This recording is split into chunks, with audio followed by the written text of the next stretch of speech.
Let's do that. Guys, if you don't mind, as we get in, tap the screen, share the live, send your daily heart me. It's only one coin. It will boost the live and push us out to the FYP. Also, we have the daily gift goal, which is the little pink heart puffs. If we can knock those out, that will help boost the live as well. If you're over on YouTube, as we get in, make sure you hit that thumbs up button. Make sure we hit that thumbs up button. That will help push the VOD out and get more people in here. So please, please, please make sure you're doing that as well, right? We are here for some debates. And guys, I was saying I would be remiss if I didn't take a moment to say thank you to the men and women who have served our country. The ones that have paid the ultimate sacrifice are fallen soldiers, the people who have openly defended what America is supposed to stand for, the freedoms that we're supposed to have. Thank you, thank you, thank you. And understanding that not only have so many soldiers paid the ultimate sacrifice in order to be able to ensure freedoms for every American, I thought it was necessary to talk about what it looks like to be an actual American, what it looks like to be a real patriot, or better yet, what it looks like when people are un-American. Because there's a lot of people who take our country for granted, who don't actually stand for the things that America stands for, and those people who would absolutely be a disgrace to every single man and woman who has fought for and died to stand up and say, this is our country and this is what we believe. So let's talk about it. Let's talk about it. Easy starting point. You're un-American if you don't want Trump and Republicans gone. Easy. That's an easy dub. Like, that's an easy dub for everyone. Even people who would say they are conservatives, right? That should be an easy victory and an easy thing for you guys to get on board with, right? Now, it's not just about the people on the right. We got to talk about anyone who would not support reparations for non-white people. You're absolutely un-American, because understanding the history of this country, understanding what this country has done to not only Black people, but the indigenous people who this was their land before it was the United States of America. But I would be remiss to forget the people that are dealing with all of the atrocities of ICE in Donald Trump's America. So reparations for non-white people should be something that is absolutely, absolutely, absolutely deemed necessary. Number three, you guys might think this one's a little controversial, but I absolutely believe this. And I know for a fact that if you are a true American, if you're a true patriot, if you're someone that actually believes in our country, then you would definitely want the military budget cut. If you don't want the military cut, the military budget cut, then you are absolutely un-American. There's so much to say. There's so much to say about what increasing the military budget would actually mean. And there's no way that you can call yourself American and stand for that.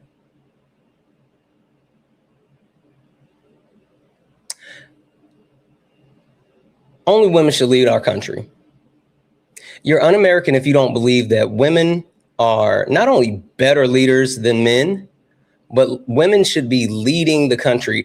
I know that's going to be something that's going to rub a lot of people the wrong way. But listen, if you just purely take a look at the history of our country, if you take a look at what we have fought for, what people have died for, if you take a look at how our country has developed, the only logical conclusion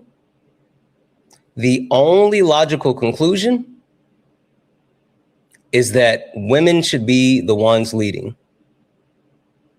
Period. Last but not least, Black unity for every Black person. What does that mean, Santana? That means that if you are for some reason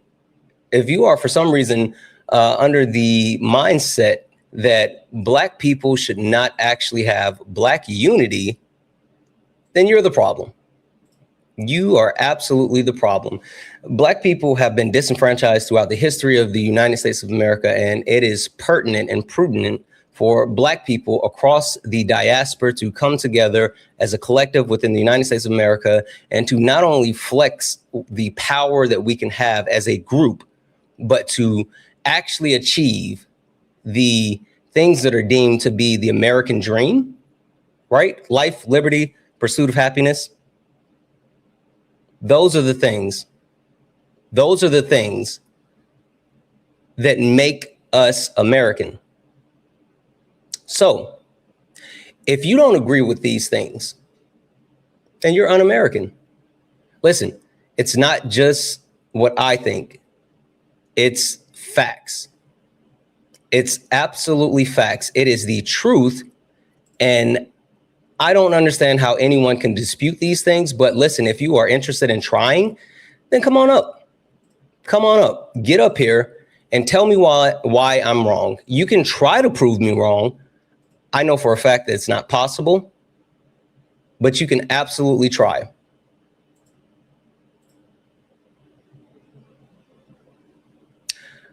Only request up if you are a Trump supporter or disagree with anything on the background. We're only looking for some debates. Only request up if you are a Trump supporter or disagree with anything on the background. We're only looking for some debates. If you are a friendly, hey, do me a favor, tap the screen. Tap the screen. Let's go ahead and get the likes up to 25,000 likes. Send your daily heart me. It's only one coin. It will boost the live and push us out to the FYP. Last but not least, I'm going to keep resetting the daily gift goal to these little 1-cent gift goals. If we can knock those out a couple of times, it'll help boost the live and push us out to the FYP.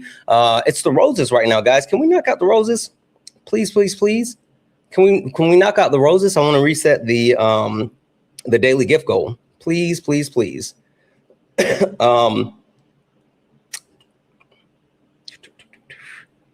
we go. All right. Guys, we are going to go ahead and get started. If you're over on YouTube, Twitch, Instagram, Kick, and you want to debate me, guess what? You don't have to leave where you are. The only thing you have to do is actually hit that request button. So we're going to go ahead and get started here again. Only request up if you are a Trump supporter or disagree with anything on the background. We're only looking for some debates. You guys know how we do. You know how we start things off. Let's go ahead and get into it. You stepped in a box. Now you're in the ring. Ain't no hugs here. Oh, dang. Guys, I just realized I forgot to fill up my coffee. So this is what I'm going to do. I'm going to play the intro really quick. I need you guys to keep doing all the other things. Tap the screen, share the live, hit your thumbs up. I'm going to play the intro and then I'll be right back. But I got to grab some more coffee. But I'll be back before the actual end of the intro. All right.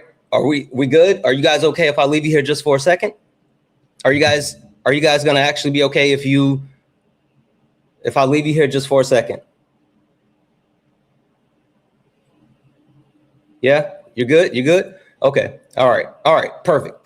I'm going to go grab my coffee. I'm going to hit this intro and you guys do it. Oh, dang. I forgot. All right. I can't hear, but you guys should be able to hear. Let me go ahead and play this. You should still be able to hear me even though I've disconnected. All right. I'm going to go ahead and play this. I'll be right back. Yeah, funny how it changed now. Same people that laughed at clips, studying the clips now. Everybody got opinions till the facts land. Everybody loud till they gotta take a stand. Every stream feel like somebody betting they pride. I seen fake scholars fold in real time. Now they screenshot takes, run around and remix it, and put up thinking somehow they can fix it. Nah, you stepped in the wrong room, donut. This ain't rage bait, this pressure. Patriarchy, race, class, labor, Healthcare, I don't do surface level, I peel layers. And every time they think they got me cornered, numbers go higher. Chat, flyer, mods, working, crowd waiting. Somebody finna get cooked tonight. Welcome to the ring now. Yeah. You talk big till the facts come out. Slap nuts, sit down. Welcome to the ring now. Yeah. Got the whole chat screaming when the logic break down. Yeah. Welcome to the ring now. You ain't built for this smoke. Y'all slap nuts ain't got milk for these oats. Donuts, so pipe down. Yeah. You might drown. You don't want war with the king right now. I don't debate for applause, I debate for the record. Every false claim get dissected and severed. You rehearse outrage, I study the structure. Difference between noise and somebody with substance. You quote tweets, I quote policy. You want moments, I want honesty. You want ego boosts and virality. I want mutual aid and stronger communities. That's the difference between you and me. See the problem? Different type timing. You came for clips, I came for alignment. Capital this, socialism that. Half these dudes can't define what they yelling in caps. Talking about free market while wages collapse. I watch your pivot arrive, I make it visible live. But this ain't never gonna be a place where evidence dies. You came all the way to be Santana for internet rap, while the whole chat waiting to see who got checked. Next, welcome to the ring now. Yeah. You talk big till the facts come out. Slap nuts, sit down. Welcome to the ring now. Yeah. Got the whole chat screaming when the logic break down. Yeah. Welcome to the ring now. You ain't built for this smoke. Y'all slap nuts ain't got milk for these oats. Donuts, so pipe down. Pipe down. You might drown. You don't want war with the king right now. Yeah. Welcome to Sparring with Santana. Welcome. Bring your sources or bring excuses, whatever. Doesn't really matter either way. You're about to get cooked. You should know who I am by now. What? Welcome to the ring, and welcome to Sparring with Santana. Guys, welcome in, welcome in, welcome in. This is Sparring with Santana, one-on-one debates with Trump supporters or anyone that disagrees with anything on the background. I am Santana. Only request up if you are a Trump supporter or disagree with anything on the background. We're only looking for some debates. Only request up if you are a Trump supporter or disagree with anything on the background. We're only looking for some debates. If you are a friendly, tap the screen. You said, wait, what did he say? Please say again where to download. Oh, you can go to podcast.co Santana live intros. That's where you can download all of the other intros except the one that you just heard. All of the other intros except the brand new Sparring with Santana intro. You can hear all the rest of them, but the one that we just dropped, sorry, that one is not available for downloads. It's not. Again, guys, if you don't mind, tap the screen, share the live, send your daily heart me. It's only one coin. It will boost the live and push us out to the FYP. I'm going to keep resetting the daily gift goal to these little 1 cent gift goals, and that will help boost the live as well. So please, please, please do all the wonderful things to let the TikTok know that we are in the building. With that being said, thank you for the cake. There is absolutely there's a need to have this conversation about who is or is not un-American. And the one thing that I kind of want to start off with saying is there's some type of premise, or there used to be some type of premise, that Republicans were somehow more American, more patriotic than people on the left. That's not true. That's not true. The people on the left, they're the real Americans. You need to control your mods. I need to crash out whatever. I need to control my mods. You need to control your mouth. You got us fucked up. I'm not sure what you think you are doing, but you need to control your mouth. You got us fucked up. Why would your mods block my King Money account? What the fuck did you do? As a matter of fact, here, don't even worry about it. I'm not going to talk to you from the comments. Sent your request. What were you saying in the comment section? What's going on, man? What were you saying in the comment section? Yeah, because I'm saying, like, I don't know what I do to you the other day. I was just on your platform in your comments, and someone just blocked my account. Okay, but you, first and foremost, I don't know why you got blocked, but you coming in here saying that I need to control my mods. What is that? Yeah, because your mods is just blocking anybody and just muting anybody they feel like. Well, my mods, one, they do have the ability to mute and block whoever they deem necessary to mute and block. But even more than that, my mods are an extension of me, right? So if my mods are muting and blocking people, it's because I would mute and block them, but I just don't happen to see it. So let me ask you this. What were you saying to get muted and or blocked? I wasn't saying nothing. Last time I was on the live with the King Money account, I came up here. We had a conversation for at least 45 minutes, almost 50 minutes. I remember you. Yeah. So I don't know what happened. I just went in the comments and just blocked my account. What were you saying? They completely blocked the account or they muted it? They blocked the account. I don't know.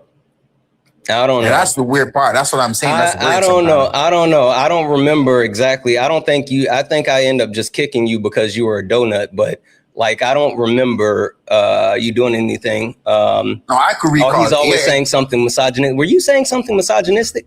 No, I wouldn't say nothing like that. Like, we had a debate that you said like you're gonna no, not here on the panel, but in the comment section. Were you saying he was permaban? Was he permaban? I wasn't saying Did we permaban him? Did we permaban King Money? We never have none of that conversation. You put a bounty on my head and you said, listen, I'm going to take you down if you can't come to... And the bounty came true. I lost the bet and you boot me off. I remember the kick. I don't remember if it was a permaban. I remember the kick for sure. I just don't remember it being a permaban. No, I always come in your stream sometime. No one that I've seen. Chad, I think you guys got that one wrong. I remember the kick. I just don't remember the permaban because like he sucked, but I don't think that it was a permaban. Yeah, I don't deserve that, Santana. Dead ass, man. I don't know. One of my mods said something that was kind of intriguing to me, though. I do have a question for you. One of my mods said that you're always saying something that's misogynistic. No, I was never even saying that. We had a conversation about what would you have? No, I never been on none of that shit, man. How do you feel about women leading? I'm okay with women actually leading. I don't have a problem with women leading. So you think that we should remove men from power and allow women to lead? I wouldn't say that, but I would say like, yeah, woman is allowed to lead, but I wouldn't say remove men from power and give, because the reason why I wouldn't say that, Santana, because I mean, for the last 5-10 years, we'll be giving ladies on this feminist agenda to lead the world, to give them more space in workplace, more space in, right? And I think they actually take it and abuse men with it. Ooh, so okay. All right, hold tight for a second because I want to talk to you about that. But you know what we do because I'm super. Listen, you had my attention before, but now you have my interest, and so we're going to talk about that. But before we do, I know you know who I am and what this is, but let me give a quick introduction to everyone else so everyone else knows who I am and what this is. Let's go, guys. Ladies and gentlemen, welcome to the main event.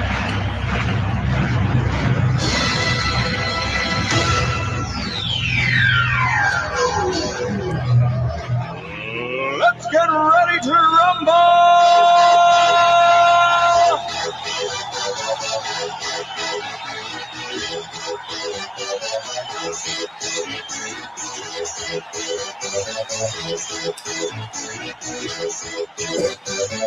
Y'all ready for this? Guys, welcome in. This is Sparring with Santana, one-on-one debates with Trump supporters or anyone that disagrees with anything on the background. I am Santana, guys. Only request up if you are a Trump supporter or disagree with anything on the background. We're only looking for some debates. If you are friendly and you would like to support the live, you can do so. Cash App, PayPal, Venmo. Pay links in the link tree in the bio. Santana Speaks for You. Santana Speaks for You is the best way to support the live. If you're over on YouTube, just like Monica, Debbie's in the chat for Monica for the $5 super chat. Said, is that the permanent new intro song?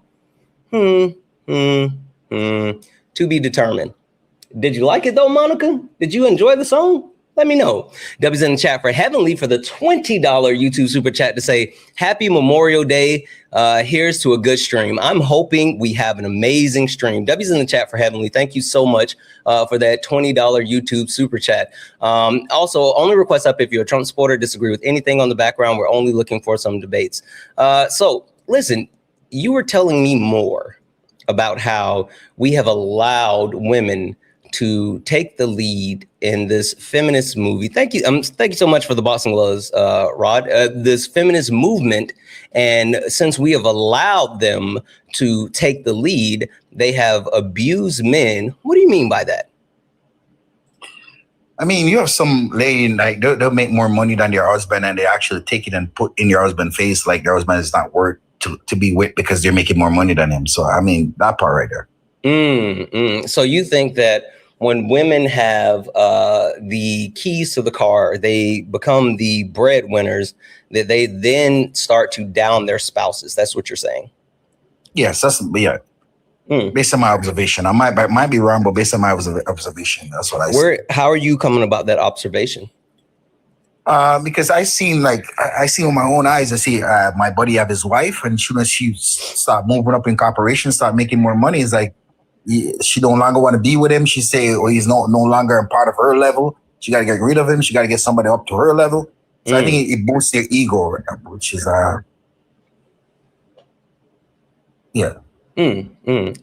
Interesting. Hey, do you know what the most fragile thing on earth is? I would say a woman. The most fragile thing on earth is the male ego. Men not only can't take rejection, they can't take no, they can't take the fact that other people are doing better than them. Certainly not other women are doing better than them. And for some reason, you think that women somehow become like these ultra narcissists or whatever the case may be when they get ahead. I'm a little confused how you quantify that. Hey, question. Excuse me, sorry. Question. With men have, throughout the history of the country, throughout the history of the United States of America, men overwhelmingly have had access to all power, right? I know there's been different forms and iterations, whether we talk about the premise that, white men have had 90% of power in the 250-year history of our country, or you can even talk about currently our congressional split is 78% men versus the rest being women. Hey, how many times has there been legislations or laws passed that have disenfranchised people, period, whether we talk about women, whether we talk about Black people, brown people, just people in general? How many times has this country passed legislation that has overwhelmingly harmed people?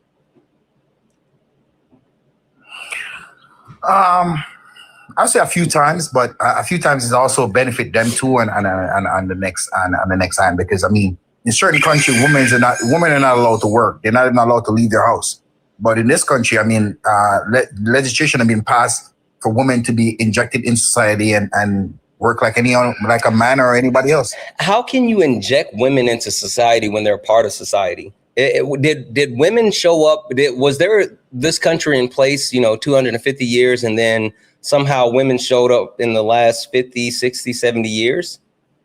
Well, I mean, they used to be back in the days. I think they were only used to be like mostly in the kitchen or doing something else other when injected in society. I don't think they're in corporation like that. Why were women actually, why did women start to join the workforce? What was the reasoning behind that?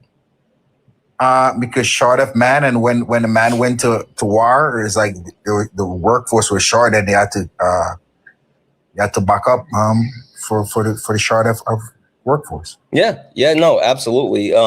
When during World War II, where the country was on the brink of collapse due to the inability to actually keep things going because men were actually off fighting and dying in a pointless war, women had to actually uphold, drive, and keep this country afloat. Now, question for you.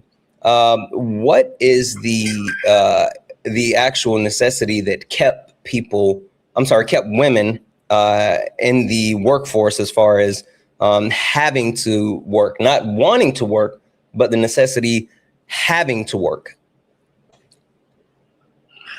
Having to work, the necessity of having to work. I mean, I think I'm thinking from the 21st century, from the 19th century on to the 21st century. I think the dynamic of a family have changed.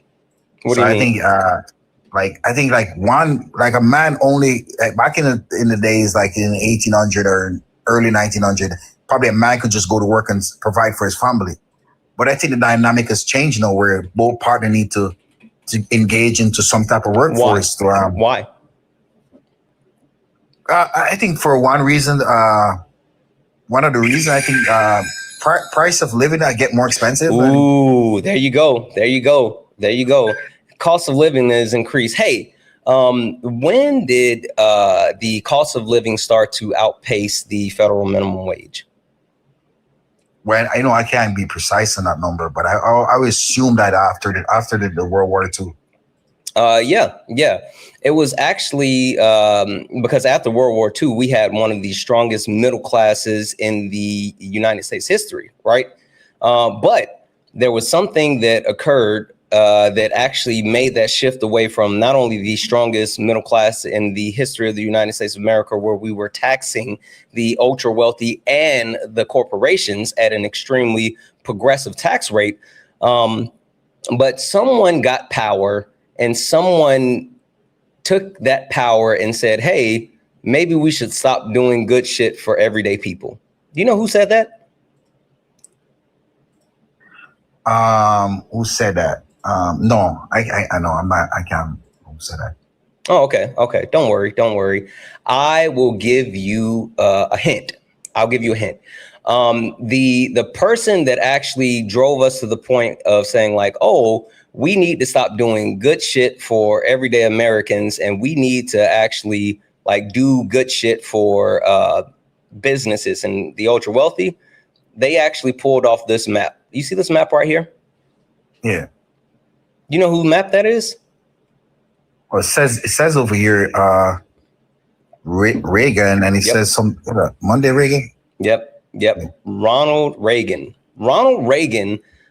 Perpetuated the idea of trickle-down economics, right? Ronald Reagan and the Republican Party perpetuated the idea of trickle-down economics, and not only the idea of trickle-down economics, but stating that we needed to give more tax breaks and more cuts to the ultra wealthy and corporations, and somehow they will actually do something that's beneficial for everyday Americans. Now, there was a comprehensive study completed that found that not only is the let me pull this up. Let me make sure I have this in front of me right here. Boom,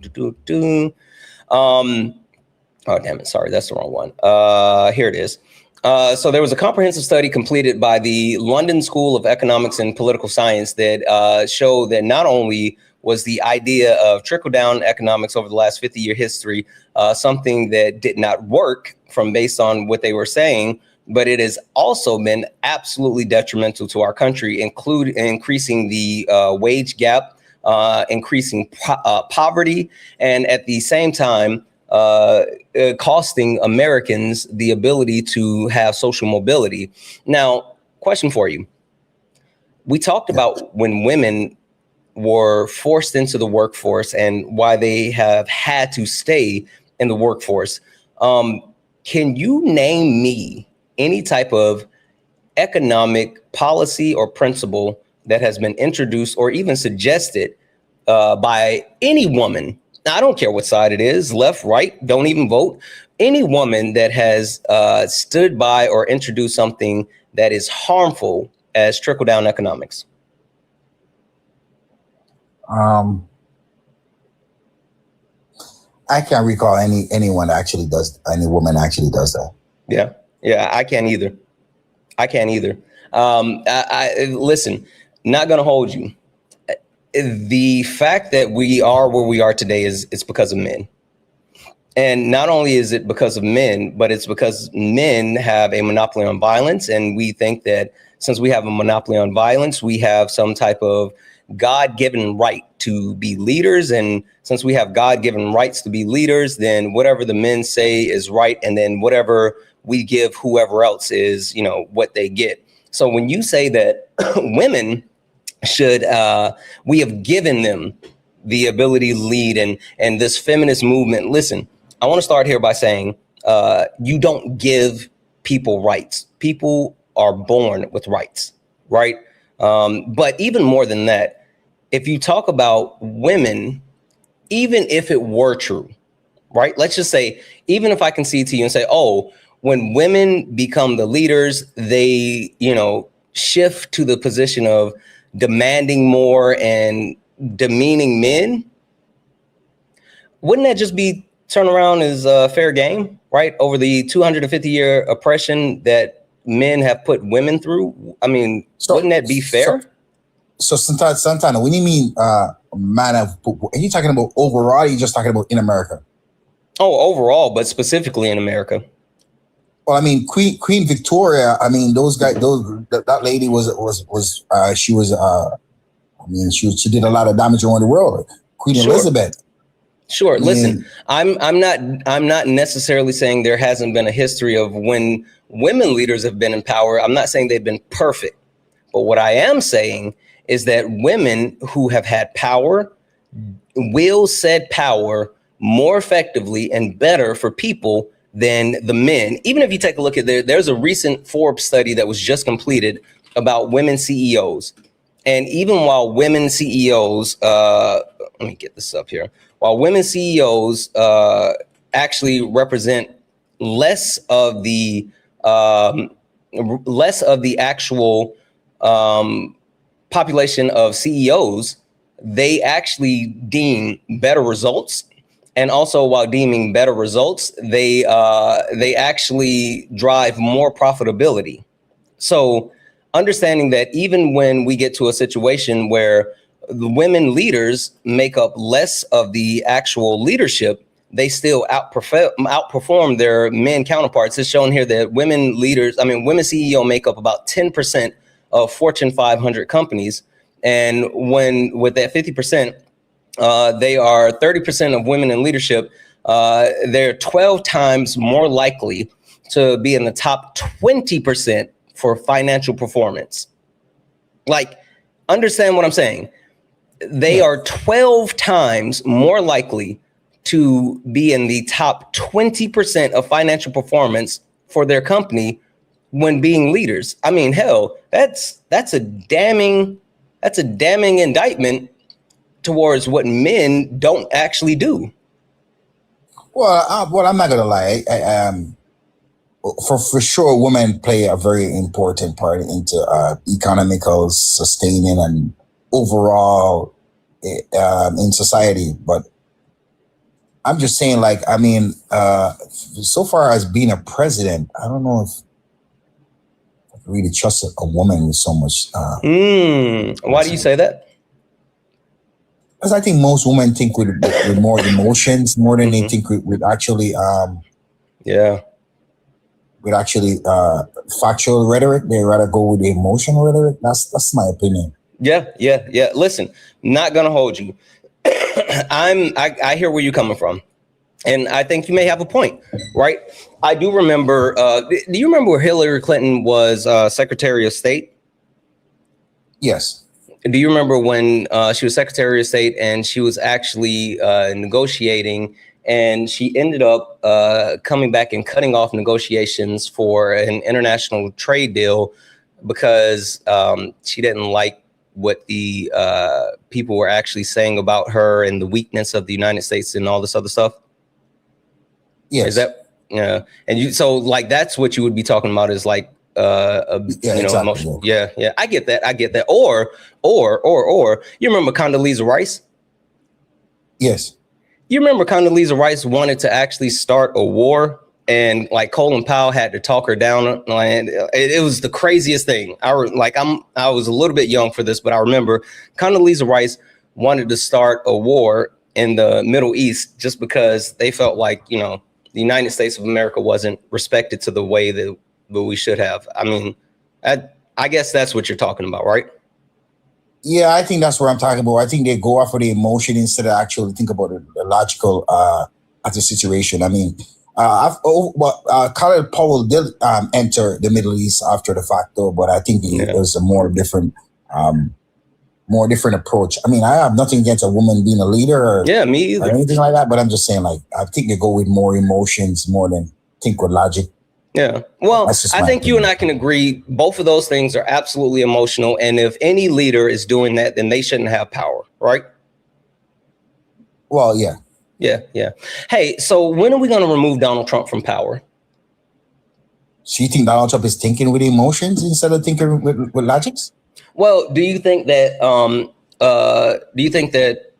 Hillary Clinton cutting off trade negotiations because she didn't like how they were portraying us?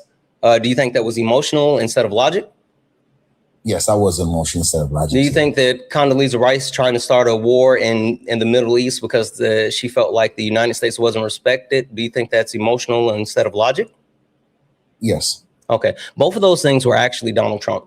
Neither one of those things happened from Hillary Clinton nor Condoleezza Rice. Both of those were Donald Trump. Donald Trump cut off trade talks with Canada because they played a commercial with with Ronald Reagan saying that, you know, he didn't like taxes. Donald Trump has also justified the war with Iran because one, he's saying, well, they can't have a nuclear missile, but really what it was is that he took us out of the JCPOA because it had Barack Obama's name on it, which gave Iran the pathway to being able to create a nuclear weapon. So he was just upset that Barack Obama's name was on it and they weren't giving him the type of respect that he needs. So we should be advocating for Trump to be removed from power, right? No, I would say it's a total different opposite. Let me give you a prime example, Santana. I don't know if you know, right? I am surprised. I could not have seen that one coming.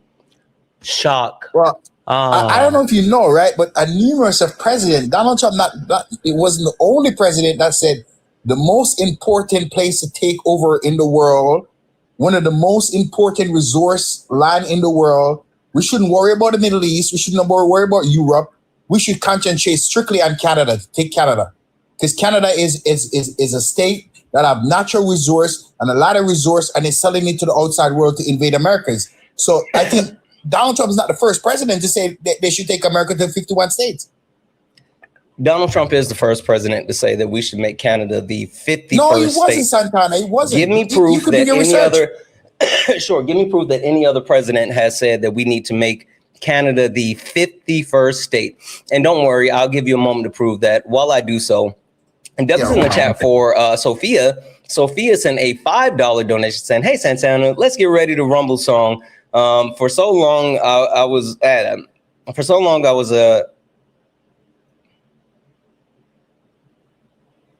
okay.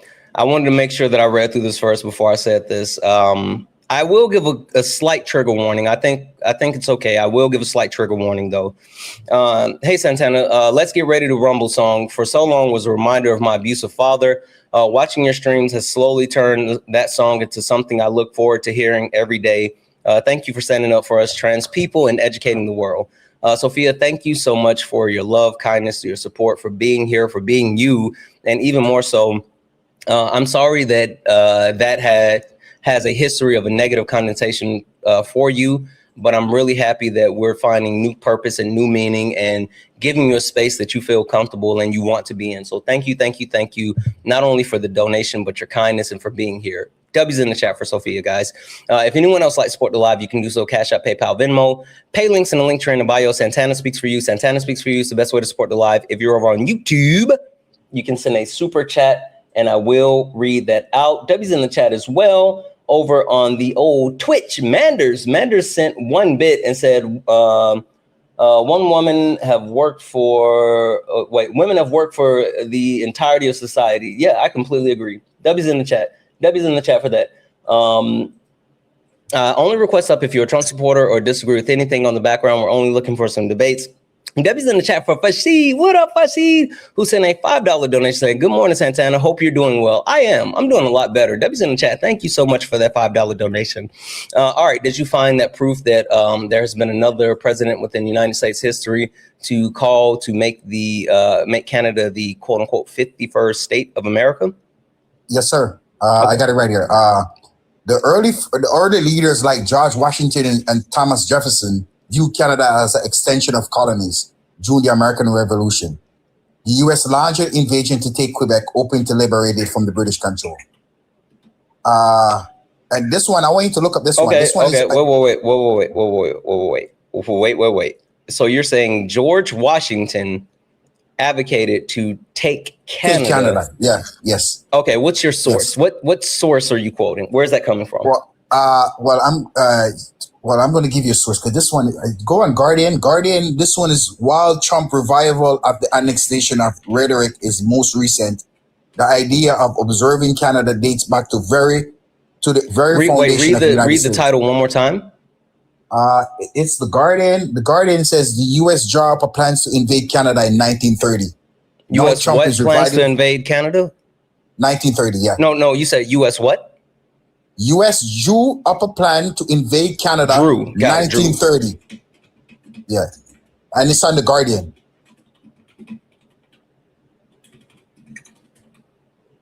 Okay, let's see here. 1 second. So regardless of Trump or not, Canada is going to get taken one day, or it could be 100 years from now, 50 years, but it's going to get taken. Yeah, it's going to get taken for sure. Let's see here. The target Canada was part of a classified 1930 war plan red for the hypothetical war with Great Britain, where the U.S. would seek to deny it a foothold in North America. Damn, did you even read that? But what do you can you show me what do you have? Because I have this one. My one says it's the article that it's the article that you just gave me. Well, is it talking about Trump too? Is that one about Trump? Yeah. If you go to the third paragraph, do you see the third paragraph? Hold on, because you skip the first one and go to the third. Sure. First, American forces would strike poison gas munition, seizing strategically valuable port cities. Soldiers would never would serve under seas cables, destroy bridges and rail lines, paralyze infrastructures. Major cities on the shores of lakes and rivers would be captured in order to blunt any civil resistance. That's the first paragraph, right? Yeah, that was the plan. Okay, perfect. Now read the third paragraph. The one says the target was Canada. That part? Yep.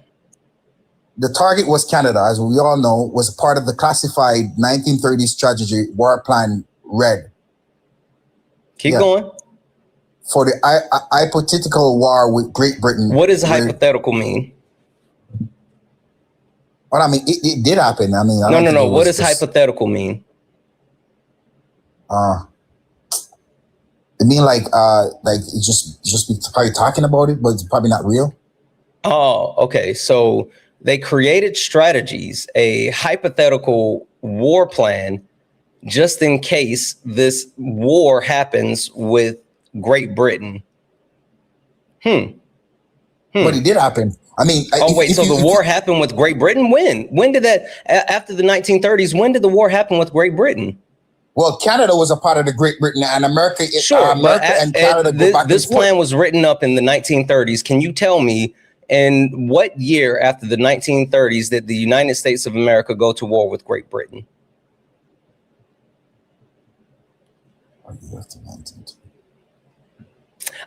Spoiler alert, I'm not even going to tell you to go look that one up. I'm just going to tell you it didn't. We didn't.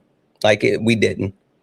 If you're seriously looking for that, I'm just going to give you the answer. We did not go to war with Great Britain after the 1930s. We actually have not been on opposite sides of Great Britain ever since the Revolutionary War. Well, yeah, 1930. I don't know after 1930, but 1812. Hey, what came first, 1812 or 1930? 1812. Okay, so when I say after 1930s, do I mean before 1930s or do I mean after 1930s? No, you're absolutely right. I'm not going to take that from you. 1930 after 1930, there haven't been a major conflict. Perfect. But 1812, there was a major conflict. Where do you see that? 1812 in the lead up to June this war, many U.S. Where are you reading this from? Well, I'm hold on. I think this. Are we off the Guardian article? Because the Guardian article doesn't say what you said it said. Well, I'm just. Yeah, I think I'm on. Chat GTP? No, not Chat GTP. You're on Grok. Thank you for the hanging lights. Wikipedia. Didn't we talk about this last time? Yeah, that's why I don't want to give you that. I don't want to give you that source, but this one's like, then stop quoting. You know I'm gonna want sources, and you know I'm gonna say, where did you get that from? Like, you know better than that. You and I have talked enough where you know not to do that with me. Why would you do that? Yeah, well, that's why I didn't want to give you that article, because I know you're gonna debunk it. You're gonna say, okay, so then why would you be standing on a position that you know I'm going to dismantle? Well, because I know this is factual, but I don't. Okay, if it's factual, then you should be able to find it. It's factual. If it's factual, you should be able to find it. Go ahead and take a moment and find it. W's in the chat for Josh for the $1 donation, saying W's viewers, W's Josh. W's in the chat for Petty for the $1 donation, saying Petty was right. Petty was right. As tough as that is for me to say so, Petty was right.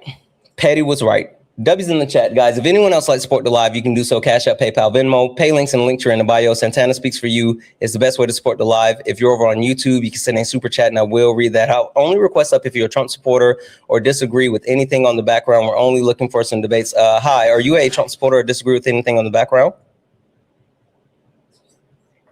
Kaz, are you a Trump supporter or no? I'm looking at your profile and it looks like you're not even supposed to be up here. So I'm going to go ahead and drop you. Only request up if you are a Trump supporter or disagree with anything on the background. We're only looking for some debates. Only request up if you are a Trump supporter or disagree with anything on the background. We're only looking for some debates. If you are friendly and you would like to support the live, you can do so. Cash App, PayPal, Venmo. Pay links in the link tree in the bio. Santana Speaks for You. Santana Speaks for You is the best way to support the live.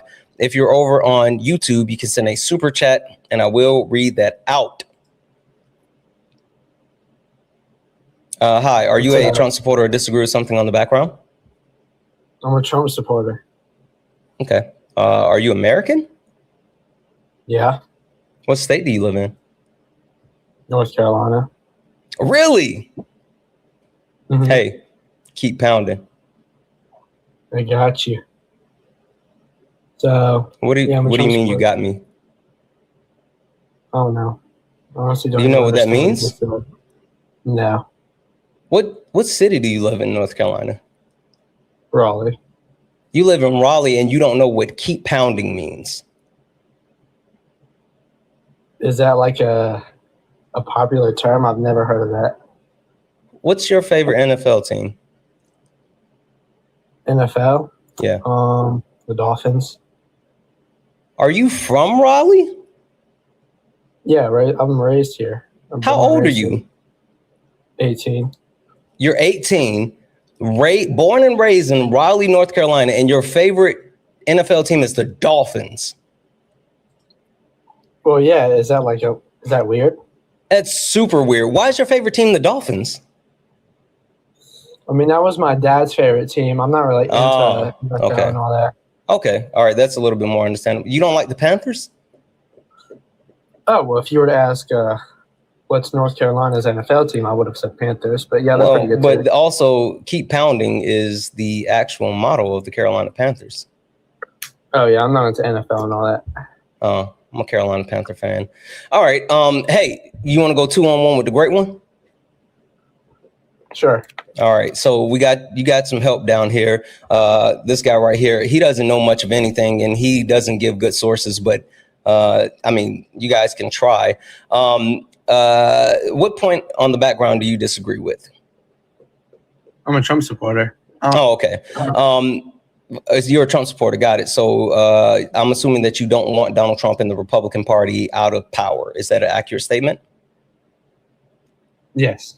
How could you call yourself an American, a patriot, someone who cares about our country, while at the same time supporting not only a fascist, but someone who is as un-American as anyone could ever be?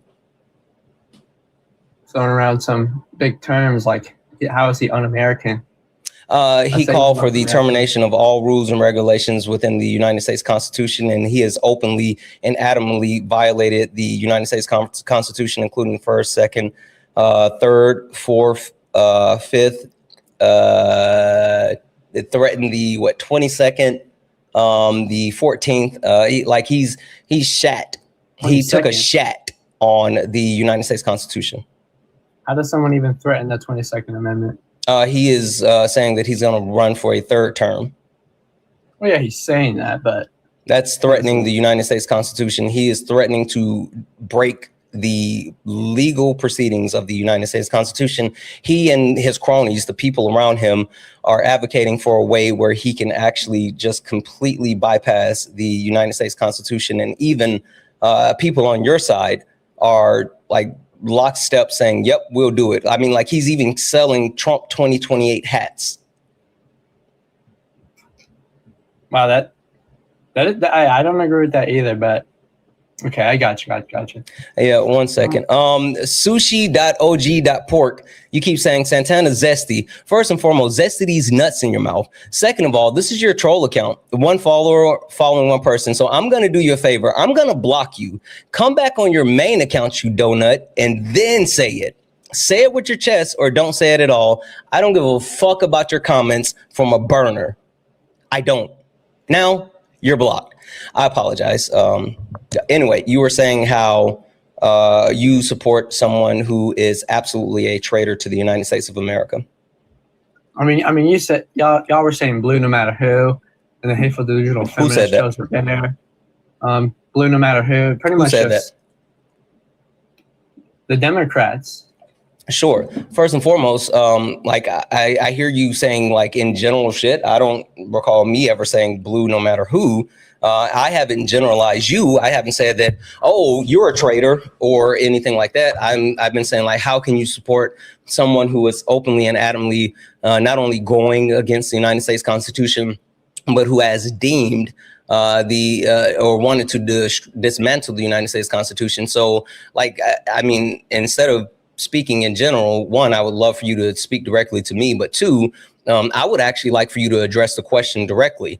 As someone who claims to be an American, I would assume that you would think that you're a patriot. And if so, then how could you actually, unless you, you know what, I might be taking that for granted.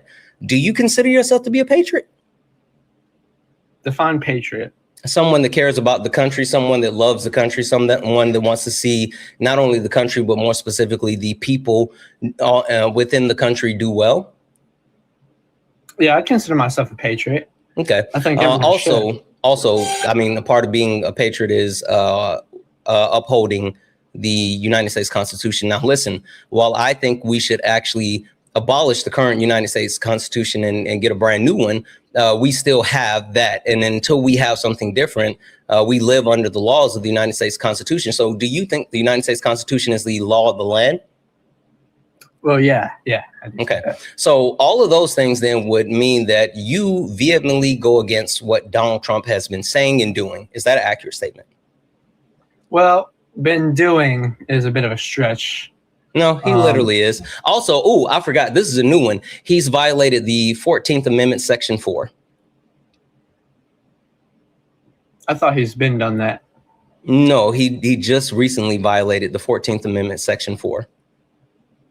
How has he done that? By creating a slush fund, $1.776 billion slush fund to allocate to people who engaged in treason. Oh, yeah. I've heard about that. Yeah.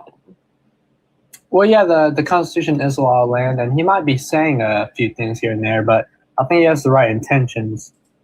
Right? Who does intent matter to? Intent? Mm-hmm. I guess the intent matters to the person who's doing it. Yep. Does it matter to the person that's affected? Well, I can tell you some of the things. But no, that's the been question. doing. Does intent matter to the person that's affected? Sometimes it could. Like if You think so? So if so you let's say accidentally walk you into are driving down the road and you pick up your phone to reply to a text message because someone was like, "Hey, I need your help," and you were like, "Oh, what's going on?" And in the meantime, while you're responding to someone's emergency, you hit me with your car. Do you think that I'm going to say, you know what? It's not so bad that I got hit because he was actually responding to somewhat of an emergency? Or do you think I would be like, fuck this guy, you're sued? Probably the second option. Yeah. I'm thinking more like maybe you bump into someone and they kind of get a little angry, like, "Hey, what was that for?" And you're like, "No, I didn't mean to do that. My bad. I wasn't looking." And like, "Oh, my bad." You know, so intent kind of does matter. Would you deem breaking or violating the United States Constitution for American citizens, is that equivalent to accidentally bumping into someone or maybe stepping on their shoes, or is that more equivalent to hitting them with a car? If you had to say what one was closer, would violating the Constitution, violating the rights of American citizens, would that be closer to you know, accidentally shoulder checking them or running them over with the car? I guess you could say running over with a car. Maybe. Yeah. Well, I can tell you why, right? I can tell you why he's like good for America. Well, first, I don't think you can, but you can try. Well, he's keeping America safe, right? How? Some of his policies have been good. How is he keeping America safe? With his mass deportation. Yeah. How is mass deportation keeping the United States of America safe? Well, it's not only keeping us safe because we're getting potential criminals out of the country that we don't know who are here, but they're also raising wages, right? Oh, no, neither one of those things are true. Yeah, I think they are true. They're not. Where'd you get that information from? That they're raising wages? Yeah, that one, it's keeping us safe because they're deporting criminals, and two, that it's raising wages. Well, you want to know who's in the country, because if they commit a crime... No, that's not the question. The question is, where are you getting that information from that mass deportation, they're deporting violent criminals, so they're keeping us safe, and also that deportation is raising wages? Where are you getting that information from? WhiteHouse.gov. Oh, damn.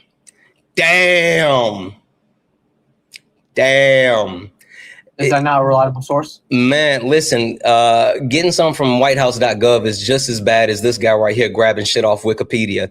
Hey, King E, Crash Out or whatever, tell him why I wouldn't accept the stuff from like Wikipedia. Well, he doesn't find them as already evidence. So I mean, you gotta find different sources. Why? Because I don't know. I think he thinks Wikipedia is it's just not like what I think. What can people do with Wikipedia? I think people could go on Wikipedia and change information. Actually, Who can go in there and change stuff on Wikipedia? I mean, I would assume anyone, because I see numerous of different. All right, go back on mute. Yeah. So whitehouse.gov. You can't do that on whitehouse.gov. I'm sorry. Say that again. That's not the only. Nobody can change anything on whitehouse.gov. No. You're absolutely right. No one can just randomly change things on whitehouse.gov. But let's say that this was Kamala Devi Harris in power. And Kamala Devi Harris on whitehouse.gov, they said that the Biden administration that was in place prior to her administration drove down immigration to record lows and didn't allow basically anyone into the country. Would you say you believe that? Wait, repeat the question. If Kamala Harris had won the White House, and on whitehouse.gov, they posted saying that the Biden administration drove down crossings into the United States, undocumented crossings into the U.S., drove them down to historic low levels. Would you believe that? Well, unless I had a reason not to believe it, I guess I would. Really? Well, I need a reason to not believe it, right? Got it. Hey, I got some beachfront property to sell you in Idaho. Would you be interested? I understand this analogy. Wait. Better yet, I'm selling this bridge in Brooklyn. Would you like to buy it? I understand where you're going with this, but I don't think that is the same. It is. It is. The reason why I say that is because whitehouse.gov is controlled by the political party in power. And so while they may post something that has some semblance of truth, they have the ability to manipulate whatever information that's put on whitehouse.gov. So I tell people, don't take whitehouse.gov as a source, regardless of what your party affiliation is. Even if I wanted to support something that I said, I would never quote Joe Biden, Barack Obama's, Bill Clinton, whitehouse.gov. I just would not do that because it's not credible, because it is manipulated source that's controlled by whoever's in power. Now, there's empirical data. What empirical data could you actually cite? Empirical data? Mm-hmm. You know what? Don't worry about it. Take a quick second. You can look that up. And I'm going to actually do something. I'm feeling feisty, chat. I'm feeling feisty. So we already have King here, and we got Salvador here. Let's see if Jay is going to load, because Jay requested up. I don't think it's going to load. I think he hit request and then left. Oh, yeah, he hit request and then left. I was going to go 3-on-1, but he ran. It's okay. While he is looking up the information, we're going to come back to King. But first, W's in the chat for Joshua, who sent a $1 donation saying only maggots would think zesty is an insult. Yeah, like it's super weird how people on the right try to use like any type of femininity or emotional intelligence, or hell, even being gay as some type of an insult. Like, it's super weird. It's super weird. And it shows not only where their minds are, but who they are. Like, that's super weird. W's in the chat for that. Guys, fucking W's in the chat for Trilla. Trilla sent a $50 donation. Fucking W's in the chat. Trilla sent a $50 donation saying, haven't donated in a while. Recently had unexpected surgery. Holy shit, I hope you're okay. Holy fuck. Funny thing is that during the week I was in the hospital, I made time to watch the Santana show when I wasn't heavily medicated. All is well now. Much love to you and management. Trilla, much love to you. I'm happy to hear that you recovered successfully. And hell, I'm even more happy to hear that I was keeping you company while being in the hospital. So fucking W's in the chat for you. But holy shit. W's in the chat for Jared. This is fucking crazy. Jared sent 2 back-to-back $50 donations. What in the hell? Jared sent a $50 donation saying, from a veteran, happy Memorial Day. Also, why don't any MAGA ever have sources? They don't. They just don't have them. They just make something up and then they get mad at their own imagination. It's a fear tactic. That's what scares them. Like, literally, it's what scares them. And then W's in the chat for Jared for the second $50 donation saying, my favorite quote is, some of the worst things imaginable have been done with the best intentions. Jurassic Park 3. I completely agree. One of my favorite ones is the road to hell is paved with good intentions. But you are absolutely right, guys. W's in the chat for Trilla. W's in the chat for Jared. W's in the chat for the fucking chat. Holy smokes, you guys are going off and being absolutely amazing. Let's go. Let's go. W's in the chat for all the donos, guys. If anyone else likes to support the live, you can do so. Cash App, PayPal, Venmo. Pay links in the link tree in the bio. Santana Speaks for You. Santana Speaks for You is the best way to support the live. If you're over on YouTube, you can send a super chat. I will read that out. Guys, can we knock out the high bears? It's the daily gift goal. Please, please, please, can we knock out the high bears? And then also, can we get the likes up to 200,000 likes? Please, can we get the likes up to 200,000 likes? Only request up if you are a Trump supporter or disagree with anything on the background. We're only looking for some debates. If you're friendly, tap the screen, share the live. All right. While we are waiting for whatever the guy name is to figure whatever out, did you find that source crash out? I got numerous of source. Okay, so you have a source now that says that there is an American president that said we needed to make Canada the 51st state in the United States of America. Sure, what's that source? It's called, first of all, it's George Washington ordered the invasion of Canada, 1775. to eliminate a major. What's the source first, and then give me the title again? The source is called Muse Canada. It's in French, in Quebec, in French. News Canada. Muse, MUSEEE. Canada, CANADIEN. Okay, what's the title? It's called Canada and the American Revolution. Okay. Yeah, so Canada has to be taken one way or the other. You're going to unalive everybody over there and take it, or somewhere that it's got to be taken. All right, so I don't see. Oh wait, hold on. Muse. Okay. Let's see here. Revolution rejected. 1775 to 1783. Revolution rejected. Canada and America. The Revolution, America Revolution, curated by staff historian Peter MacLeod, uses artifacts and scale models. Okay, when American Revolution broke out in 1775, George Washington sent 2 armies north to Quebec City to conquer Canada. Okay, cool. I have a quick question for you. Yeah. 1 second, I'm sorry. Let me get this in front of me. When was the United States of America founded? Either 1778 or 1776. I'm not really sure.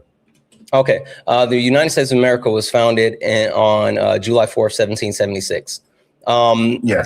And so George Washington sent the actual troops to Quebec City in 1775. Yes.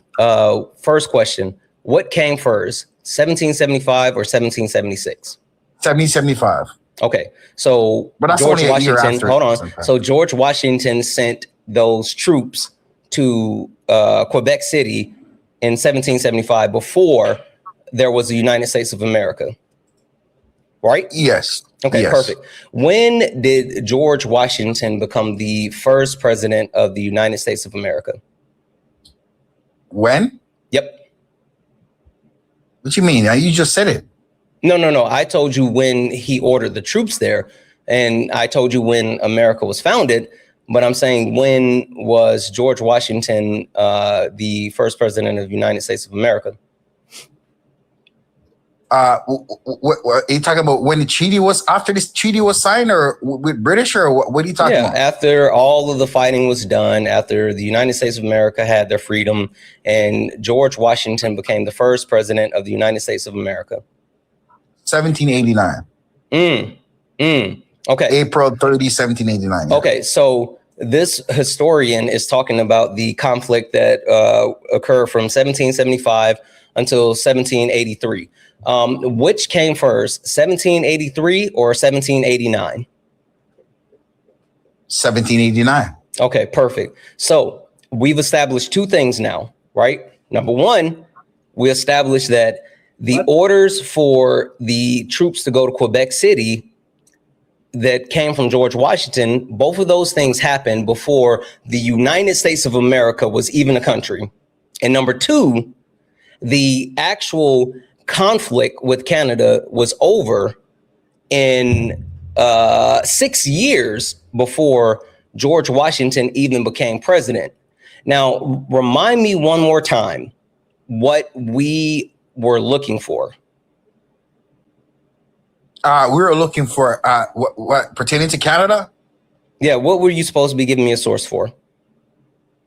Oh, I was supposed to give you a source about why you said Donald Trump shouldn't annex Canada, or if he's the first one to talk about annex Canada, and he wasn't. There's numerous presidents keep saying the same stuff, that we need to take this country. Right? No.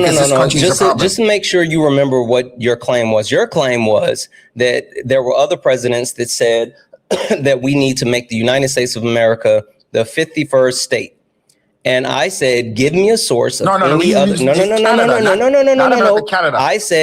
I said, give me any other president that said that we need to make Canada the 51st state of the United States of America.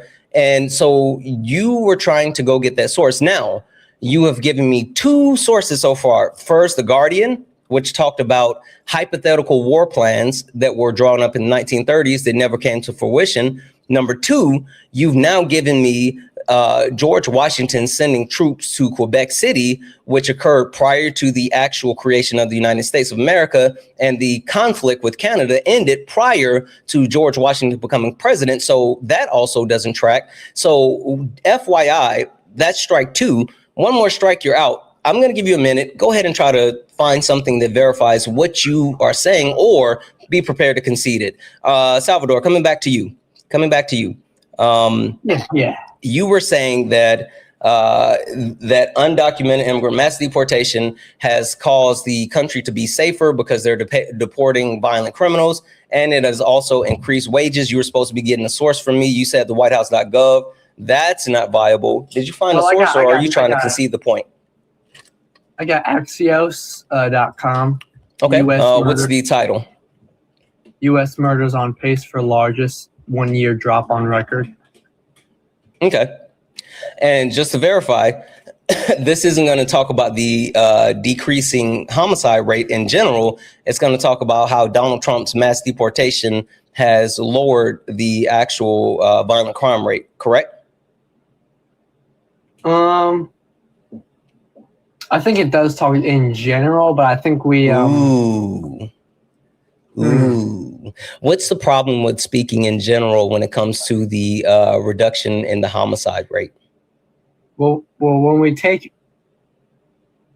take growing wages, right? No. You're pivoting to wages right now. We're not even talking about wages. We're talking about violent crimes. Gotcha. So here, I'll help you. In 2025, under Donald Jimothy Trump, we had a historic low in the crime rate, right? Right. And homicides were across the country down to a historic low. Yeah. When was the last time prior to that we had a historic low in the crime rate and also homicides? I'm not sure. 2024. Who's president in 2024? Joe Biden. Joe Biden. Yes, Joe Biden. Well, hey, prior to 2024, when was the historic low before 2024? Was it 2023? It was. And one more guess. Do you want to take a look, or you want to guess when before 2023 it was a historic low? I'm gonna take a wild guess and say 2022. Ding, ding, ding. You would be correct. Now, understanding that 2025 was actually a historic low of violent crime and homicides across the country, but it was preceded by years and years of trending down. Do you think that Donald Trump's mass deportation effort caused that, even though the mass deportation effort wasn't in place when they were doing that? I think it definitely helped, and I think a few other factors. How do you quantify that? If you think that it helped, then that means you should be able to quantify the substantial increase as far as the substantive drop in violent crime. Now, I'm going to let you do one of two things. Either you can just concede right here and say, well, it didn't help, or two, you can go get me a source that showed me that Donald Trump's mass deportation actually increased the rate of the drop for violent crimes. And spoiler alert, I've already verified this. It doesn't exist. Which one do you want to do? You know what? I think I'll concede. Okay, awesome. Listen, nothing wrong with saying that you're wrong. So now to the bigger point, as far as dropping violent crime, do you still want to stand behind that and get me a source as far as that, or are you willing to concede that one as well? I'll concede. I think Trump is doing great for America. But he's not deporting violent crime. Good. Actually, FYI, if you check CPB information, all of the deportations that the Trump administration has had, less than 5% of deportations have been people with violent criminal records. And that's because Donald Trump is not deporting criminals. Donald Trump is going after people like asylum seekers, people with TPA, removing TPA status. Hell, he just passed something a couple of days ago saying that people who are now applying for citizenship through green cards can't be in the US while they're applying for green cards. Like, he's literally going after people that have been here, quote unquote, legally, and getting them out of the country, not violent criminals. So your attribution that mass deportation by Donald Trump's effort is driving down violent crime, that's not true. Hell, not only is that not true, it's actually not mathing. You know what I mean when I say not mathing? Yeah. Why is it not mathing? Well, there's a lot of separate factors. Don't worry, I'll give it to you. The reason why it's not mathing is because undocumented immigrants not only commit crimes, but violent crimes at a substantially lower rate than American citizens. And so if you remove undocumented immigrants, well, hell, you're just going to increase the violent crime rate. Question for you. You ever had Kool-Aid? Yeah. How do you make Kool-Aid? Well, you get some water in the Mhm. Kool-Aid powder and you start stirring, right?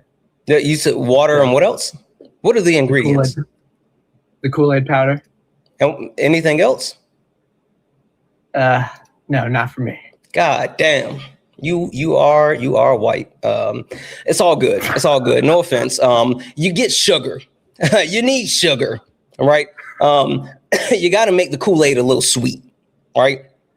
Yeah. So for Black people, you know, we like to taste the diabetes in our Kool-Aid. We like that it's got to have that. Now, question for you: if we are making Kool-Aid, and to your point, if we take the sugar, let's say we start off with a cup of sugar, would the Kool-Aid be sweet? Yeah. Okay, perfect. So if we, instead of making the Kool-Aid with a cup of sugar, we make it with a half a cup of sugar, will it be just as sweet or less sweet than with a cup? Less sweet. Perfect. So if we make Kool-Aid and instead of using a half a cup, we don't use any sugar, would the Kool-Aid be just as sweet with using a cup or greatly less sweet?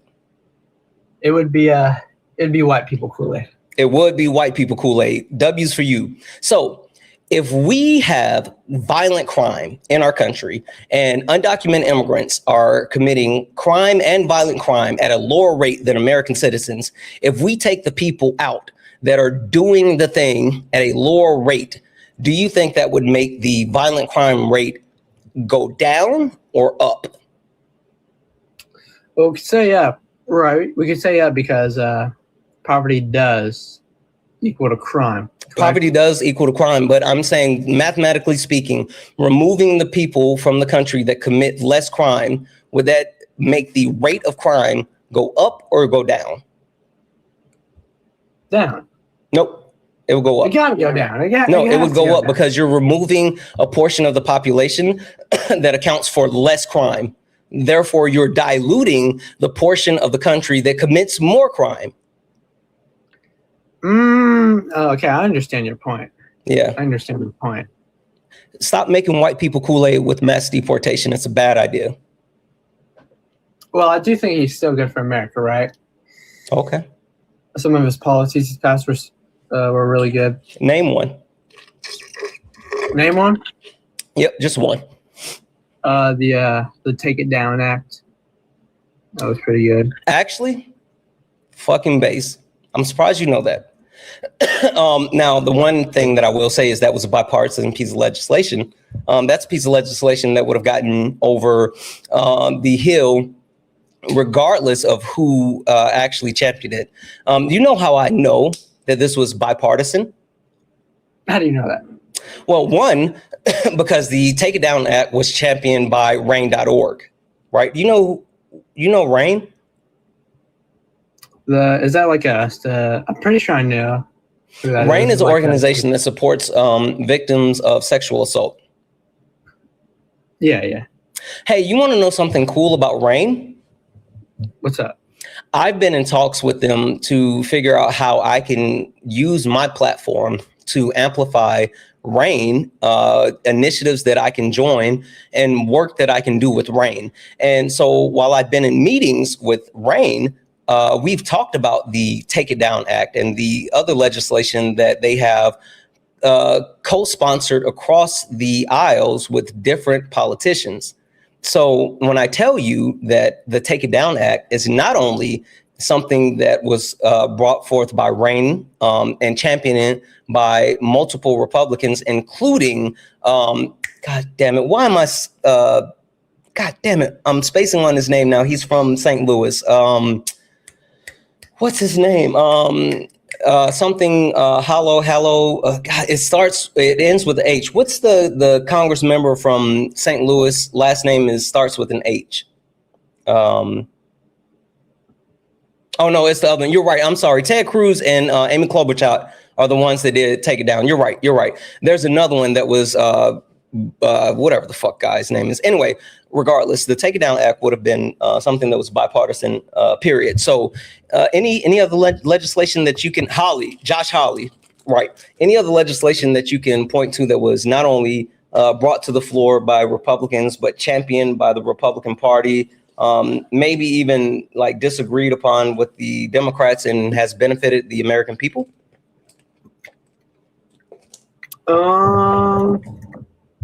Off the top of my head, I'd have to think about it, but we can look. You ever heard of saying you're looking at a tree and you're missing the forest behind it?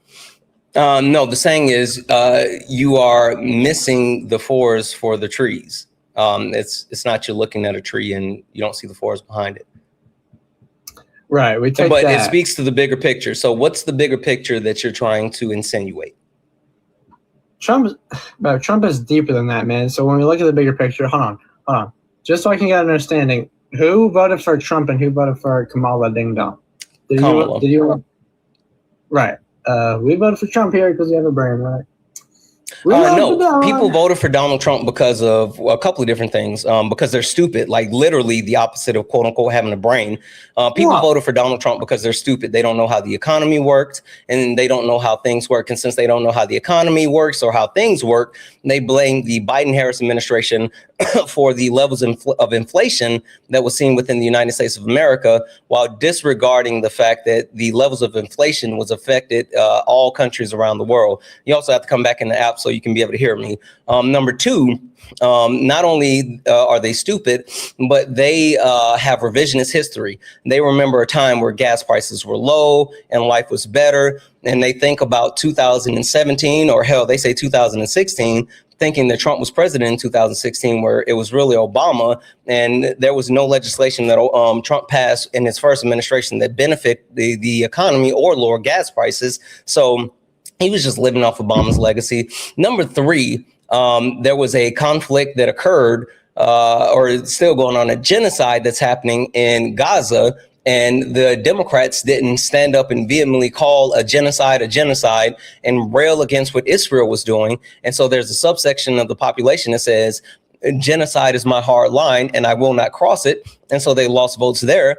And last but not least, one of the biggest issues, the United States of America was founded on and is woven into the DNA of our country, racism, sexism, and classism.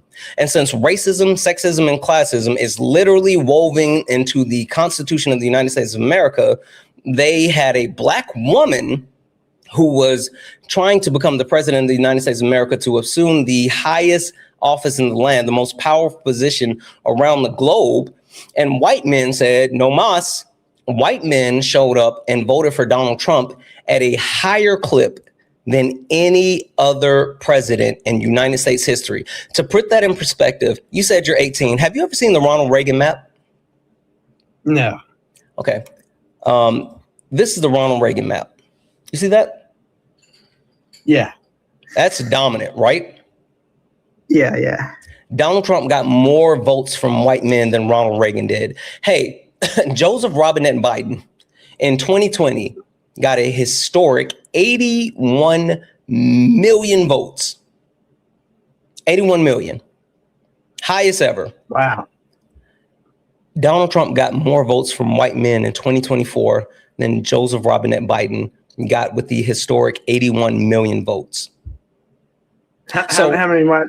So what I'm saying is understanding that white men showed up and voted for Donald Trump at the highest clip of any president in United States history speaks to the fact that they saw their spot at the top of the patriarchal system threatened by a black woman and said, fuck that. I would rather vote for my demise than let a black woman take power.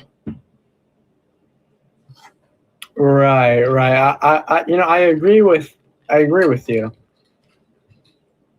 But if you don't mind asking, how many votes did Trump get from white men that succeeded 88 million? How many did he get? I don't know the exact number of how many he got, but I can tell you what percentage of white men voted for Trump versus white men voting for Kamala Harris. Give me a second here. Gotcha. Well, I do still think we have a brain, right? Have a what? I mean, we have a brain. How so? I've been wondering how much longer they've been doing the orange man bad thing. It's been 12 years and it hasn't worked at all. Oh, I agree with you. Anyone who's parroting the point that quote unquote orange man is bad is absolutely missing the marker because, it's not about orange man bad. It's about Donald Trump's a fucking fascist. I said that when you first came on. He was like, oh, you're throwing a lot of words around. I don't know if you've been able to pick this up yet from the conversation that we've had, but I don't say things that I can't substantiate. And when I tell you Donald Trump is a fascist, I mean Donald Trump is a fascist. And not only is Donald Trump a fascist, but Donald Trump is literally putting Nazis into power within the United States government. So I just want to interject for a minute there. How do you come to that conclusion? You cut to what conclusion? How do you come to that conclusion that Donald Trump is a fascist when Barack Obama deport more people than Donald Trump? Yeah, first and foremost, fuck Barack Obama for deportation. I don't agree with mass deportation. I'm not saying that what Barack Obama did was a good thing, but what Barack Obama did was legal. He absolutely found. He absolutely. How is it legal when you deport people that got green cards? Hold on. Barack Obama followed the legal measures of deportation.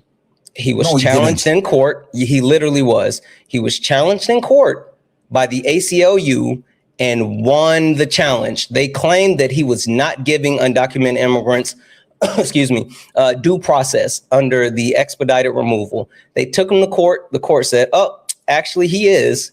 And he was able to get the title of being, quote unquote, the deporter in chief. Now, again, I don't approve of mass deportation, no matter if it's from a Republican president or a Democratic president.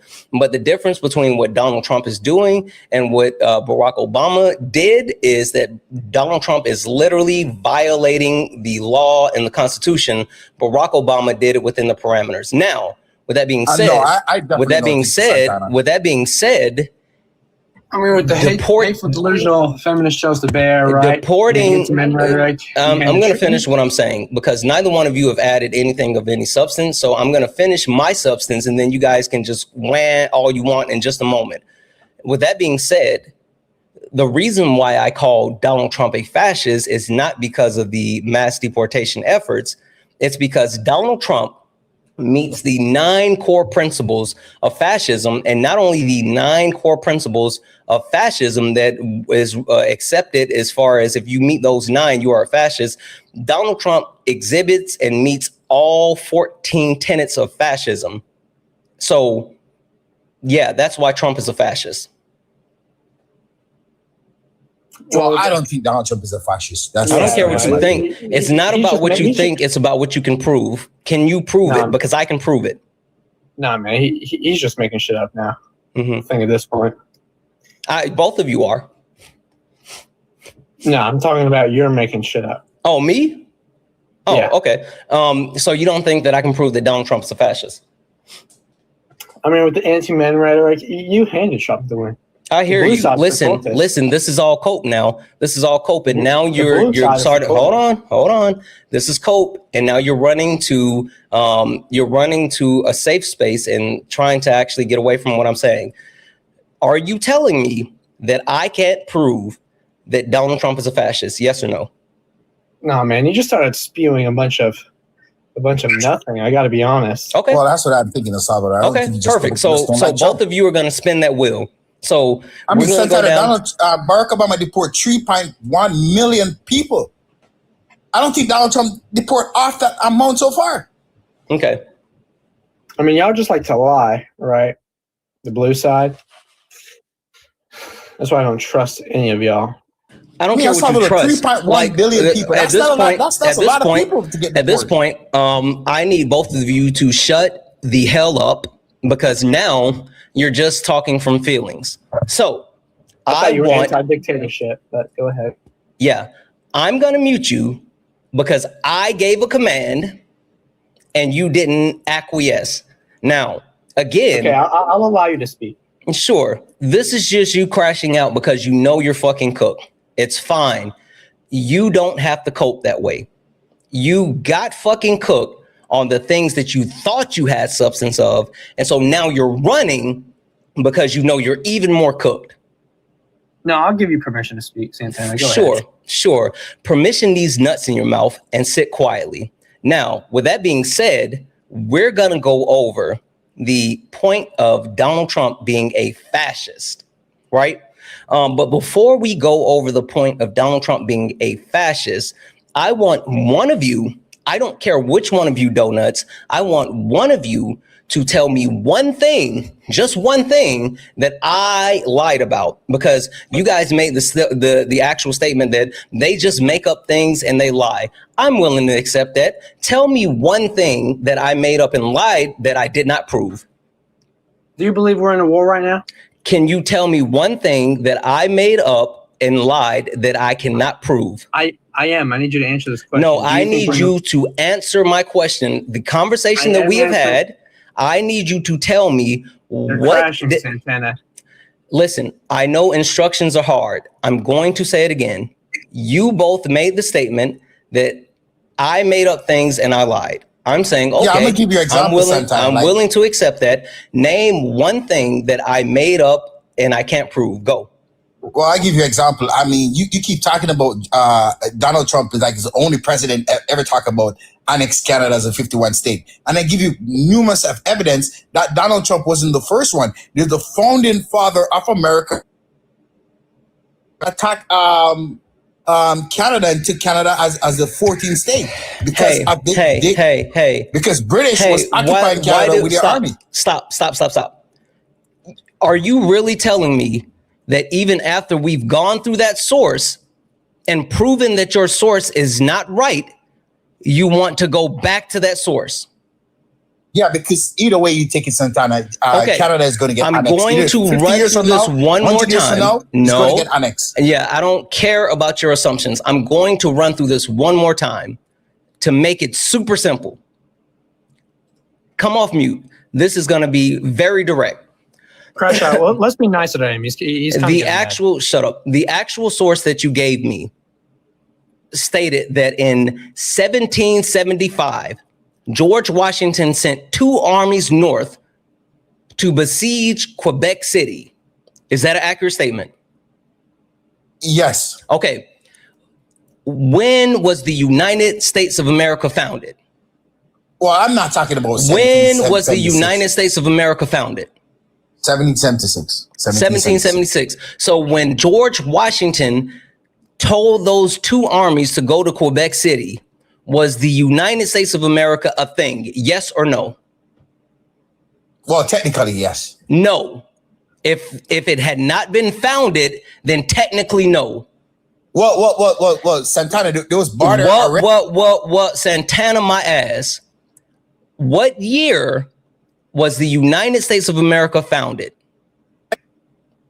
Well, I just said it, 1776. What year did George Washington send those 2 armies to Quebec City?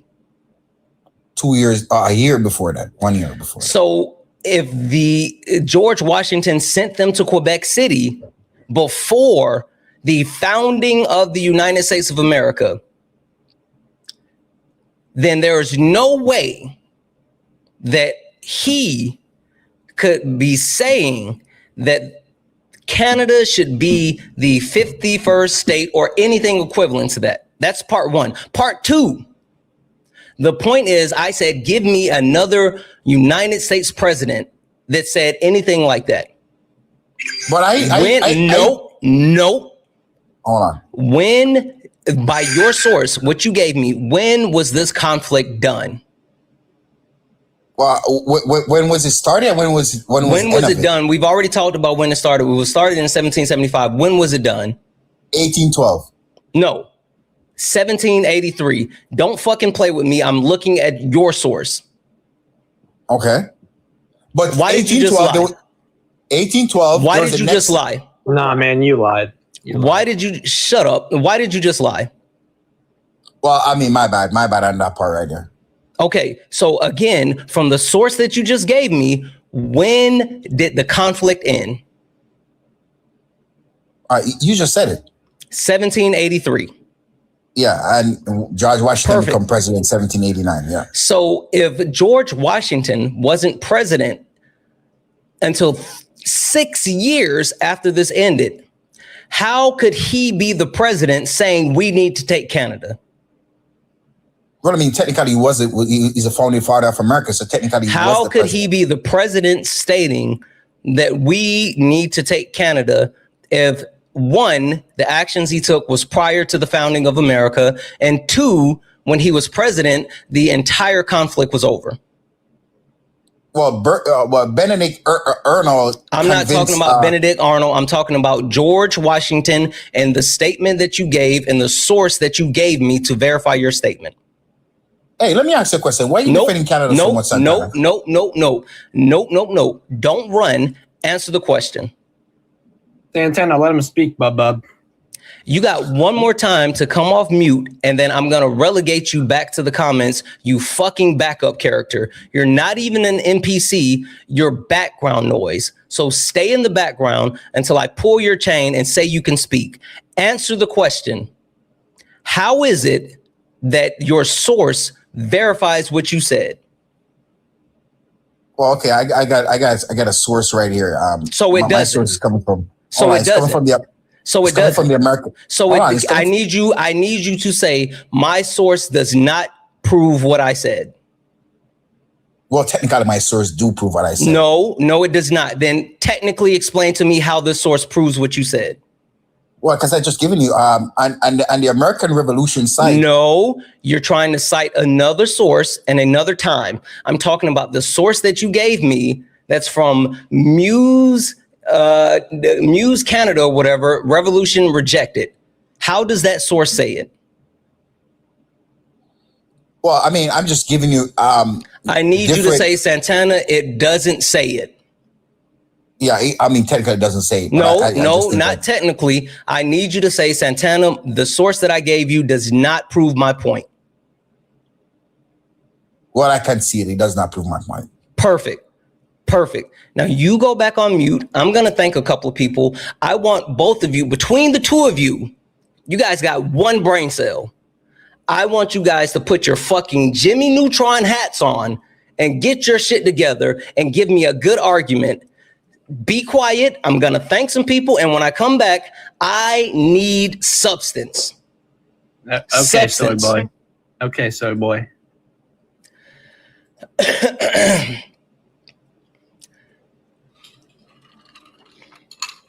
I apologize, guys. And W's in the chat for, let's see here. W's in the chat for Fashid. Hey, Fashid, sent another $6 donation saying, random question, RoboCop or Terminator? Which one did you choose? Oh, Terminator. I said that last night. Absolutely Terminator. Absolutely terminated. W's in the chat. Thank you so much for that $6 donation. W's in the chat for Kevin for the $10 donation saying, what's your source? I made it the fuck up. They make it up every time. Like their source are derived from the fifis and their tum-tum. That's all they have. They have no substance, but they have a ton of big feelings. W's in the chat for Kevin. W's in the chat for Matt Scramble. What up, Matt Scramble? Who sent a $5 donation saying, Canada became a self-governing country in 1867. Matt Scramble, stop giving them the fucking answers. I know. And completely independent in 1982. how could we take a country that technically didn't exist? Like, you gave him the keys to the car. W's in the chat. W's in the chat for Jocelyn for the $1 donation, saying the Blue Jets. The Blue just likes to lie. He was not agreeing with some of your points. Like, was he not just agreeing with some of your points like 2 minutes ago? He absolutely was. And the thing is not only was he agreeing with my points, he knows that I'm fucking right. W's in the chat for Blue Baron for the $2 super chat to say, thank you for schooling these MAGAs and teaching me. Absolutely. W's in the chat for you. Thank you so much for that super chat. W's in the chat over on the old Twitch for Project 454, who sent 100 bits to say, I think King Money got permaban from a kick fund from 274 spreading lies about Elhan Omar. I'm going to have to double check that. For sure. W's in the chat. Guys, if anyone else likes to support the live, you can do so. Cash App, PayPal, Venmo, pay links in the link tree in the bio. Santana Speaks For You. Santana Speaks For You is the best way to support the live. If you're over on YouTube, you can send a super chat, and I will read that out, guys. Keep tapping the screen. 1.2 thousand people here. Look up at the top. If you see the word follow, that means you're not following me. Hit that follow button. Turn on notification so you know when we go live. We go live all the time. So, guys, please hit that follow button. W's in the chat as well for Brandy for the $10 donation, saying keep rocking these maggots. You fucking know. W's in the chat. All right. So I gave you two idiots a moment to collect your mental makeup. I'm going to give you one of two options. Either one, we can continue with the dialogue of me proving that Donald Trump is a fascist, if you guys are willing to die on that hill, or two, you guys can collectively agree on something that you think you want to defend and then give me factual evidence about that. Because, Salvador, you made the claim that Donald Trump has done something good for Americans. I mean, we can explore that claim, or we can go through the point of proving how he's a fascist. Which one do you guys want? I'll move off the hill. I'll go with the second option. I don't want to hear all of your made up bullshit. So yeah, I think he's doing great for America. Yeah. Okay. All right. Crash Out, you good with that one? You want to defend the point that he's doing great for America? Yeah, he's doing great. Donald Trump is doing excellent for America, not great. Okay, perfect. Now, in order to probably the best in modern times. I hear you. Listen, in order to substantiate that, I need proof. So I'll make this easy. Give me one key economic indicator that is better currently under Trump than when it was under Joseph Robinette Biden. Just one. Well, the stock market is booming. The stock market is not a key economic indicator. Well, we know gas prices are about to go way down. Yeah, and the gas prices are not way down. So I'm going to repeat my question one more time. They're about to go way down because sure. They are. And you know what? I'm about to fucking turn into Superman and fly. No, I need you to give me one key economic indicator that is better today than it was at the end of Biden's term. Just one. Grocery. Okay. Yeah. Grocery prices. At the low time. So grocery prices. Okay. Quantify that. Well, on the Biden, a box, a small box of egg was No. Quantify that doesn't mean give me some type of made up shit that you want to talk about. Quantify that means it's just a fact. Give me the a loaf of bread was quantify that means give me a source that shows that grocery prices are lower now than they were under the end of Biden's term, and I'll even give you a hint. Go check out CPI. Well, I just said Santana. I just said a box of egg was more expensive on the Biden. Milk was more expensive on the Biden. Is a box of eggs a key economic indicator? Inflation rate is much lower today. Exactly, Salvador. Okay. So wait, hold on. Are we going with the grocery prices or are we going with the inflation rate? Well, we're going with both. No. You can Biden pick was one of the worst two. president. We'll examine I'll one go of the with two. inflation rate crash out. We'll go with grocery. That's right. I'm going with my head. Yeah, I'm going with my grocery. No, I've already said that between two of you, between the two of you, there's one brain cell, and that's not one brain cell brain can't each. handle that That's much one information, brain Santana. cell. You guys are sharing a brain cell. You're literally sharing a brain cell. And since you two are sharing one brain cell, I'm not going to give you the opportunity to try to talk about two things that you're wrong about individually. We're going to talk about the one thing that you guys are collectively wrong about. So is it going to be CPI or is it going to be inflation? Your brain can't handle that much information, Santana. Is it going to be CPI or is it going to be inflation? I'll do inflation. Okay. So what's the current inflation rate? Pretty sure it's last time I checked, it was at 3.8. Okay. The current inflation rate from the Bureau of Statistics and Economics, they released the inflation rate for April 2026, right? And the inflation rate was 3.8. You're absolutely right. Now, with that being said, give me the inflation rate in January of 2025. 2025? Mm-hmm. I'll do you one better. June of 2022. No. 9.1%. No. You're running. Salvador, tell me what the actual question was that I had. You wanted to know the inflation rate from 2025. Prior to that, the original question that you gave me the inflation rate for, what was the question?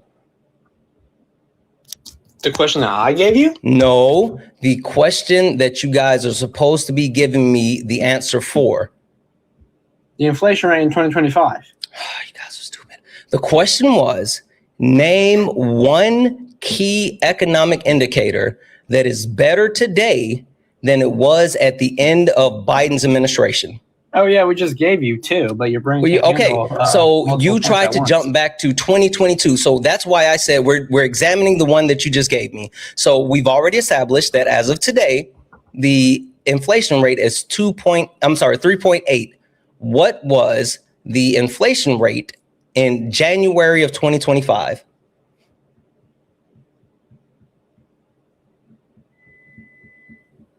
You want me from 2025? January of 2025, that's when Joseph Robinette Biden was president, and he handed off the economy to Donald Trump.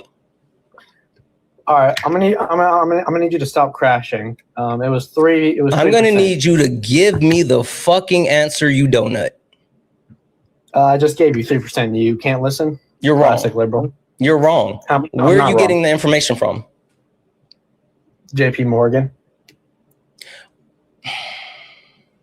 First of all, you're wrong. Second of all, why wouldn't you be looking at the Bureau of Economics and Statistics? Because that is outdated. How is the Bureau of Economics and Statistics outdated? That they don't have they're not updated like properly. How is the Bureau the U.S. Bureau of Labor Statistics not updated? It's literally the governmental source that tracks this information. Oh, well, WhiteHouse.gov is a governmental source, but you don't trust that. WhiteHouse.gov is controlled by who is in power. The Bureau of Labor and Statistics is a nonpartisan bureau that is tasked with tracking this information regardless of administration. How is it outdated? What up, Peach? Jesus, you're so dumb. You got one more fucking time to say something that has nothing to do with your stupid claim. Now, tell me why the Bureau of Labor and Statistics is outdated and JP Morgan Chase is more reliable when JP Morgan Chase gets this information from the U.S. Bureau of Labor Statistics. Because it's not updated properly. How is the source not updated properly? Well, because so you want January, right? No, I want you to answer the question. How is the U.S. Bureau of Labor and Statistics not updated correctly? Well, because they don't have the stats. They don't have the most recent stats available. So the actual governmental source that gives this information to JP Morgan and Chase, the actual source that you just tried to cite, they're the ones that give this information to them. You're saying they don't have updated information. No, they don't. How stupid are you? What? How stupid are you? Is your stupidity contagious? Do we need to worry about other people getting stupid because of you? I mean, if it was, I think you've contracted it. I would agree. If it was contagious, I would be a doddering idiot like you. Good thing I'm not. I'm going to put you back on mute. Crash Out. Would you like to substantiate the claim of inflation? Because we've already confirmed that in April the inflation rate is 3.8%. Right fucking now. I know. Go call your dad right fucking now and tell your dad that he should have left you in a crunchy sock. Hold on. Nope. Hold these nuts in your mouth. You're left with the inflation rate. Substantiate that, or either fold. Well, I mean, under Biden, a box of egg was like. That's not the question.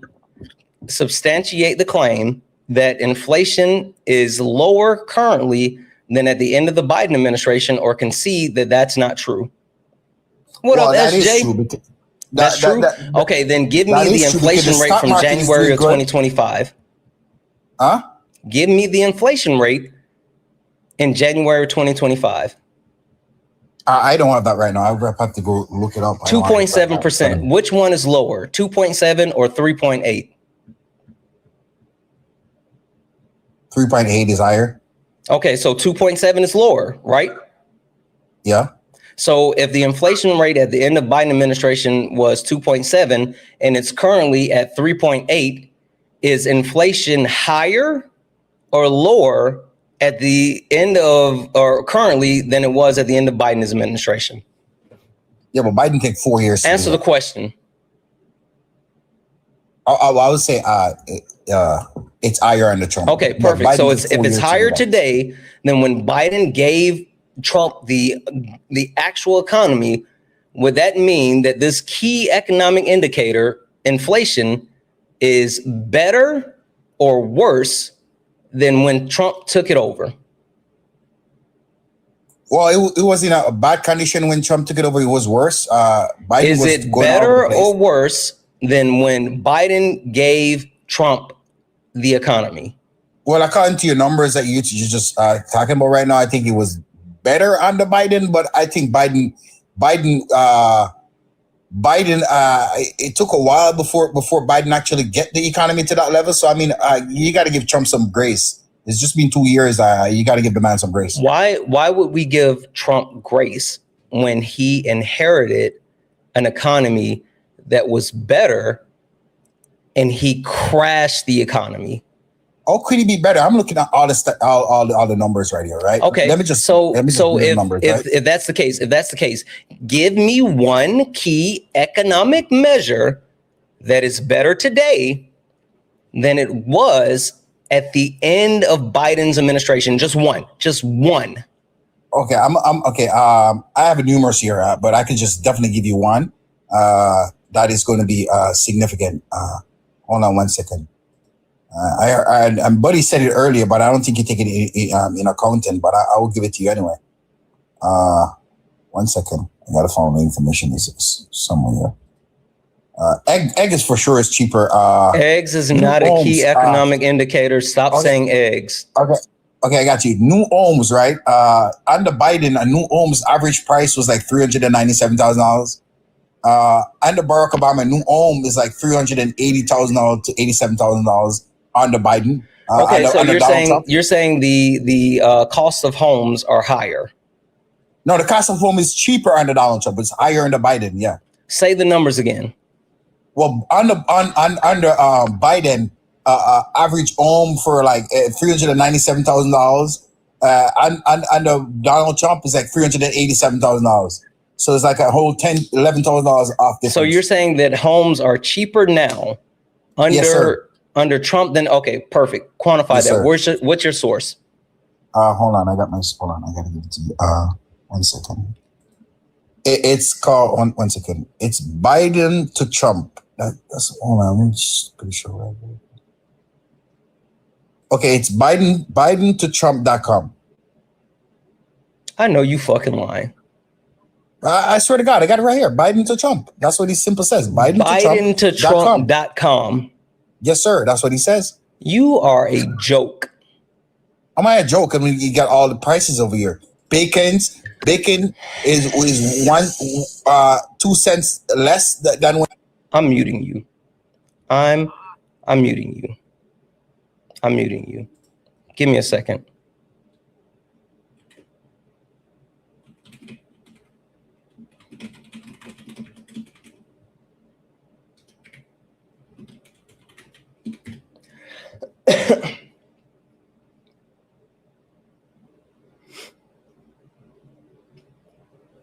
If you take a look at the economists, you can see the price index. You can see the increase in home prices in the U.S. and how that has trended.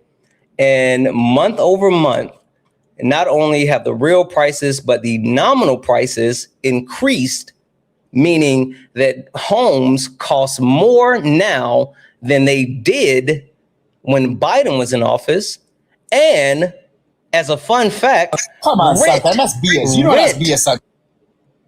Rent is higher. Rent is higher. I know who? Donald Trump? Yes. Not only are home prices more unaffordable, but rent is higher. I just literally gave you the Economist, and you don't even have to look at the Economist. You can look at NIBS that looks at the United States housing market. You can go to Fred. You know what Fred is? Yeah, I know what Fred is. You can go to Fred. No, Fred but talks about the housing market all the prices are breaking down in front of me here, Santana. How the price breaking down? On BidenToTrump.com? Yeah. Okay, so what do you think is more a viable source? The actual, excuse me, what's more a viable source? The Federal Reserve Bank or some site called BidenToTrump.org? I'm sorry, BidenToTrump.com, not org. BidenToTrump.com. Well, I'll say the federal. Yeah.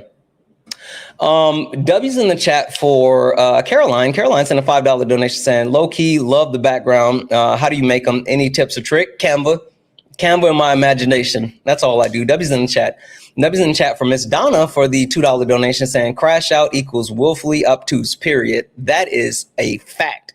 W's in the chat for Miss Donna. W's in the chat for Fashi for the $4 donation saying to that crying caller, Salvador, hasta la vista, baby. I know that's right. We got him up out of here. He was like, well, I have to call my dad right now. Sure. W's in the chat. Guys, if anyone else likes support the live, you can do so. Cash App, PayPal, Venmo. Pay links in the link tree in the bio. Santana Speaks For You. Santana Speaks For You is the best way to support the live. If you're over on YouTubes, you can send a super chat and I will read that out. Only request up if you're a Trump supporter or disagree with anything on the background. If you're friendly, tap the screen, share the live, send your daily heart me, knock out the daily gift goal. And also, hey, hit that follow button. Hit that follow button. I go live all the time. You don't want to miss it. I do debates. I do panel discussions. I do interviews. I stream gaming. I do all the good stuff. So make sure you hit that that follow button so you know when I go live. And at this point, I have thoroughly whipped this trick. Whoop that trick. Whoop that trick. I've thoroughly dismantled everything that he has. And so now, listen, crash out. I actually feel bad for you at this moment. I feel bad for you because I'm going to let Jeff have this conversation. And if you thought that you couldn't fucking deal with me, I've got some bad news for you. Jeff, what up? Hey, how's it going? I'm Gucci, as the kids would say. How are you? I'm chilling. I just finished some work on this nice holiday. Not like work, but like my stuff that I had to get. That's cool. And now I'm wondering why we want things read to us as opposed to reading them ourselves. That's the question. Jeff, a better question would be, why are we trying to cite Wikipedia and BidenToTrump.com as actual sources? You want to know what's funny about saying that Fred is more reliable than BidenToTrump.com? What's that? BidenToTrump.com uses the Fred API and then draws conclusions that Fred disagrees with, which is hilarious to me. That's fucking crazy. Well, I mean, I think it's more accurate. If you ask me, I think it's more dead on accurate. Just to be clear, the site that's using Fred as a source, because it does do that, right? You were aware of that, right? Yeah. Okay. And then shows different information that Fred does, is more accurate than Fred, which is their source. That's what you're saying? Well, I mean, I'm looking at the stock market. I'm not looking at only ohms. We're just gonna go back to what I asked you about, because just to be clear, BidenToTrump.com doesn't have any stocks on it at all, right? What it does, he's talking about the stock market right here. I'm looking at it right now. Let me check. I'm just gonna pull it up again. Yeah, on Biden, under Biden, the stock market. No. Hey, timeshare salesman. All right, I didn't ask you about under Biden. Right, I asked you about the website BidenToTrump.com, which is what you and I are talking about, right? Yeah. Does that have the stock market on it? It does have the Dow Jones Industrial Average, yeah. Okay, cool. Okay, yeah, at the bottom. But the things that you were citing, the groceries and stuff, that has nothing to do with the stock market, right? Well, I mean, not necessarily. Not necessarily, not at all, right? But I mean, the thing that you buy in the stock market pertains to like PlayStation, Nike. We'll just ask my question again. The sourcing, the stuff that we're talking about, where it says it's using the Fred API, that's not talking about the stock market, right? Well, no, not technically, no. Okay, cool. So we'll go back to the original question I asked you. The site that's using Fred as a source and has different information and conclusions than Fred, you think is more accurate than Fred, which is what they're using as a source? Well, yeah, that's my opinion. That's your opinion. Okay. So the secondary source is more accurate than the primary source. Well, I think that the secondary source is more, it's more, what do you call it? No, it's more updated more than Fred. How is the second? Wait, no. First off, that's impossible because it's using Fred. So if anything, it would be at the same time as Fred. It can't be more updated than Fred if it's using Fred. So that's ridiculous that you said that. But the second thing is, Fred does an analysis. What analysis is this site doing? The site that I'm looking at, the Biden to Trump. Yeah. Well, basically, as you said, it contradicts Fred. I didn't ask you about the contradiction. We already know it contradicts Fred. I'm asking you, what analysis is it doing? Well, you tell me. This isn't my source. I think this is a load of, as Joseph Biden would say, malarkey. I'm asking you.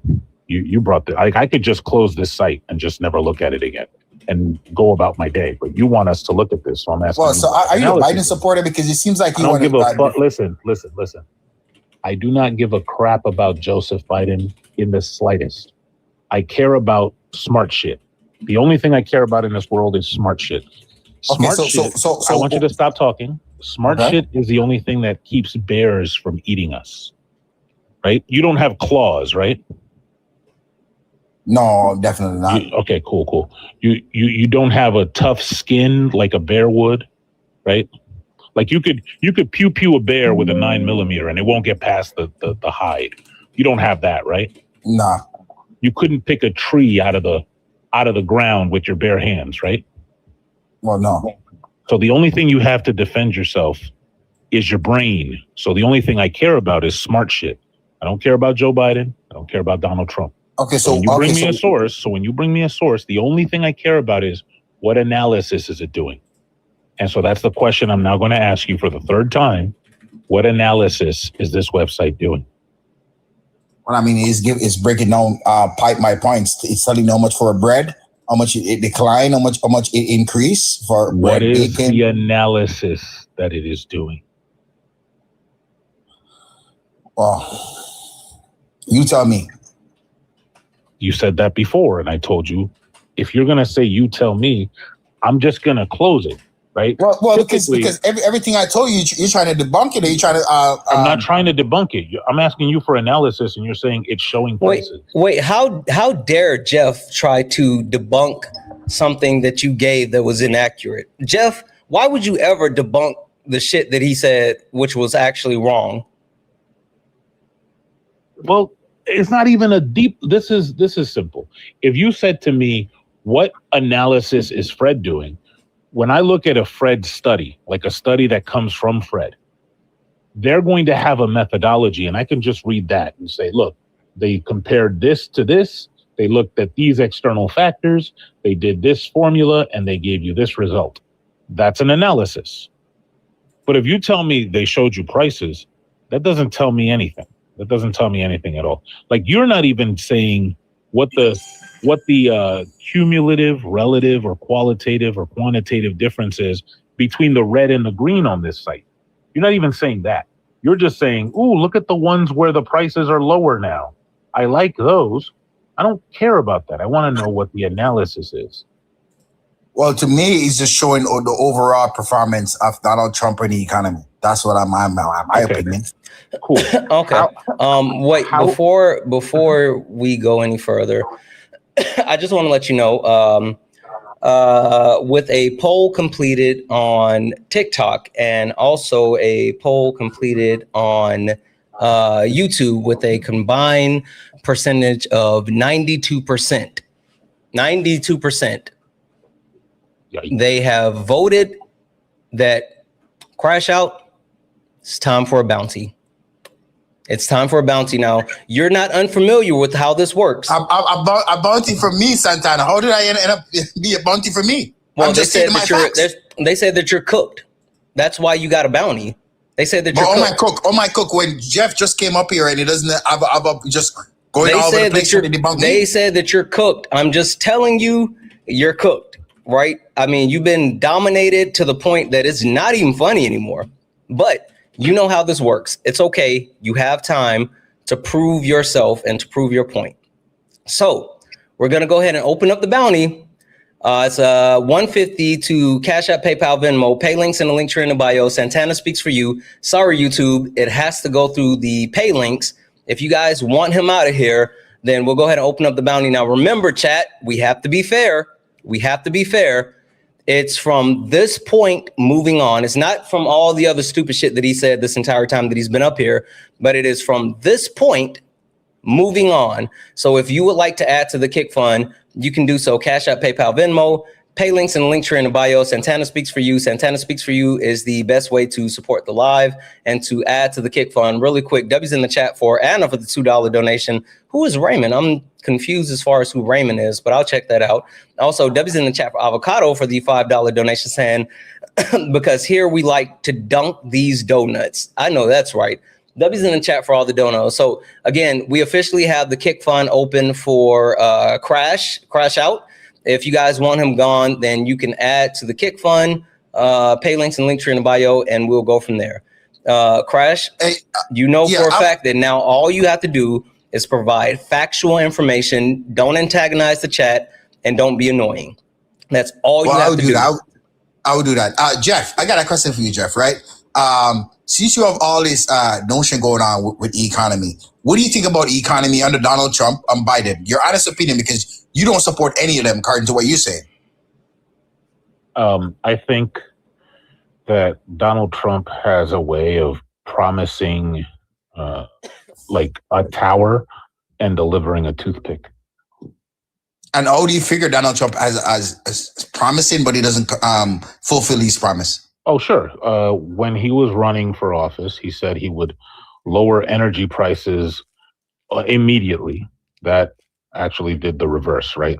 Just, you would agree? No, I wouldn't agree. I would disagree because energy prices are lower now. Well, I mean, Let's just look. Hold on. I don't want you to like look for a thing that's going to give you the scam answer. I hate timeshare salespeople. Everybody knows this about me. I do not like scam artists. I'm asking. Well, Jeff, I would say, hold on. Yeah, this go is ahead. a direct question. Sorry. Yeah. Did Donald Trump say he was going to lower the price of energy? Yes or no? Yes. Okay. He said he was going to do that within a certain amount of time. Some people say within the first year. Some people say within the first month. But it's been more than a year. Yes? Yes. Is the price of energy lower? Not at this moment. Okay. That would mean no. That would mean no, right? Yeah. Okay. Yeah, that would mean no. If I tell my mortgage company I'm going to pay you on the 1st, if I tell the bank I'm going to pay you on the 1st, and the 1st comes and I haven't paid them, they go, "Have you paid us?" And I go, "Not at this moment." That's stupid, right? That the answer is no, I haven't paid you.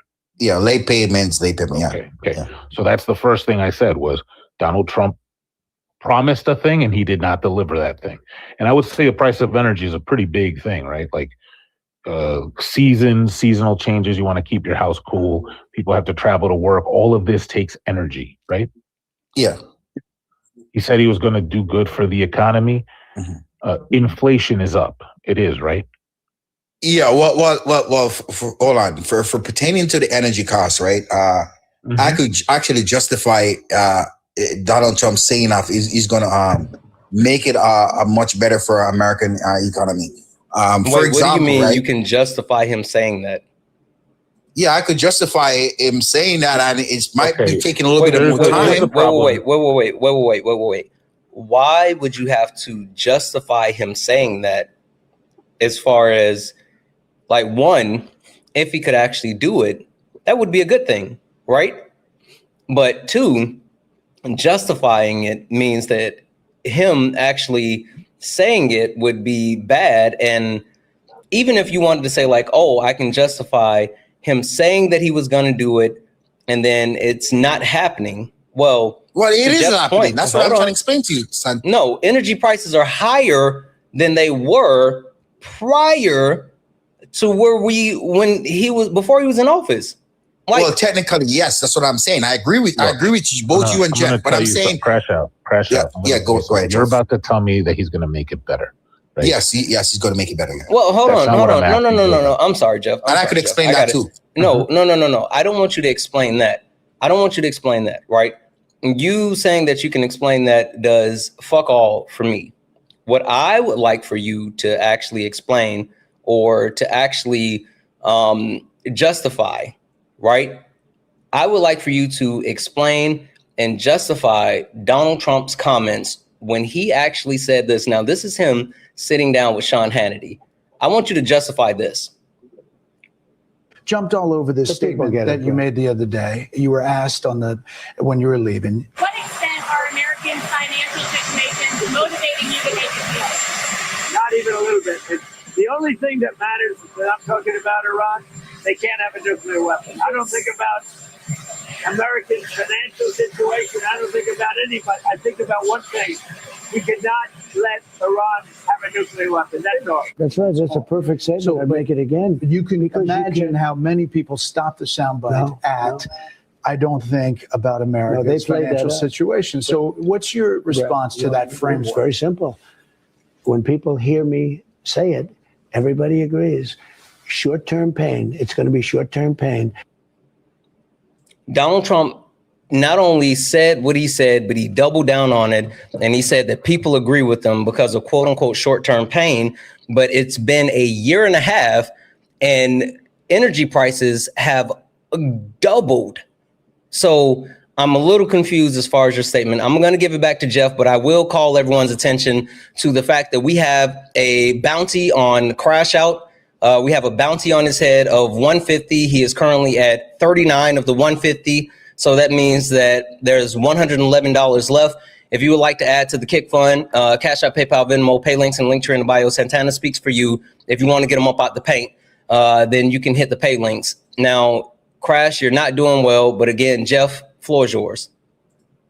Crash out. You ever put air in your tires? Yes, I do. You do it. Do you have your own compressor, or do you go to like the gas station? I go to the gas. I have my own compressor, but if I'm on the road and it's not in my car, I go to the gas station. Let's say you went to my gas station and I told you I'm going to charge you $10 for the air because it's premium air. What would you say to me? I would say that's BS. But it's better. It's better. What would you say? Well, I wouldn't. I definitely would. I wouldn't. I mean, if it's I don't know about something about premium air. I never heard about that. So. Yeah, because it doesn't exist, right? Like when I go to the gas station, it's still 87 to 93, right? Yeah. So it's not better. No, technically, better is how much you charge for it, and so it's more. So when you say better, you're scamming me, right? You're just telling me premium air, right? When I turn the lights on in my house, it's not better. The lights are still, it's a 60-watt bulb. It fills up the room or it doesn't. It's not like the energy is gonna be like if I don't have a Wi-Fi enabled bulb. I hate those things, right? If I don't have one of those, I still gotta hit the light switch, right? Yeah. So it's not better. It's just more expensive. So don't scam me. He said he was gonna make it cheaper. He didn't say he was gonna make it better, and it's not cheaper. Well, that's what I'm saying. Let me get to the bottom of it, Jeff. Right? Numerous of president always refused to do the good thing, right? I mean, Biden knew that Venezuela and Iran was doing bad deals. I don't care about any of that. I said, let me just finish, Jeff. Let me just land my plane.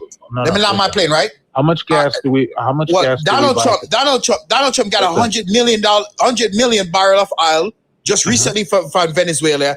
It shipped to Mississippi. And gas is more. Is gas cheaper now? Well, that's what I'm saying. Let me finish. Right? Wait. Just answer this question: is gas cheaper now? Jeff, let me finish. It's going to take a minute. It's going to take a minute for the actual evidence to be shown and the gas pump. But I'm saying it's going to take a minute for the evidence of the 2020 election being stolen to be shown. It was never stolen. It was never stolen. That's what Barack Obama. No. We're not doing that because you will get civil integrity. There was a free and fair election. We're not going to talk about that. Stay on track. And also, just FYI, you're now up to 55 of the 150 bounty. Guys, if you like to add to the bounty, if you want to get them up out the paint, Cash App, PayPal, Venmo, pay links and link tree in the bio. Santana speaks for you. Answer Jeff's question directly, please. So yeah, wait, are you Spanish, Crash Out? Medio, poquito. There's a saying that we have in Dominican Republic. It's va llover no moja. It's the way we don't get scammed. Va llover is the future tense. It's going to rain, no moja. Doesn't get anything wet, right? Like you telling me it's going to rain tomorrow? Like bring out an umbrella? But listen, Jeff. You're telling me it's going to rain tomorrow. Jeff, I think you're upset because Donald Trump actually took Venezuela. Are you upset? ¿Qué pasa? I don't give a fuck about Venezuela. I told you. Well, he didn't take Venezuela. That's just wrong. Yeah, I don't care about any time that you say something other than what we're talking about and you try to psychologize me. That's just you saying you ain't got nothing. You don't got no smart stuff to say. I do got smart. I just want to know if he said, because we're just on the point. You said, hey, what do you remember? You asked me a question. What do I think of Donald Trump and the economy? And I think Donald Trump promised to do a thing and he didn't do it. And right now I'm wondering, why are you doing the sales pitch for him? I don't know if you're on payroll, if you're just on the clock and they didn't give you the holiday off. Jeff, things take time, right? I mean, the last time I checked, a president not just going to come in and just right off the bat, just get everything booming and spooning. Look, then he shouldn't have said what he said. I didn't hold him to it. I didn't say, hey, Trump, I just wrote you a speech. Why don't you tell these people you're going to get the energy prices down in a year? No, he said that, right? We We should Well, be he's holding making our. moves. Hold on. We should be holding our public officials accountable. Yes. Yes. Okay. So when they say something and it doesn't happen, we shouldn't be giving them a lap dance. What we should be saying is, "Hey, you said a thing and it didn't happen." That's the honest thing to do, right? Well, I don't look at it like that from that perspective, to be honest, Jeff. Because, So we shouldn't be holding them accountable. well, we should, but I don't look at it from your perspective. Then hold on, just to be clear, holding them accountable means saying the truth. Yes. And so the truth is he said a thing and it didn't happen. Well, that's what I'm saying. Give him some grace, Jeff. Wait, no, I don't give anybody grace that has more money than me. The truth is he said a thing and it didn't happen, right? So is it okay? Look, I work for a living. I have a boss. I have deliverables. If I say to my boss, I'm going to have this report on your desk on Friday. Do you know what needs to happen on Friday? That motherfucking report. That report better be on that motherfucking desk. Well, right? I mean, a presidential is a whole different ballgame. Right? Presidential is the same ballgame. No, you know it's what? not, My Jeff. report, it's not, it's the same. I'm going to tell you why it's the same ballgame. Mm-hmm. And it's even more strict because when I don't do the report on Friday, nobody loses their job. Nobody loses their house. If somebody else who's a president says, I'm going to have the report on Friday and they don't, people die. People lose their house. People lose their job. Well, Jeff, let me ask you a question, important. Right? And you're here saying, yeah, but give him grace while people are dying and starving. Well, let me ask you a question, Jeff. For example, right, if Biden signed something 1 year before he leave office, does it apply the same here, or does it take 2 years minimum to apply? Sign? Excuse me? What did he sign?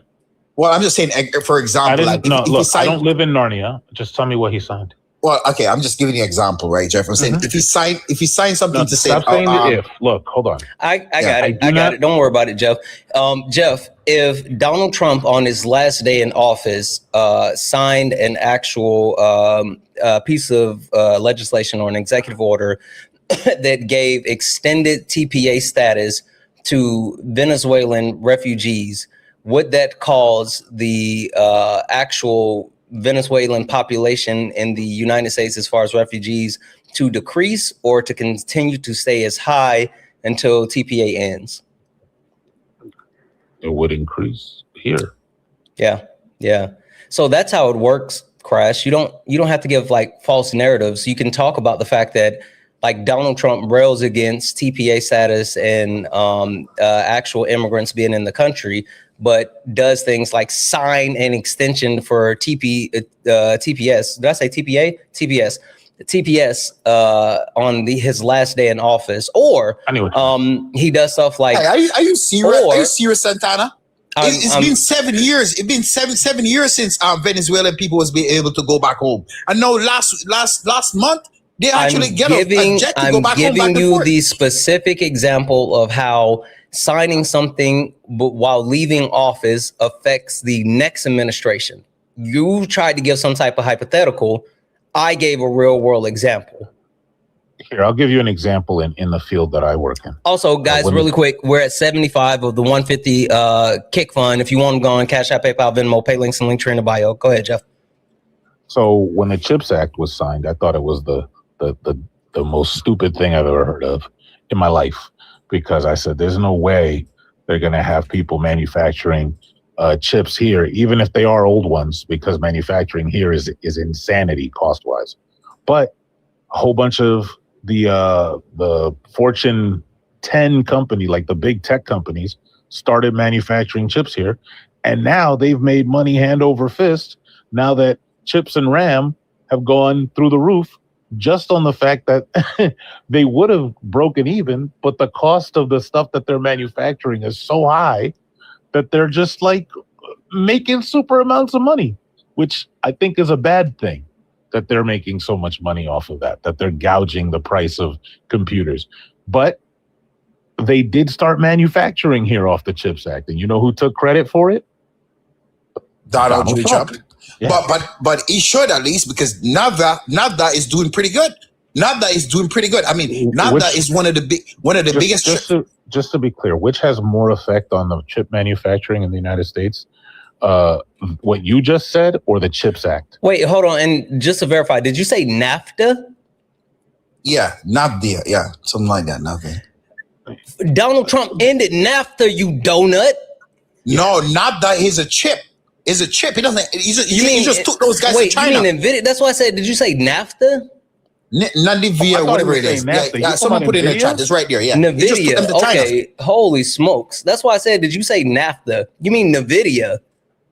Yeah, whatever it is, man. NVIDIA, whatever it is. Yeah. Listen.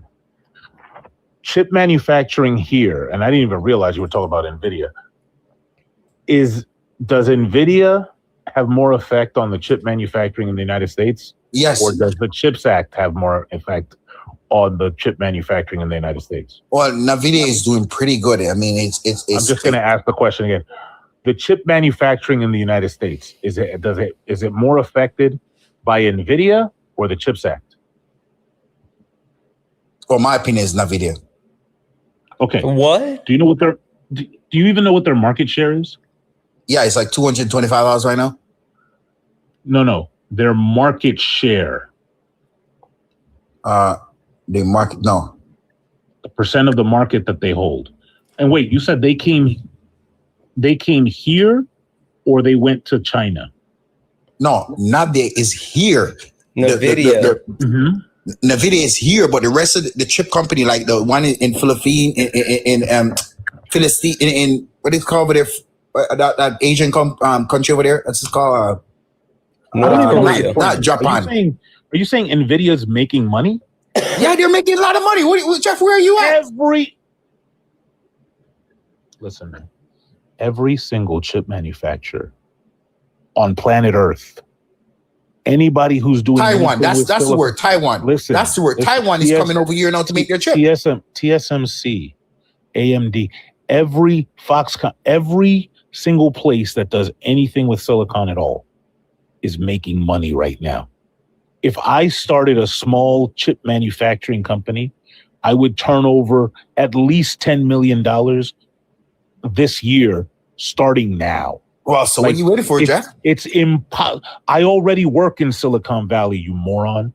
What I'm telling you is every single chip manufacturer on earth is making money. So for you to say, hey, look at this chip manufacturer that's making money when they're all making money is insane to me. Well, they all making money, but they're only making a certain amount. NVIDIA is one of the biggest chip amount. Not a certain amount. Well, NVIDIA is one of the biggest chip companies in the world right now. I don't know if you know that, right? You don't know what you're talking about. The chip company I'm telling you about is one of the biggest chip companies in the world right now. NVIDIA. Why are they making more money? Because the chip is manufactured in America instead of Taiwan. It's not about being manufactured in America. It's literally not. It's because the Chips and Science Act. Guys, we're at 112 with a 150 kick fund. Cash Out, PayPal, Venmo. Santana speaks for you. Crash Out. The reason the chip manufacturers are making money is because venture capitalists have invested $1 trillion into the construction of data centers across the country and across the globe to prop up LLMs and AI. That's why everybody's making so much money. It doesn't matter if you're manufacturing your chips in Memphis, Tennessee. It doesn't matter if you're manufacturing your chips in Micronesia. If you have chips, somebody's going to buy them. There's a shortage right now. Well, it does matter, Jeff, because I mean, as we see right now, right? You don't know what you're talking. Jeff, name me a chip. Right, okay, look, Jeff, this is easy. Name a chip manufacturer that's not making money right now. A lot. I can name a lot. Yeah, go ahead, name one. Well, I can't name one right off the top of my head. No, don't worry, I'll look it up. No, go ahead, name one. I can't make it up on top of my head, but I know a lot of chip companies not making any money. Oh, sure. Find one. Yeah, I mean, Jeff, let me give you an example, right? Don't give me an example. Don't give me an if. There's a real. Most of these are publicly.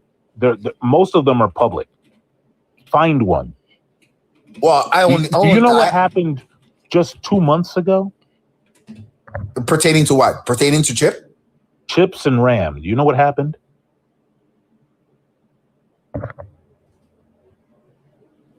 They had a round of negotiations. FYI, just looking at the information, and this is coming from a couple of different sources, including the Yahoo Finance, and they took a look in conjunction with American Compass. There's not one manufacturer that is making less now who has not increased revenue. So the answer is none.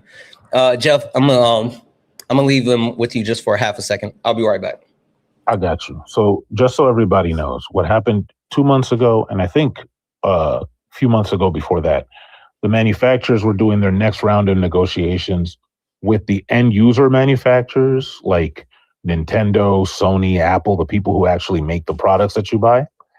And on average, they said, hey, your increase for this year from last year is 200%, 250%. Why? Because you either pay that or we'll give the parts to these huge buildings that want them.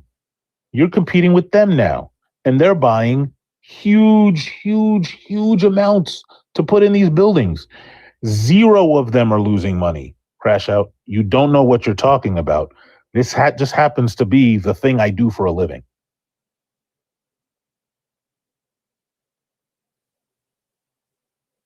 What I don't know is why it is that you're so bent on talking about, like, embarrassing yourself and talking about something you clearly don't know anything about this industry, right? But you're just saying stuff out your neck. You're saying stuff out your rectum. Ooh, I'm saying stuff out my rectum, you said? Mm-hmm.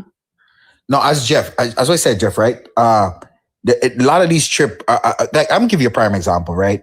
If we don't start manufacturing our own chip in America, we're gonna be in problem because at any moment, China could say they're gonna invade Taiwan. No. Stop.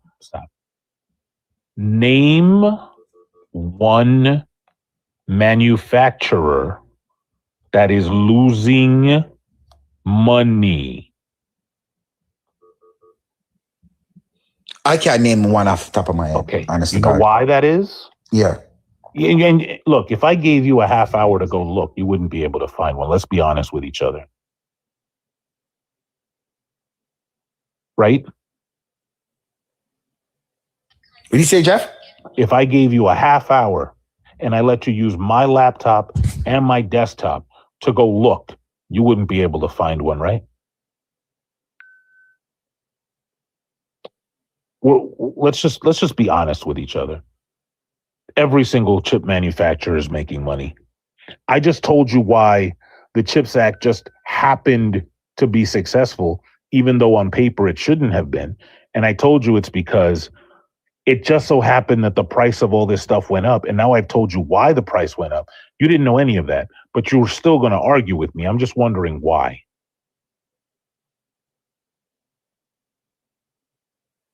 Like, it seems like you need your Führer to be like this good guy who's doing good stuff, but you can't show it. So you have to make shit up.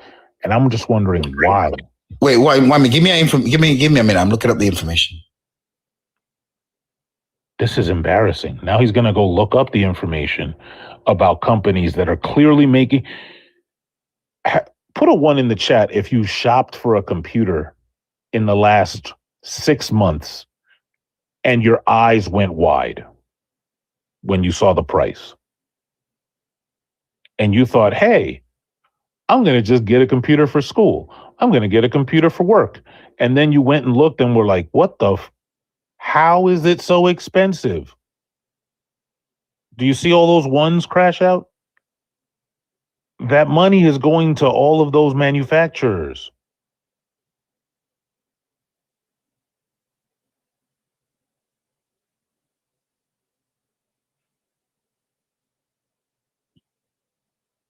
These are all these people are telling you. They're telling you directly. Like, they're charging through the roof. And it's not because... I got it right here, Jeff. There's a chip called INTC is not making any money. It's struggling bad. Yeah, that's one of the main ones is struggling really bad. INTC, is that what you just said? INTC, yeah. Guys, I want you to understand that he just said Intel. That's who he just cited. Intel. Hold on. I want let's just look at the first search I had for Intel. Let's see. What does this say? This was Intel today, stocks. actually. Today. Intel stock up what? What number is that? That's 225%. Oh, okay. Does that sound like struggling to you, Crash Out? You said INTC like you've never heard of this before.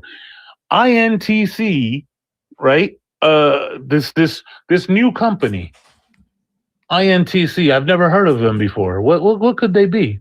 Have you ever heard of Intel, Crash Out? Yeah, I've obviously heard about Intel. How old are you, Crash Out? Well, I'm 32. Okay. Wonderful. I'm glad you said that. Intel has been making chips since before you were born. Yeah, that's what I'm saying. I know about Intel, but I'm saying like Intel is not making the same amount of money that Nvidia is making right now. NVIDIA. 225%. That's a lot. Like I never knew that. Oh, they're struggling though, right? Wait, that's what he just said, Santana. I've been listening. INTC is struggling. Yeah. Yeah. You know what the real struggle is?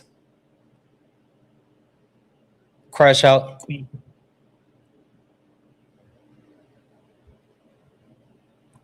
Crash Out. Oh, now you don't know how to come off mute.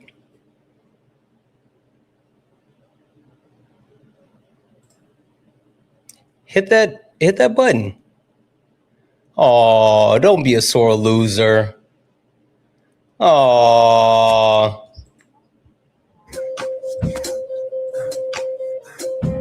He knew it. Jeff, he knew it, and he knew what happened. He threw in the towel. I'm just, dog, I don't know why. Like, it's one thing when I say, yo, I love Team X more than anything, or I really love Star Wars, no matter what. Like, Star Wars could put out a cartoon about nothing, and I'll watch it. I love Star Wars. That I don't have to justify that to nobody. But now you're joining stuff of talking about people's lives, and you're like, yeah, he's doing great. Why? Yep. Because Intel is struggling. Yep. Jeff, that was that was tough. I don't know how long you've been here, but they have nothing. They have nothing. Long enough to know that we're holding today's foreign policy to the standards of 1775. Yep. That's exactly what they're doing. Anyway, Jeff, anything else for the people before we go on and grab some debates? Go to jmims.com if you want to learn about stuff. Oh, did I tell you about the pronouns? Yeah, you did. Did you release it? Yeah, that's up. Okay. So if you go to jmims.com, the last episode of Jeff Makes It Make Sense, you get an in-depth analysis of the history of pronouns. If anybody is shy when you join these TikTok lives and they ask you for your pronouns and you're not sure what to say and you're not sure what those are, just go right to jmims.com, look at the episode, I think it's episode 8, look at the latest episode, and you'll get a whole philosophy of language dissertation on pronouns. I know, that's right. Shout out to Sarah the instrumentalist for the sound bed underneath.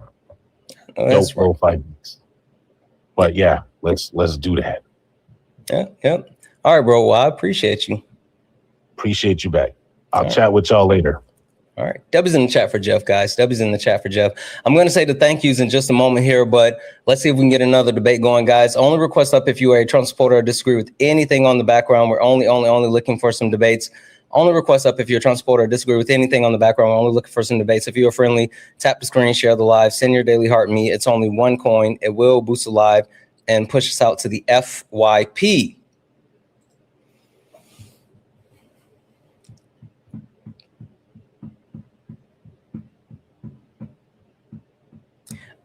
I know Katie Marie didn't leave after being in the comments chirping, after getting the request and chirping. You better fucking load in, Katie Marie. You better actually fucking load in instead of just like letting it spin. I know it looks like to you guys that she's here, but she's not. jmims.com. jmims.com is where you can find that information that Jeff was just talking about. If you want to check it out, make sure you hit up jmims.com. Guys, she is not fucking loading. After being in the comment section, yip yapping, talking all that shit, and now she's not here. Yeah. Katie Marie, get back up here. Get back up here. Don't run. Only request up if you're a Trump supporter or disagree with anything on the background. We're only looking for some debates. Only request up if you are a Trump supporter or disagree with anything on the background. We're only looking for some debates. If you're a friendly, tap the screen, share the live, send your daily heart me.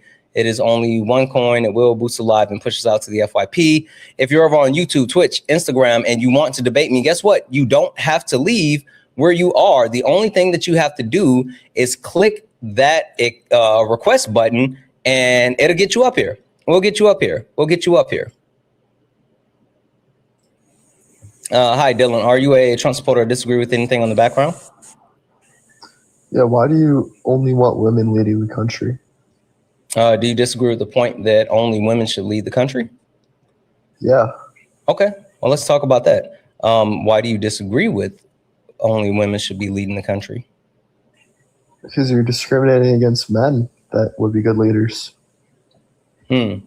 So you think that it's discriminating against potentially would be good leaders for men? Interesting.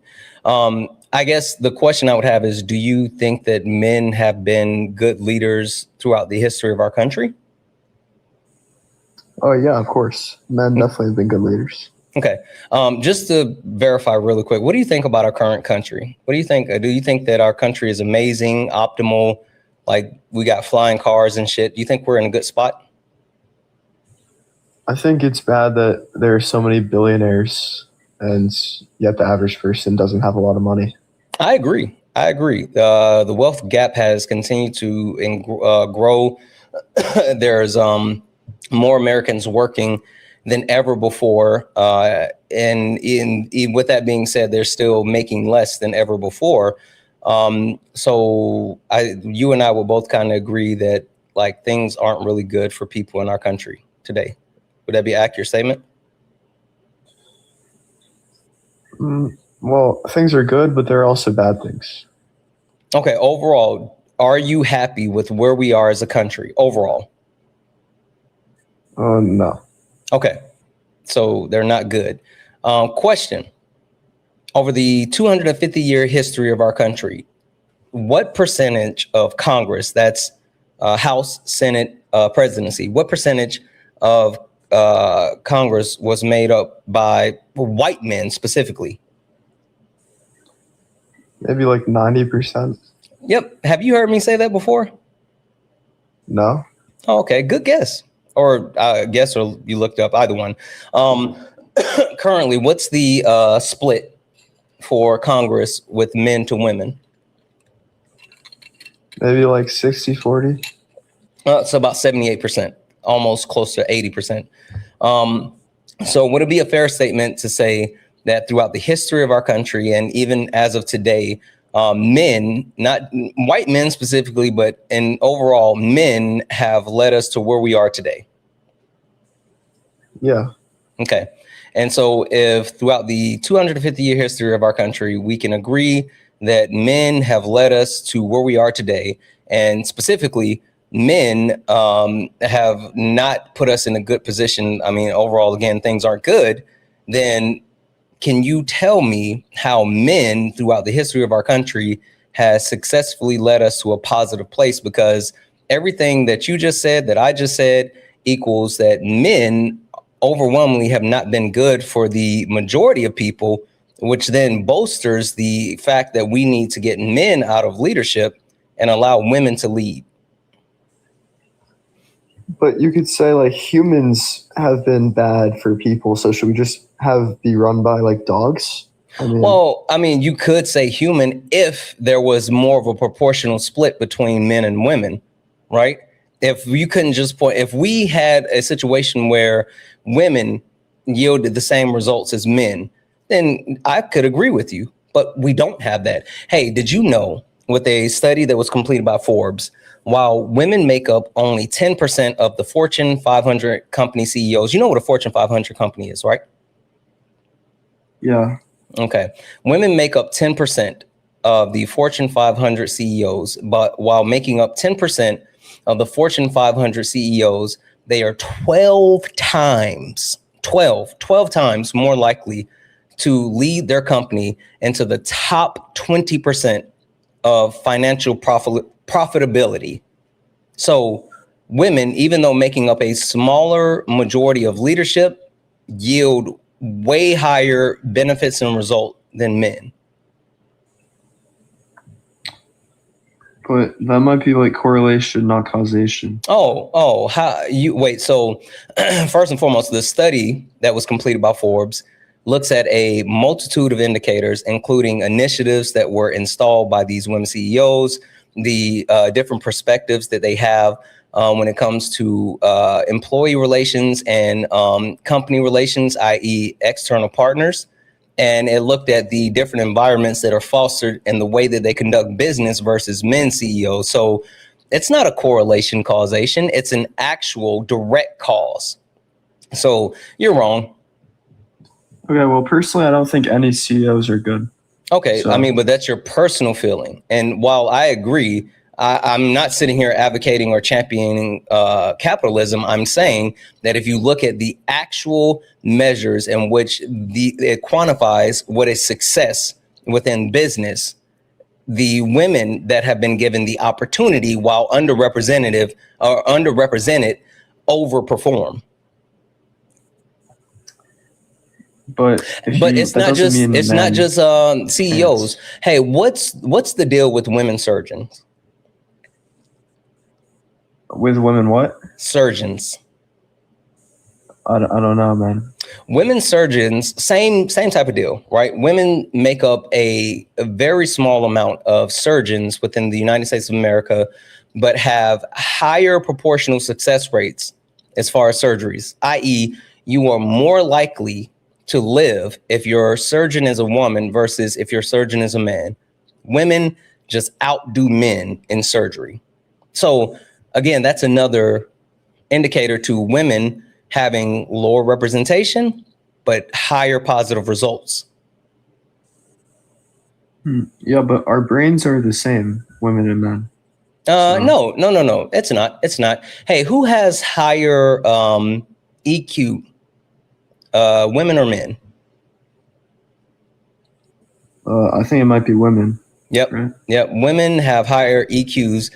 Men are more likely to actually abuse substance, to overindulge in addictions, and abuse people. And when I say people, because I'm not just talking about like women, men lead in violent crime towards women, children, and even men. So like when it comes to the ability to emotionally regulate women, outclass men, it might be something to do with like the thicker dendrites that allow them to go through amazing things like childbirth.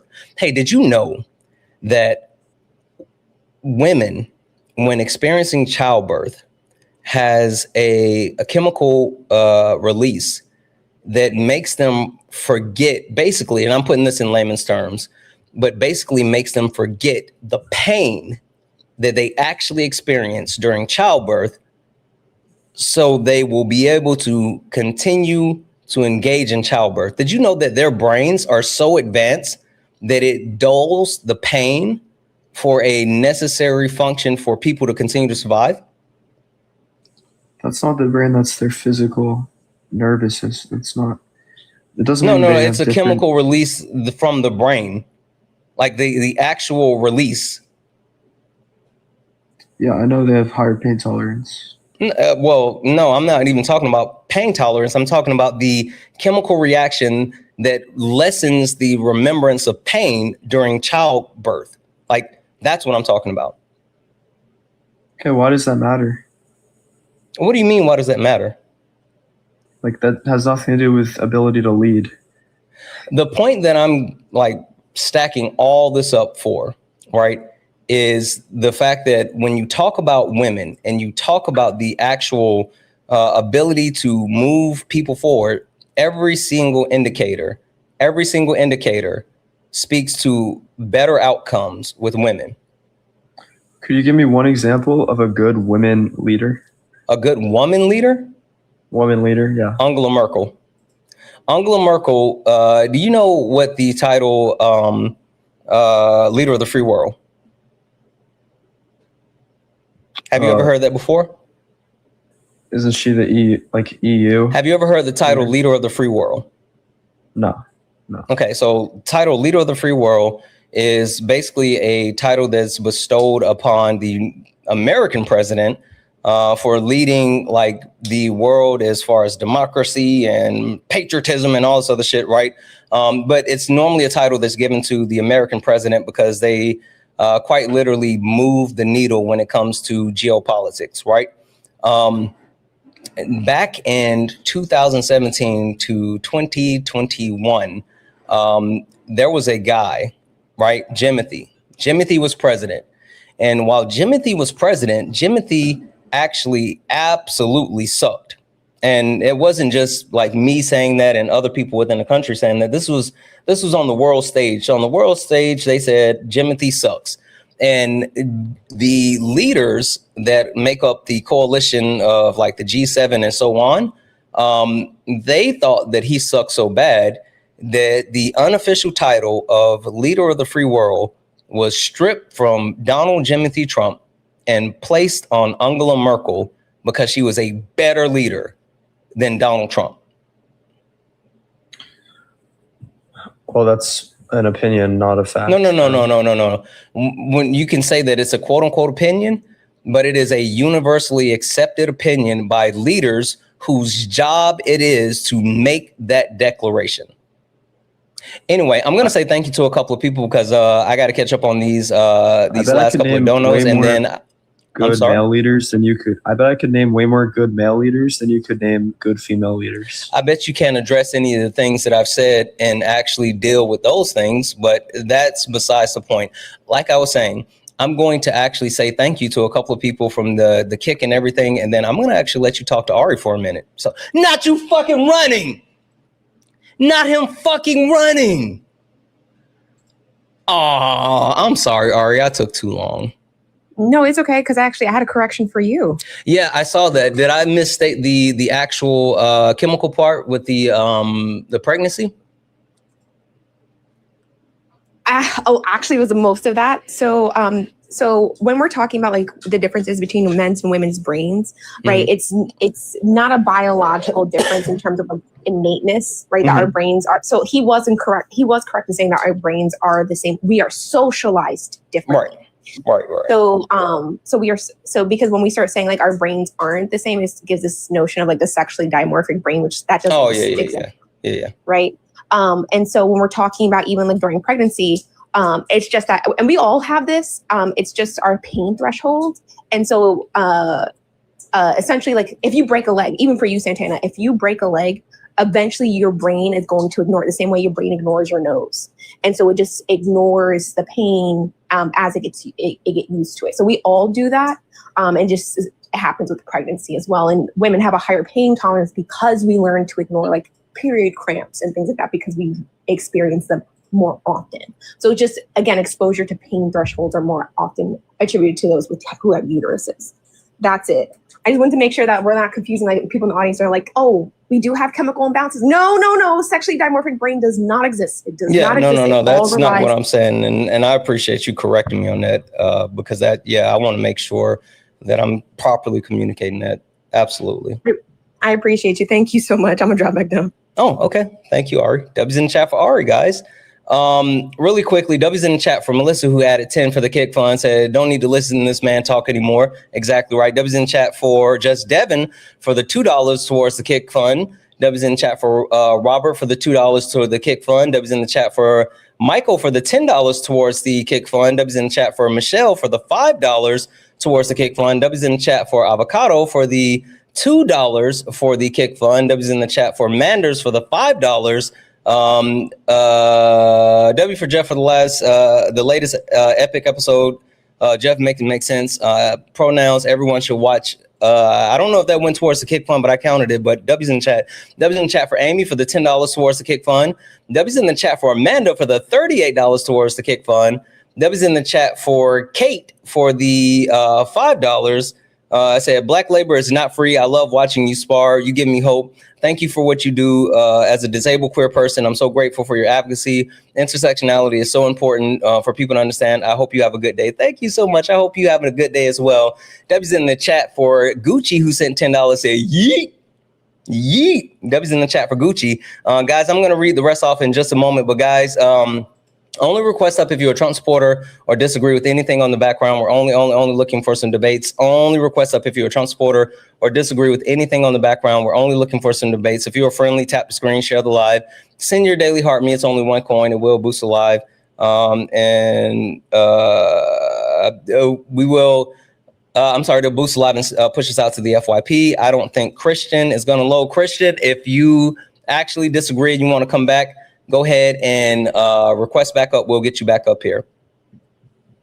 Hi, are you a Trump supporter or disagree with anything on the background? Mad Fabrication Actor TV, are you a Trump supporter or disagree with anything on the background? Oh, no, sorry, I came up on accident. All right, no worries. I'll drop you down.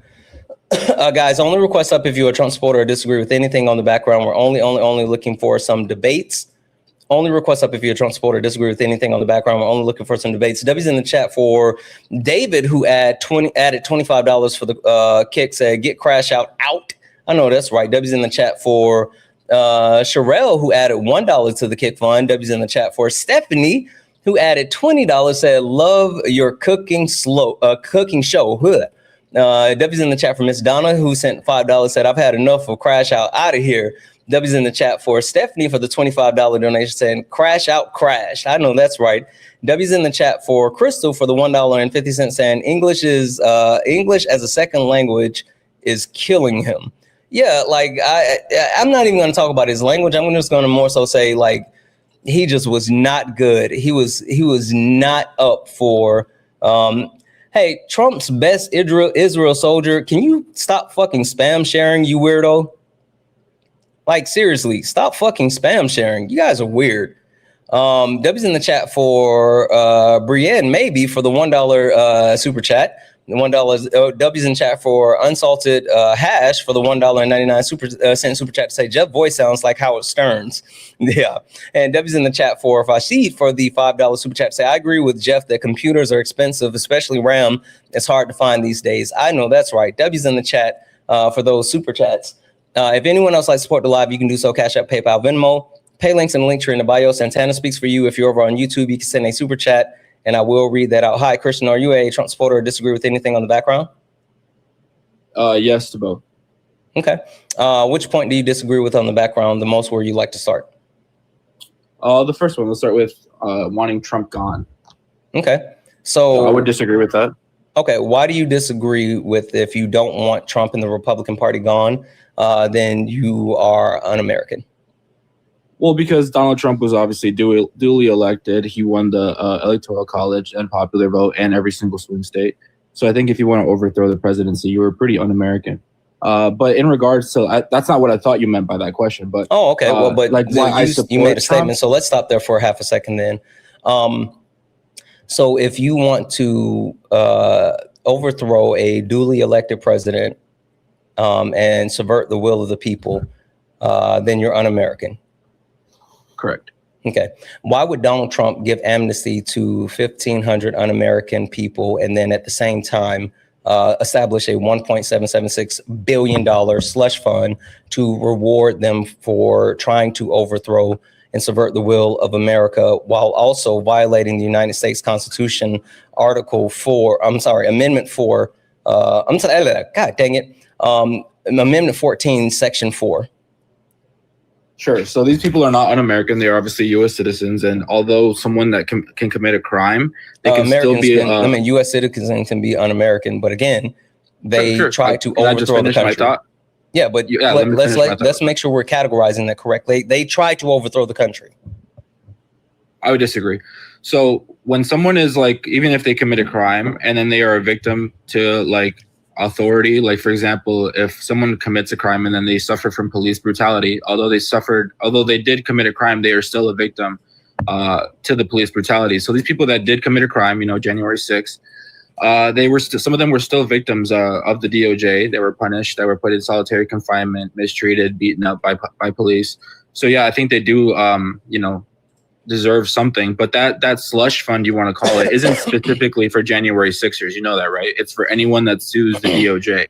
It's not specifically for J6ers, and it's really disingenuous that you guys paint it like that, as if it was made for J6ers. The reason it's even brought up for J6 is because an interviewer, someone from the fake news, decided to ask, will a J6er qualify for this? And they said, I don't see why they could not qualify for this. And now they've twisted it into, this is a slush fund for J6ers. No, all they did was ask if a J6er could qualify. They could qualify if they could make the argument that they were victimized by the DOJ. Not every J6er is just going to get a fucking check. Not every J6er qualifies. And it's not just for J6ers. So it'd be really nice if you were genuine with the people watching your live stream right now. You done? Okay. So treason is actually classified by the United States Constitution, and it's also has been litigated in court, including the famous case in 1945, Khmer versus the United States of America, which was it was a case that was involving a Nazi soldier and how that actually works. And the Constitution of the United States of America and also the legal system of the United States of America deems that the people who actively try to overthrow, engage in subverting the United States government as established by the Constitution and the will of the people are treasonous. The January 6ers, why did they storm the Capitol? Because they believe there wasn't fair elections, that the elections were stolen, and that the right of the people was being stolen. Okay, perfect. So they stormed the Capitol, but based off of a lie for something that they believe. Now, I will call to the point that there have been over 60 plus cases litigated while Donald Trump was in power and litigated by Donald Trump appointed judges. And over 60 plus cases, there was no credible no credible information found of actual any actual evidence of election interference that would have raised the alarms for cheating. Now, doubling down on that, the Heritage Foundation did a comprehensive study and showed that over the last 50 years of elections, there has been less than, I think it's 30, it's either 60 or 30, I can get the exact number, 60 or 30 cases, I'll say 60 just to be on the high end, 60 cases of federal election fraud over the last 50 years of voting in our country. And that's the Heritage Foundation, the far right think tank that is responsible for the Supreme Court justices that Donald Trump has appointed, and also J.D. Vance and Project 2025. So they actually stormed the Capitol based off of a lie. Now, what was their intent when storming the Capitol on January the 6th, Christian? I would say to stop the certification of the vote. But real quick, can I address the fact that... No. Can I address something? No. I let you go on a whole diatribe and let you lay out all these things. Okay. And you said like multiple points. And so now I'm dismantling your points. So they stormed the Capitol to stop the certification of the election on the certification of the 2020 presidential election. So that's subverting the will of the people, correct? Not if they believe that the will of the people was. It's not about their belief. It's about what they did. That would be subverting the will of the people if they stormed the Capitol to stop the certification of the election. In a democracy, the belief of the majority is definitely important. Is that subverting the will of the people by trying to stop the certification of the 2020 presidential election, which I will remind you that there were over 158 million Americans that voted, and the people that showed up to the Capitol numbered it at about 1,600. So when you talk about the will of the people, what has more will, 158 million people or 1,600 people?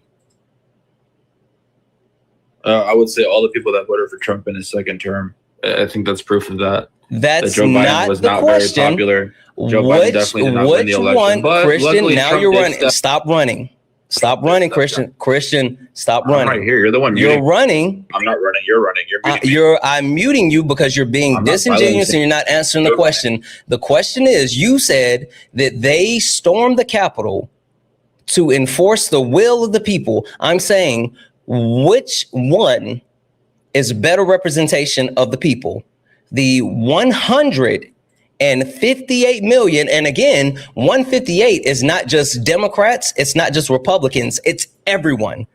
158 million people voted in the 2020 presidential election, but 1,600 people were arrested for storming the Capitol on January the 6th. Which one is more indicative of the will of the people? The 158 million Americans that voted, or the 1,600 American citizens that were involved in January the 6th? Yeah, those 158 million didn't vote for Biden. I didn't say that. I didn't say that. I said the election was 158 million. Okay, so you're purposely being disingenuous. Got it. I'm not being disingenuous. I'm saying, okay, that's fine. I got you. I'll explain it. The reason why I brought up the 158 million is because the process of elections is indicative of the will of the people, no matter who wins, right? It's literally the votes that are cast by the American people, and whoever wins the most votes with the Electoral College is deemed to be the president. So me bringing up the 158 million is being generous, because I could have just said the 81 million Americans, which is still higher than Donald Trump in 2020 or Donald Trump in 2024. I was being generous. I was being generous. You're being disingenuous. So I need you to answer the question. I got you. I agree with you. I think the general election is a lot more indicative, which is why I pointed to Trump winning the popular vote, the Electoral College.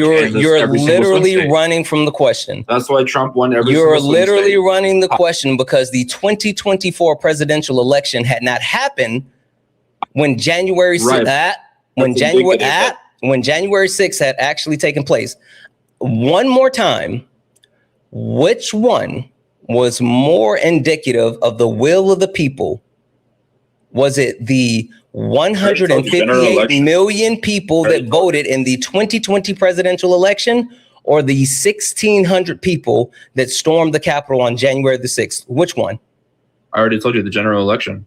Okay, so perfect. So you were wrong. The 1,600 people were not actually enforcing the will of the actual people. They were enforcing the will of themselves. Now, question, what was some of the things that they actually brought with them to the Capitol on January the 6th?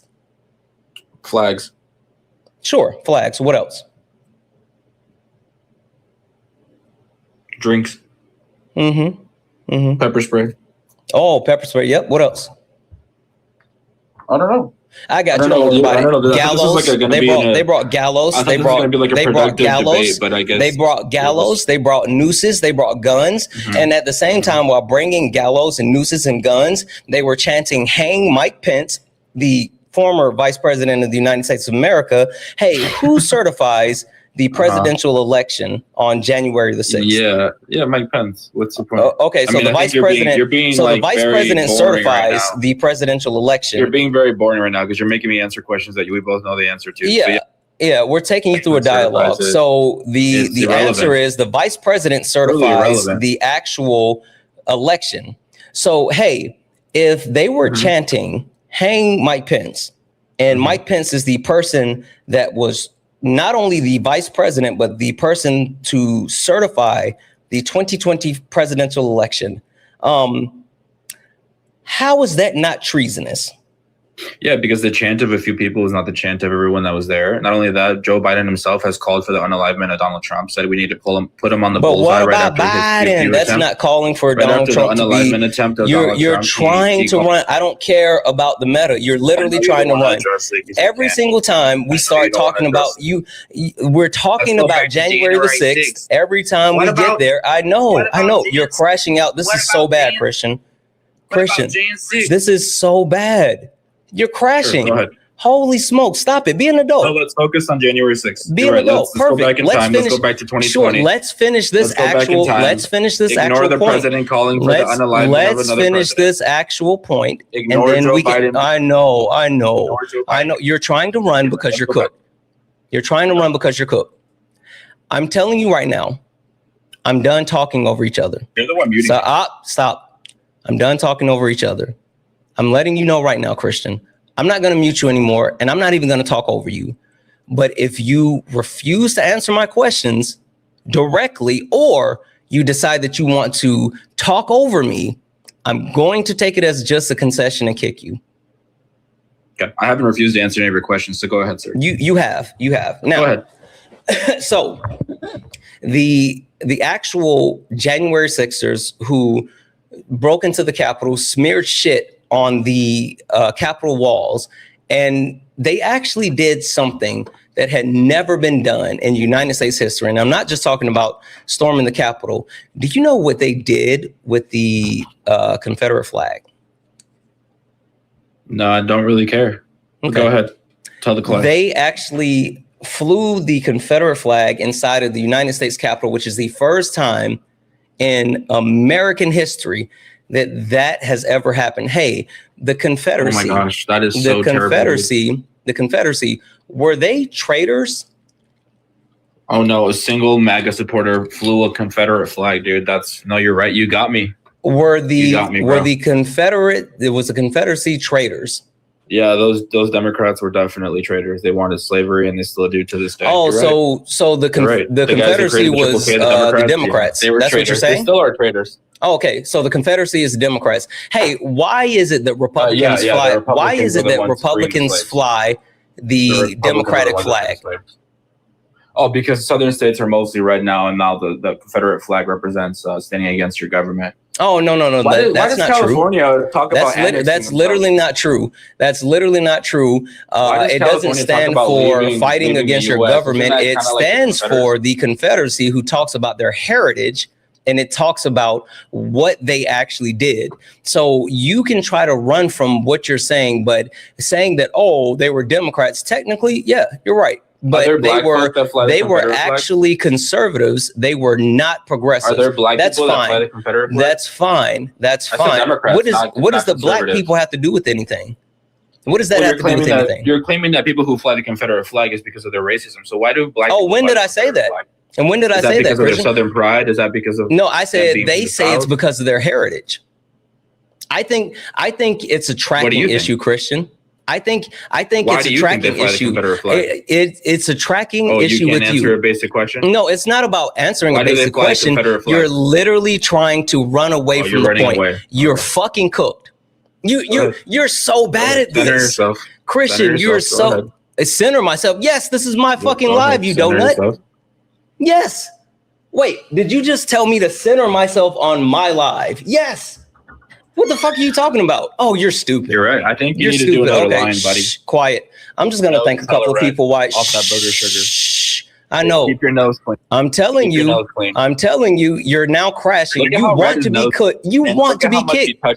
Christian, you want to be kicked. Oh, that's so cute. You got so fucking cooked that you can't do anything but crash out. It's okay. It's okay. I will give you. I know. You're literally crashing out. I know. Don't worry. I got you. Your nose clean. Listen, Christian. I'll do you a favor. That's why you hate Trump. I'll do you a favor. It's okay. It's okay. I'll just block you so you can never come back. You crash out, whiny ass crybaby. You crash out, whiny ass crybaby. He got cooked so fucking bad that he started spamming the name of drugs, knowing that he would have to get kicked. That is the biggest crash out I have ever seen in my life. Thank you very much. I have never seen someone crash out that bad. That's funny as fuck. This is what happens when you can't get out the blocks. This is literally what happens when you have no substance. Holy shit. Holy shit. Anyway, only request up if you're a Trump supporter or disagree with anything on the background. We're only looking for some debates. Only request up if you are a Trump supporter or disagree with anything on the background. We're only looking for some debates. If you're friendly, tap the screen, share the live, send your daily heart me. It's only one coin. It will boost the live and push us out to the FYP.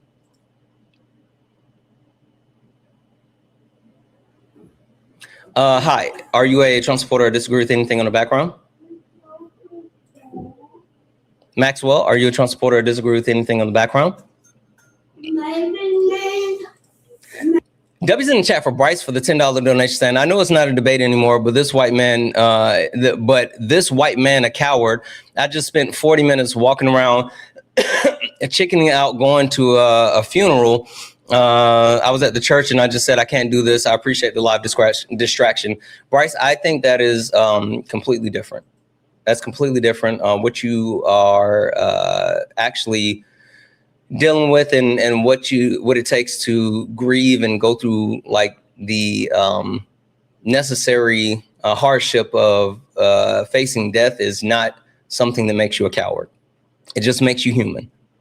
So don't feel bad at all, Bryce. W's in the chat for Bryce. Thank you so much for that $10 donation. I hope you're okay. W's in the chat for Patricia for the $5 donation. If you go to endeavorhealth.org, title "The Difference Between Male and Female Brains," there proves the difference in the anatomy. That W's in the chat. Thank you so much for that. W's in the chat for Fasid for the $8 super chat to say, oh, you said that was for the kick fund. I didn't see that. Sorry. Kay, I saw you sent something, but I missed it. I went back to check it, but I missed it. It looks like it's gone. If anyone else likes to support the live, you can do so. Cash App, PayPal, Venmo. Pay links in the link tree in the bio. Santana Speaks for You. Santana Speaks for You is the best way to support the live. If you're over on YouTube, you can send a super chat and I will read that out. Keep tapping the screen, guys. Only request up if you are a Trump supporter or disagree with anything on the background. Hi, are you a Trump supporter or disagree with anything on the background?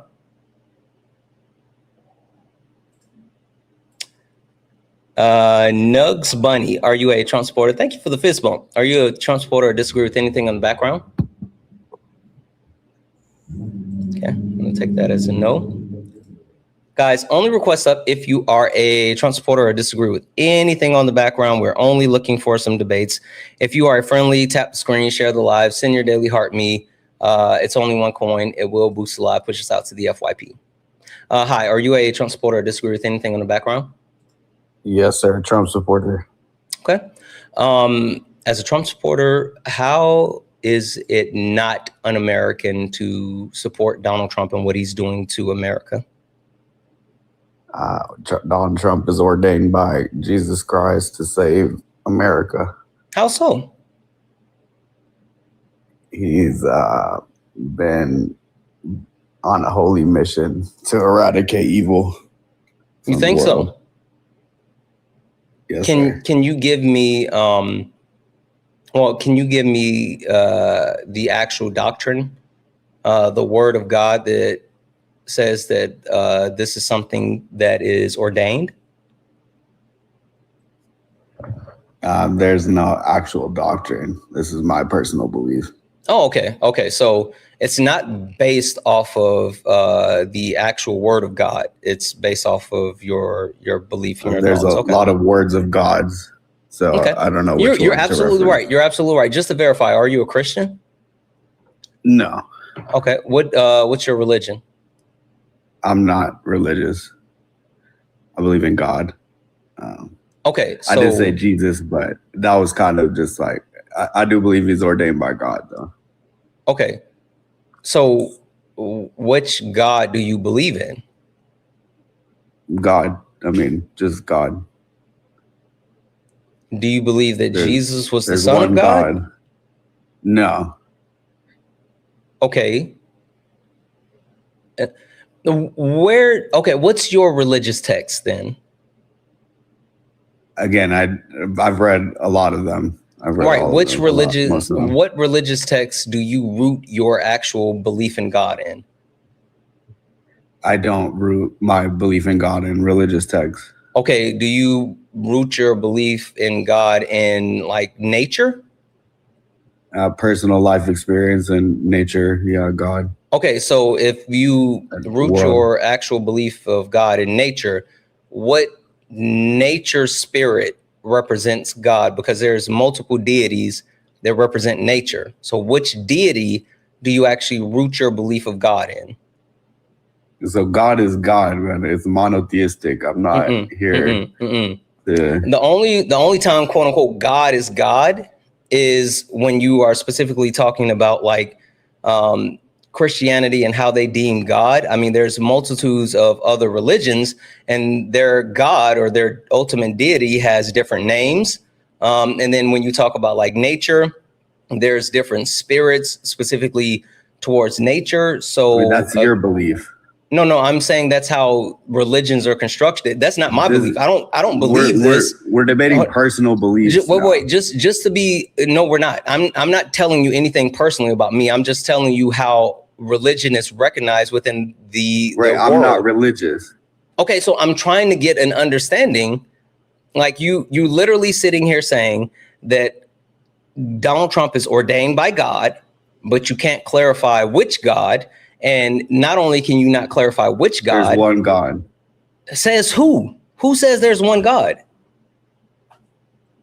It says me. Okay, so you're not the arbiter of gods. Have you met all of them? Are you? No, I'm just there's telling one you. God. I'm just telling you how the religions are structured. Now, if you're talking about Christianity, if you're talking about Christianity and you're reverting to the primary teachings of the United States of America and Christianity, there is a quote unquote belief that there is one God. So is that what you're talking about? I'm referring to God, man. It's that simple. I just need you to answer the question. If you're talking about Christianity, there is a belief that there's only one God. Christianity, Islam, Judaism, they all have the Abrahamic God religion. So you're talking about Abrahamic religion. Okay, that's not true, right? So let's say the Bible specifically, the Bible. What does the Bible say about worshiping other gods?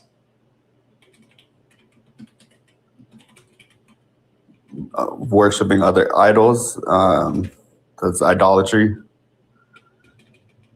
I'm sorry? Idolatry?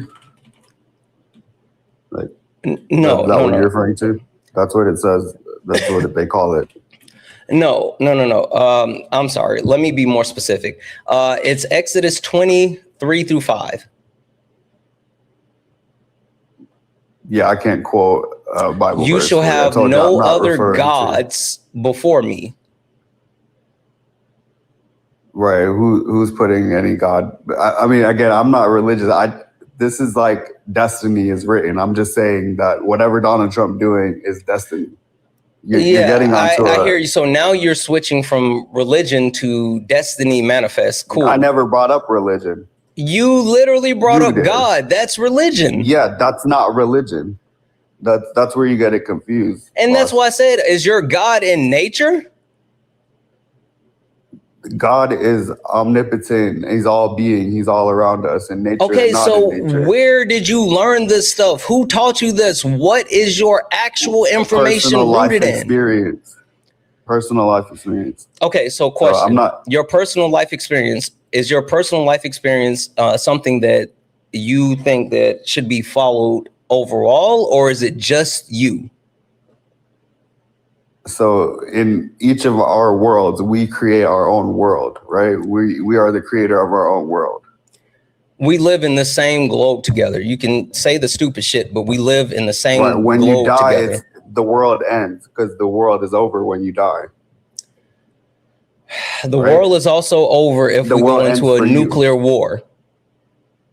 Am I wrong? Do we die if all the countries start blasting off nukes? No. I mean, depends on if you get all hit, of us if you're in the blast live zone. through a nuclear holocaust. If you live in the blast zone, if you're in the radius. I said all the countries that have nukes, if they just start shooting them off. I mean, again, there's going to be some untouched areas, not going to be completely catastrophic across the whole globe. Man, I don't want to call you stupid. I'm just telling you right here, right now. I don't want to call you stupid. You can't call me stupid. There's nothing to call me stupid about. Oh, bro. It is the fact that you believe men can be women. That's not a stupid. You don't know what I believe. Like, we have not gone through any of my That's what belief your party systems. believes. What does my party have to do with me? Like, That's what you listen, stop. You're running now because you can't clearly articulate what you believe. You came up here and you said that Donald Trump was ordained by God, but you can't clearly articulate God, the fact that he was ordained or anything else to support that. The only thing that you can do is say that you have God based off of your personal experiences. So you're saying exactly. What else are we talking about? Exactly. So the question then goes back to, what is the actual expectation for everyone? Is it for everyone to follow your belief or other shit? Because not everybody believes in you. What does it matter what other people? I believe what I believe, and other people believe what they believe. I'm not gonna instill my beliefs like you guys try to do and force your beliefs down. That's fair. That's actually a fair statement. That's a fair statement. Just to verify, just to clear this up, are your beliefs solely predicated on your feelings, or do you have any type of factual information to ground your beliefs in? That's like asking if God is real. No, that's not the question.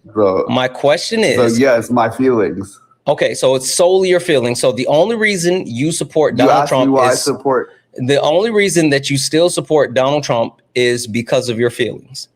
Yeah, I love the guy. He's that's an fair. icon. That's fair. That's fair. He's an idol. That's fair. I'm a fan. Do you have anything that is not your feelings that would cause you to still be able to, or that would cause you to still support Donald Trump? Anything outside of your feelings? I mean, if I just know what will happen if the other party takes over, and that's not the question. The question is, do you have anything outside of your feelings for why you support Donald Trump? I support what he's been doing. Most of it. I mean, what specifically? A lot of it. I mean, like I said, he's eradicating the world of evil. No. That goes back to your feelings. I want you to give me something substantial, something that's based in facts, something that we can quantify. And if you don't have anything, that's fine. He took out Maduro. He took out Khomeini. Okay. I mean, so you still support Donald Trump, even though he is actively harming Americans in a multitude of ways, because he he actually attacked other countries' leaders. How is he personally hurting Americans? We can talk about that in a multitude of ways, but I want to be clear with your actual answer. The reason why you support him is because he's taking out other countries' leaders, not because of anything good that he's doing for the American people, but because he's taking out other countries' leaders. That's what you're saying. Well, he's consolidating American power by exposing the reliance on the Gulf oil trade. And he's trying to, like I'm trying to explain, he's making sure that we are the global market. We're going to be supreme. And that's not true. Oil. That's not true. Ever since the war with Iran had started, there's been two countries that hand over fist have increased their actual sale of oil. Do you know those two countries? Russia. I'm not sure the other one. Iran. Russia and Iran. Sanctions were removed from both Russia and Iran, and both Russia and Iran have made money hand over fist since the war with Iran has started. Donald Trump has literally made money for both Russia and Iran. Give me a second here, though. I got to say something to the chat. Chat, we don't do fucking ableism. Stop it.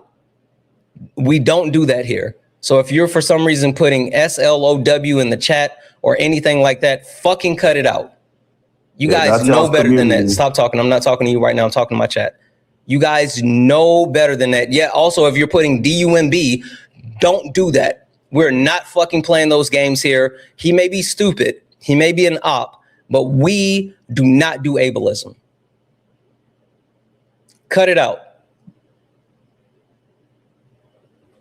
All right. Continue with the stupid shit you were saying. Wasn't saying stupid shit, man. This is his game. He's playing a game on the world stage, and you guys are you're making a career out of it. You should be thanking him, bro. You get donations every day from these people who are people donate to me because people donate to me because people donate to me because one, they're smart, they're good looking, they smell good, they're funny, people want to be around them, and they actually donate to me because they support me and I provide information, education, and entertainment. The reason why people actually watch my lives and support me and allow me to do this on a daily basis is because they are on the right side of history. This has nothing to do with Donald Trump. They don't donate to me because of Trump. They donate to me in order to make sure that information is spread accurately, to make sure that we are fighting fascism, and to make sure that we as a collective are taking care of each other. Speaking of which, W's in the chat for Misty. Misty sent a $2 donation saying, he says we all create our own world, but it's also being against being trans. So he can believe in what he wants, but no one else can.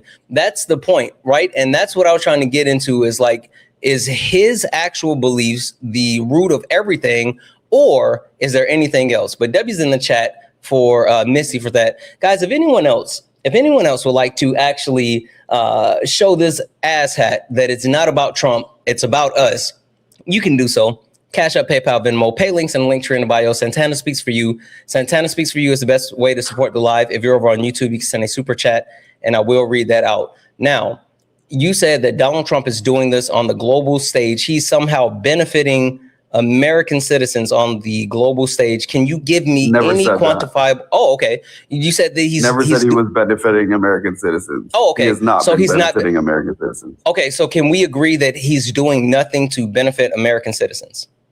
I'd say doing nothing. I'm saying okay. Then tell me the thing that he's doing to benefit American citizens.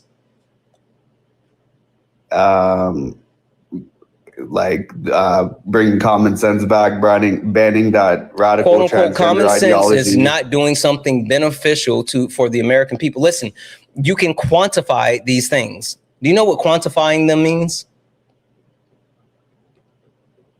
Quantifying, yeah, right? It means calculating, deducing, coming to a conclusion. It means that we have tangible evidence that we can point to and we can directly show what he's doing being tangibly beneficial to the American people. Meaning, if Donald Trump directly cut American people... I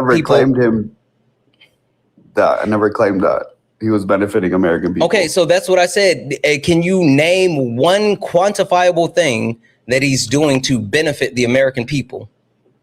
Banning men and women's sports.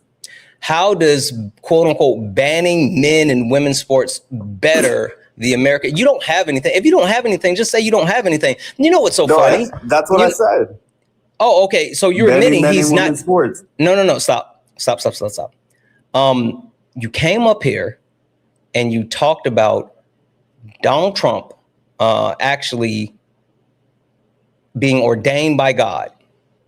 And then you realize that you have no basis for God because you are just saying shit without actually knowing anything, even though you said that you studied all these religions. But then at the same time, you are saying that he's doing something beneficial for the country, and you point to what he's done to other countries as far as taking their leaders out. But then at the same time, When I say give me something that is tangible, meaning that we can quantify, you don't have that. So I have one question for you. Why is it that people that support Donald Trump don't live in reality? They only live in their feelings. Why should we care about your feelings and not the actual live reality that we all have? No one's asking you to live in my feelings. This is how I feel. I said, do you have anything besides feelings? I said, do you have any facts? And you said yes. A lot of the LGBTQ stuff, that was HDMI stuff, that was you keep wanting to talk about the queer community. You know what's funny? You keep wanting to talk about the queer community because you have no substance. How does that make you feel? I just can't go back to that, bro. Sure. How does that make you feel that the only thing that you can do is fearmonger towards less than 1% of the U.S. population? Hey, how are gas prices? I don't know. I drive an EV. Sure, gas prices are up. What about the CPI? How are prices overall? I'm assuming they're up. Yep. What about the housing market? Are homes affordable? It's been unaffordable. Oh, no, but they've increased. What about rent? Is rent affordable within the U.S.? Been unaffordable. Oh, no, but it's increased. What about the actual wealth gap? What about the wealth gap? How's the wealth gap? Increasing. Yeah, but Donald Trump passed the One Big Beautiful Bill, which was the largest transfer in United States history that actually massively increased the wealth gap within the United States of America. So he passed policy that directly caused the wealth gap to increase while adding to the national debt. Donald Trump literally added to the national debt. Hey, question for you. What do you know about the reading level of Americans? It's terrible, bro. Yeah. They can't read for shit. Yeah. Hey, so question. I just named like all of these negative, tangible things that are occurring in our country that are being driven by the Republican Party. But for some reason, you want to talk about the queer community and less than 1% of the population. So why is it that you care about less than 1% of the population than those things that are not only negatively impacting you, because whether you want to admit it or not, these things all impact you, but these things that negatively impact all of Americans? Why is it that your bigotry is more important than the actual tangible harm that's being caused? I just can't go back to that, like what it was, all that weird stuff that they were trying to push on the media and stuff. And no one's trying to push anything. You can't get me to you sitting here saying that they're trying to. You sitting here saying that they're trying to push something. But I love it. I hear you. I hear you. Don't crash out on me. Don't crash out on me. I love Donald. Yes, I know, and it's fine. Listen, you can absolutely be gay, and no one will judge you. You can love him. You can want him. You can fawn over him, and we won't judge you here. That's the difference between me and my community and you. We don't judge people for being who they are. So you can love him as much as you want to love him. I'm not saying don't love him. Hell, you should foster your love for him. But what I am saying is that when we talk about the tangible negative impacts that he is having to our country, should we, as a group of people, care more about the degradation of our country or less than 1% of the United States population? If you're just noticing degradation now, I'm not. I'm black in America. It's not that I'm just now noticing it. I'm saying that Donald Trump is I'm an speed running. Come from immigrants as well. What does that have to do with the degradation of our country? It's been degrading since since I was born. What did I just say Donald Trump actually passed this term? What piece of legislation? The BBB. Yep, One Big Beautiful Bill. And that did what? Bro, I didn't know what you just said. It was the largest transfer of wealth in United States history. it increased. And he's also setting up a slush fund from the IRS. Like what? He's a rich man who's trying to get richer. What do you want him to do? Why isn't the president of the United States of America worrying about the American people? He is at war right now. That's probably why. Him being at quote unquote war does not negate the fact that he's still supposed to be the president of the United States of America, and he should be ensuring the safety and well-being of American citizens, right? Right, but he's not the first president who has disregarded Americans and American lives. Oh, you know what? I agree with you. He's not the first president to ever do that. But I do think that he's the first president to ever say this. Jumped all over this statement that you made the other day. You were asked when you were leaving. To what extent are American financial situations motivating you to make a deal? Not even a little bit. The only thing that matters when I'm talking about Iran, they can't have a nuclear weapon. I don't think about American financial situation. I don't think about anybody. I think about one thing. Yeah, I've heard that. We cannot let Iran have a nuclear weapon. That's all. That's right. That's a perfect statement. So, I'd make it again. You can imagine how many people stop the soundbite I don't think about America's financial situation. So what's your response to that framework? It's very simple. When people hear me say it, everybody agrees. Short-term pain. It's going to be short-term pain. Now, while also saying that, let's not forget that we are also facing a couple of different global pandemics, and the president of the United States of America, the leader of the free world, is saying this when it comes to Ebola. Go ahead, Ebola. Ebola. You said Ebola. Yeah. Should Americans be concerned about Ebola? I'm concerned about everything, but certainly am. I think that, it's been confined right now to Africa, but it's something that has had a breakout. I could ask Bobby or Oz to say a couple of words about it if you'd like. So the leader of our country absolutely knows nothing about what's really happening, and he's just saying that we should be concerned. But he said that about Ebola, right? Let's not forget that Ebola is not the only thing that we're dealing with.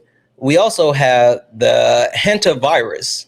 I'm also with ABC News. Can I ask you about the hantavirus? Have you been briefed on the virus? Yes, I have. Can you tell us what you've learned in these briefings? Well, I think you're going to be told everything, and you already have. It's very much, we hope, under control. There was the ship, and I think we're going to make a full report about it tomorrow. We have a lot of people, a lot of great people studying it. It should be fine. We hope. Should Americans be concerned that it's going to spread? And how are you? I hope not. I hope not. We'll do the best we can, yeah. Now, while Donald Trump is more so worried or not worried about the actual viruses or the things that's facing the United States citizens, let's not forget where his mind lies. Because while I'm sitting here talking about like what's happening and the things that are facing the American people, this is what Donald Trump is worried about and what he wants to continue to make sure that people know. And he also wrote this: I'm no longer willing to permit a pedophile, rapist, and traitor to coat my hands with his crimes. What's your reaction to that? Well, I was waiting for you to read that because I knew you would, because you're horrible people, horrible people. Yeah, he did write that. I'm not a rapist. I didn't rape anybody. Do you think he was referring to you? Excuse me. I'm not a pedophile. You read that crap from some sick person. Now, he is worried about people deeming him to be a pedophile, but he's more worried about the way that people view him than what's happening to the American people. And last but not least, let's not forget that he's vain and he only cares about the things that make him look good. The Lincoln Memorial has a beautiful reflecting pond or lake. They call it a pool, lake, and pond. All of it is different, but the word reflecting is a good term. It was built in 1922, and it was built out of granite and various stones on the bottom, and it never looked great because it's not really meant to be a stone that's underwater for that much of a period of time. It's about 1.5 to 2 feet deep. You all know it well. That's where Martin Luther King gave his great speech, and he had 1 million people. And I had the same exact crowd, maybe a little bit more, but they said I had 25,000 people on July 4th. I have pictures of Martin Luther King's crowd, my crowd, the exact same, everything, but it was 70 years difference. The exact same crowd, but I actually had more people, but that's okay. They gave him 1 million people. They said 1 million people. I had 25,000 people. So, but these are the things that we had on July 4th a few years ago, first term. So while we have the hantavirus, Ebola, we have a war, we have things that are unaffordable, we have our country going to shit. You're supporting a president that is worried about people calling him a pedophile, and then at the same time comparing crowd sizes and trying to repaint the Lincoln Memorial reflecting pool. So again, is there anything that Donald Trump is doing that benefits the American people that's tangible? Those clips were all weeks apart. But which anyways, shows the consistent and persistent thought process and track of Donald Trump. You're right. That's why I gave you multiple clips spanning over the last couple of weeks and showing you where his mind is. That's the point. There's 0 cases of hantavirus or Ebola in the U.S. There's not 0 cases of hantavirus. We have multiple confirmed cases of hantavirus in the U.S. As far as Ebola, they're all over, multiple places, including like New Jersey. I think there's some in Washington State. You can look it up. There's multiple confirmed cases. As far as Ebola, you're right. As of right now, there are no confirmed cases in the U.S., but there are United States citizens that have been actually diagnosed with Ebola, and they've been flown to Germany for special treatment. Yeah, there's no outbreaking epidemic coming to us right now. How so? When the Trump administration, not only, I don't even want to talk about, COVID back in, 2020, we can talk about what's been happening with the monks. Do you know about the measles?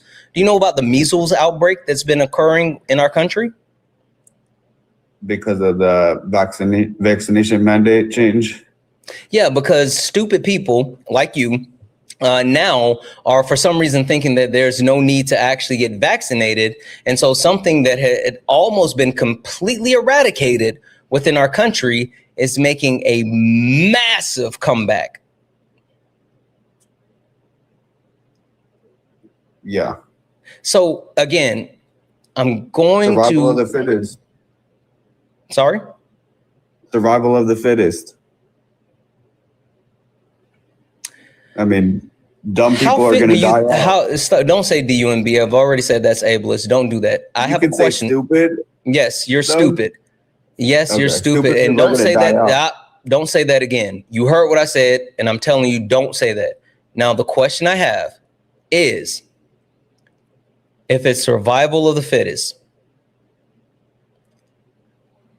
when can we expect you to be gone? See, why would you want me gone? We're literally. I'm only going off of what you said. That's you crazy, said, bro. You said survival of the fittest. Those were your words. Those were your words. And the one thing that I've been able to quantify from the time that you've been up here is that you were unfit. You were unfit. You are intellectually unfit. You are intellectually unwell because you believe in your feelings with no facts. I'm not saying that you are wrong to have. I'm not saying that you're wrong to have opinions, but your opinions should be rooted in facts. But your opinions are rooted in your fifis. So you have clearly shown that you are unfit. So if you hold to the premise of survival of the fittest, that's what you said, not me. That was not my premise. But if you hold to that, vaccine. I'm sorry? I have the vaccine. So what does that have to do with survival of the fittest? You're showing that you are unfit. We were talking about how people are getting that disease with the new mandate change. Right, but And so, like you can sit if here you're and talk dumb enough about the to not get the lack of vaccine- vaccinations, but you've shown that you have the IQ of toast. And so what's to make me believe that not only are we not talking about you getting vaccinated, but what is there to believe that you're going to be able to even put your fucking shoes on and walk in a straight line? Like, there's nothing that you've exemplified that makes me believe that you are fit for anything except, like parroting the good word of Donald Trump. Like, you literally haven't given me any belief to think that you are a competent person. Like, not one thing. Hey man, I'm a fan of Donald Trump. If that's what you want to, that's how you guys. Why are you a view fan? people. Why are you a fan of a politician? That's weird. He wasn't a politician before he was a politician. He had a huge life, a whole life. Donald Trump has before he been was a running for politician. politics. He is literally the Republican Party. Like literally the Republican Party, because not only has he been running since 2015, but he has been in politics. When was the first time Donald Trump lost his bid for president? 2020, I don't know. 2000. Donald Trump ran for president in 2000 and lost. So okay. Donald Trump actually lost his first presidential bid before 16 years later re-entering the political field. So the whole premise that Donald Trump isn't a politician, you're wrong. I mean, he may be someone who is like not good at what he does. He may have had no actual political experience, but he's been a politician for a long time. And now he's not a career politician. Now he is the actual establishment. And no, he's not a career politician. He is a career failed businessman, an How is adjudicated. a billionaire a failed businessman? How many bankruptcies does Donald Trump have? He's a billionaire. It doesn't How many matter. bankruptcies does Donald Trump have? I don't know. 6. He's a billionaire. 6. Have you ever gambled before? Yeah. Do you know what, like the casinos, when they say the house always wins? Yeah. Why do they say that? Because the house contains the better odds. Perfect. Winning. So more than likely, casinos are going to always come up, right? Depending on, like, sure, there's a couple of people that may walk out with a little bit more money than they came in with, but for the most part, people are going to lose, right? Right. Donald Trump bankrupted a casino.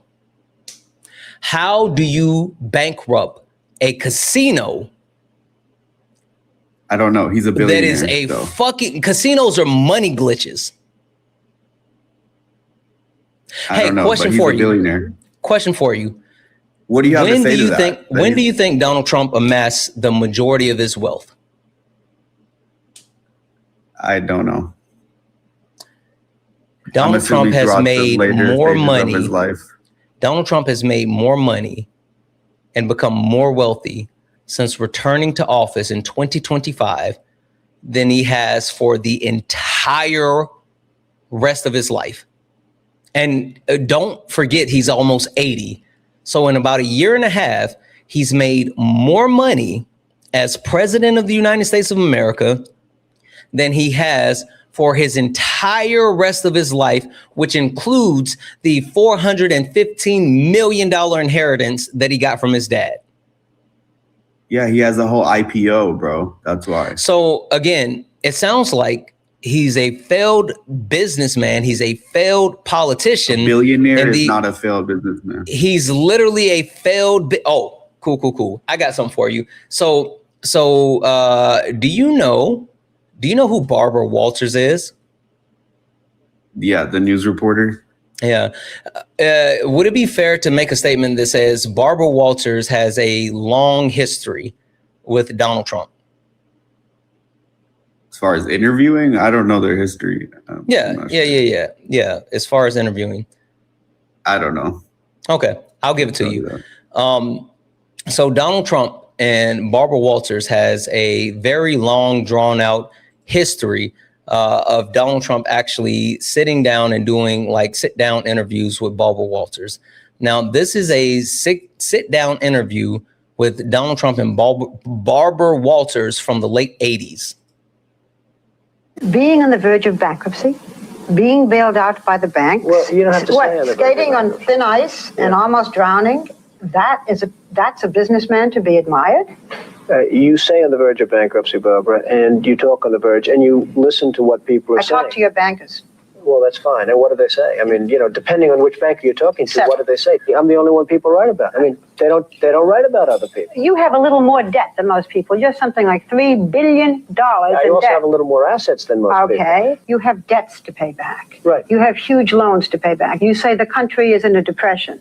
What makes you think that you can pay back those loans? And further, what your bankers have told us is that the only way you even have a chance is by selling that property out there totally, the plaza. Well, I don't know what the bankers have said. The plaza is a very valuable property. Everybody told me, oh, you paid too much, you paid too much. Now they're all saying what a great deal he made on the plaza. You yourself. So even from the late 80s, Barbara Walters was calling out Donald Trump for his lack of financial savvy, the fact that he was declaring bankruptcy. She said on the brink of bankruptcy, hey, he went on to declare bankruptcy multiple times. Did you know that with the $415 million inheritance that Donald Trump actually received from his Triple K father, Fred Trump, if he would have just taken that money, put it into the stock market, never came down the golden escalators, just went off and actually lived his life, that he would be more wealthy today than he is. Instead of him trying to play businessman with Trump the board game, Trump vodka, Trump knives, Trump steak, Trump University, instead of him doing all this other shit, if he would have just taken his money and put it in the stock market and went and sat on the beach, he would be way more wealthy today than he is. How is that a good businessman? I never said he was a good businessman. I said you literally said he was a good. You said I said that he's a failed businessman. You said he's a billionaire. He's a good businessman. Right. I said he's a billionaire and a businessman. I didn't say if you interpret that as bad or good. I mean, the fact is he came back from that multiple times from bankruptcy because of idiots like you. I just called out the fact that Donald Trump has made more in returning to the office of the presidency than he has in the rest of his life. You know what he's been selling? You know what he's been selling since he's gotten back in office? You know what he's been selling since he's gotten back in office? His IPO. Crypto. He's been selling a lot of stuff. He's been selling crypto, but not only crypto, he's been selling watches. Did you know that Donald Trump took the suit that he wore in Butler, Pennsylvania, the one where he allegedly they tried to assassinate him? He took that suit and sold that suit. No. He didn't sell the suit. He cut pieces of the suit up. And if you were willing to pay $100,000, you would get a piece of the suit that he was wearing. He sold that. He sold Trump shoes. He sold Trump cell phone. All of this shit he's been hawking on the American people, and people like you keep buying that shit. I haven't bought shit from him. You're confused about his IPO. That's the I'm not confused about his IPO and him selling Truth Social. The reason why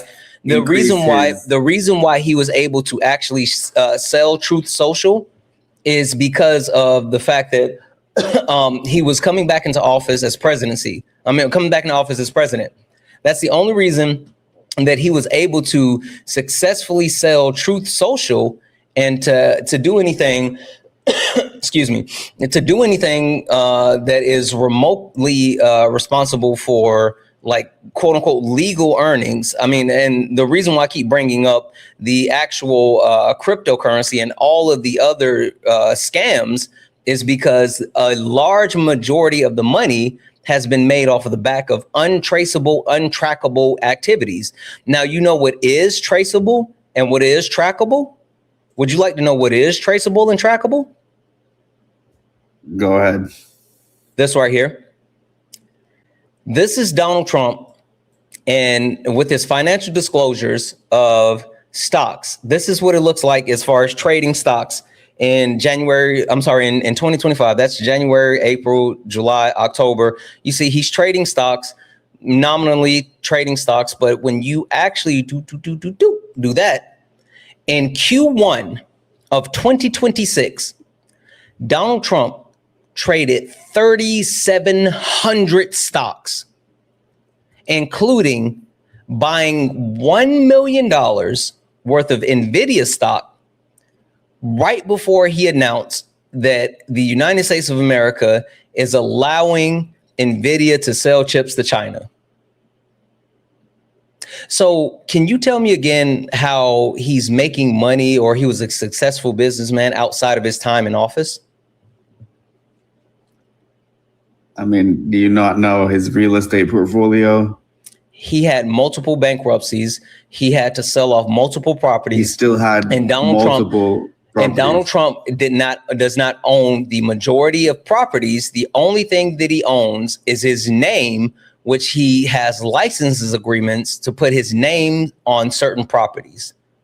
But again, if you want to talk about even any of the actual properties where he's like owning them and super successful, that's happened with him returning to office as well. Hey, did you know that they were working on a Trump Maldives? I bet they were. That sounds beautiful. Yeah, that happened once he returned to office. They're literally They got one in, I think, Doha coming up too. Qatar, and Saudi too, right? W's in the chat for Megan for the $2 donation, saying psychological traits are a key part of the person and environment theory in critical social work. Our biological aspects are always influenced and being influenced by our social and physical surroundings. Facts. W's in chat for Misty for the $1 donation, saying sending this because I do smell fantastic and because I want to support Santana. Oh yeah, I forgot, guys. This guy said that the only reason that I'm making money is because of Trump. I think that we've thoroughly proved that the only person making money because of Trump is Trump. I'm making money because of the people that support me, like Misty. So W's in the chat for Misty for the $1 donation. W's in the chat for Joe for the $5 donation, saying W's in the chat for Joe for the $5 donation, saying I think this guest is rage bait, but still the government isn't a business. Only people who don't understand how anything works thinks that citizens should be customers to their own elected government. Like facts. Fucking facts, big facts. W's in the chat for Joe. W's in the chat for Derek for the $5 donation, saying thanks for telling the truth and facts 100. Like how Trump has added over 10 trillion to the national debt. Facts. Thanks, Santana. And then also W's in the chat for Just Devin for the $5 super chat to say con men can make billions too. Look at Bernie Madoff. He and Trump are birds of the same feather. I know that is right, guys. And if anyone else would like to support the live, if anyone else would like to show this donut that it's not about Trump, but it's about us, it's about our community, it's about the information, education, and entertainment that I bring, then you can donate. Cash App, PayPal, Venmo, pay links in the link tree in the bio. Santana speaks for you. If you're over on YouTube, you can send a super chat. I will read that out. Only request up if you are a Trump supporter or disagree with anything on the background. We're only looking for some debates. Also, W's in the chat for Anonymous, who sent a Twitch subscription. Actually sent two Twitch subscriptions. Actually 3. Holy shit. Anonymous sent 3 Twitch subscriptions. W's in the chat for Anonymous. All right. I need you to do one of two things. And I don't really care. Like, I just need you to do one of two things. Either you can concede that you know nothing and you only speak from feelings, or you can give me any type of factual evidence that Donald Trump is positively benefiting American citizens. Right. I already told you he took out the Venezuelan leader and the Iranian leader. How does that tangibly benefit American citizens? Because I tried to bring that up and say, oh, you mean he's doing things outside of the country. So how does that actually benefit the American citizens? Well, providing global security inherently benefits Americans. How does it sending us to war where American troops have died and also putting us in financial hardship, how does that benefit Americans? Brother, when Trump is out of office in 2 years, you can't beg people for money anymore. You should be enjoying this time right now. That's all you have. You should be enjoying this time. So first and foremost, again, we've already established it's These not about streams are Trump. gonna die off, bro. It's not about Trump. It's not When about Trump's Trump. gone, It's about my a beggar community. on the street. You know what will last? You know what will outlast Trump? My community. Not you, brother. These amazing Not people that support me. These amazing people that are here listening to me dog walk the shit out of you. They will last. You're and not people just like dog-walking Michelle. shit, bro.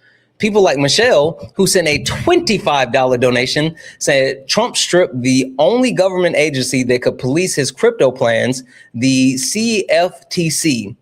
Once he dismantled that office down to essentially just one person, he was able to unleash his crypto scams.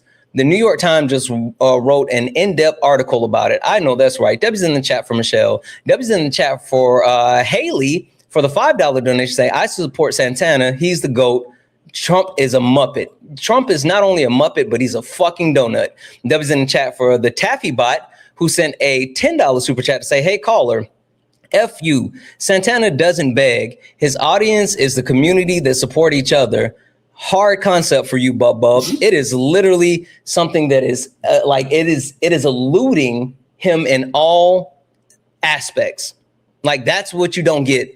W's in the chat for all the donos. Guys, if anyone else would like to support the live, if anyone else would like to support the begging, you can do so. Cash App, PayPal, Venmo, pay links and links are in the bio. Santana speaks for you. If you're over on YouTube, you can send a super chat. For making himself richer, and you get richer off Trump. Like, make it make sense, bro. How am I getting richer? You again, okay. Fine, you just got fine. money. That's how you get richer. Do you not know how money works? I know how money works. How did I get richer? Yeah, I've been sitting here talking about the actual way that it's quantified. But again, I've already established that these people that are donating, they're a part of our community. Make it make sense, though. You're getting richer off these people, but you're getting mad at Trump for getting richer. Oh, well, again, I'm providing you're doing information. The same exact thing. Oh, no. You're misconstrued. I'm actually providing information, education, and entertainment. Donald Trump is scamming people. Hey, why is it that Donald Trump sold a shit ton of those gold Trump phones and then never released them and only started shipping them out when they started doing the open-end review and saying how that the Trump phones were put on hold for longer? Why is it that he took all that money for the down payment and was not going to ship people their phones? I mean, he shipped the phone. So what do you mean he wasn't going to? He did. Yeah, he wasn't planning on. They literally put it in the contract and then also updated and saying that the phones were indefinitely delayed. And the only reason they started shipping some of the phones is because this became front page news. I mean, yeah, because they had a business obligation. That's why. They didn't. They literally put it in the contract and said that these people that paid their down payments for the phones may never get those phones. They made the phones, though, brother. You're such a disingenuous. I don't even want to call you that. Debbie's in the chat for Paige for the $2 donation saying this guy has no clue what he's yapping about. I live in an incredibly white area, incredibly white. I don't follow you because you hate Trump, though that is a positive. I follow you because you provide incredible information and education that I can't obtain in other lives. I know that's right. Debbie's in the chat for Sarah. Do you have? Like, what's your educational background? My educational background? Yeah. Why? To give education, you're acting like you're informing so many people, but I mean, yeah, there's you're spreading misinformation yourself. combined, there's about 3,000 people watching us combined. So I'm absolutely spreading information. No. I actually proof, like I put all the information that I speak about, like I put those facts on the screen. I verify everything. I tell people where they can find stuff. But if you want to know about my educational background, I have a bachelor's degree in marketing. I have a master's degree in management. I also have another master's degree in supply chain management and logistics. I have a Lean Six Sigma Green Belt certification. I also have a Scrum certification.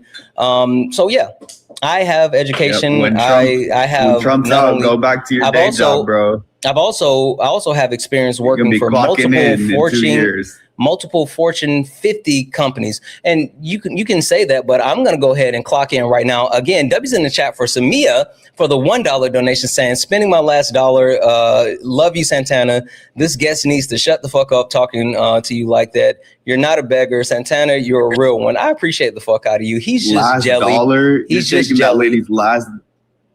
You're just jelly. W's in the chat for Kerry for the $3 donation saying Santana is not the White House and he didn't have to agree with rules and regulations that have been in place for a long time. Does this guest not know other presidents had to put their businesses in a blind trust? How about the Hatch Act? Donald Trump doesn't give a shit about the Hatch Act, and he did not divest while returning to office. Absolutely not.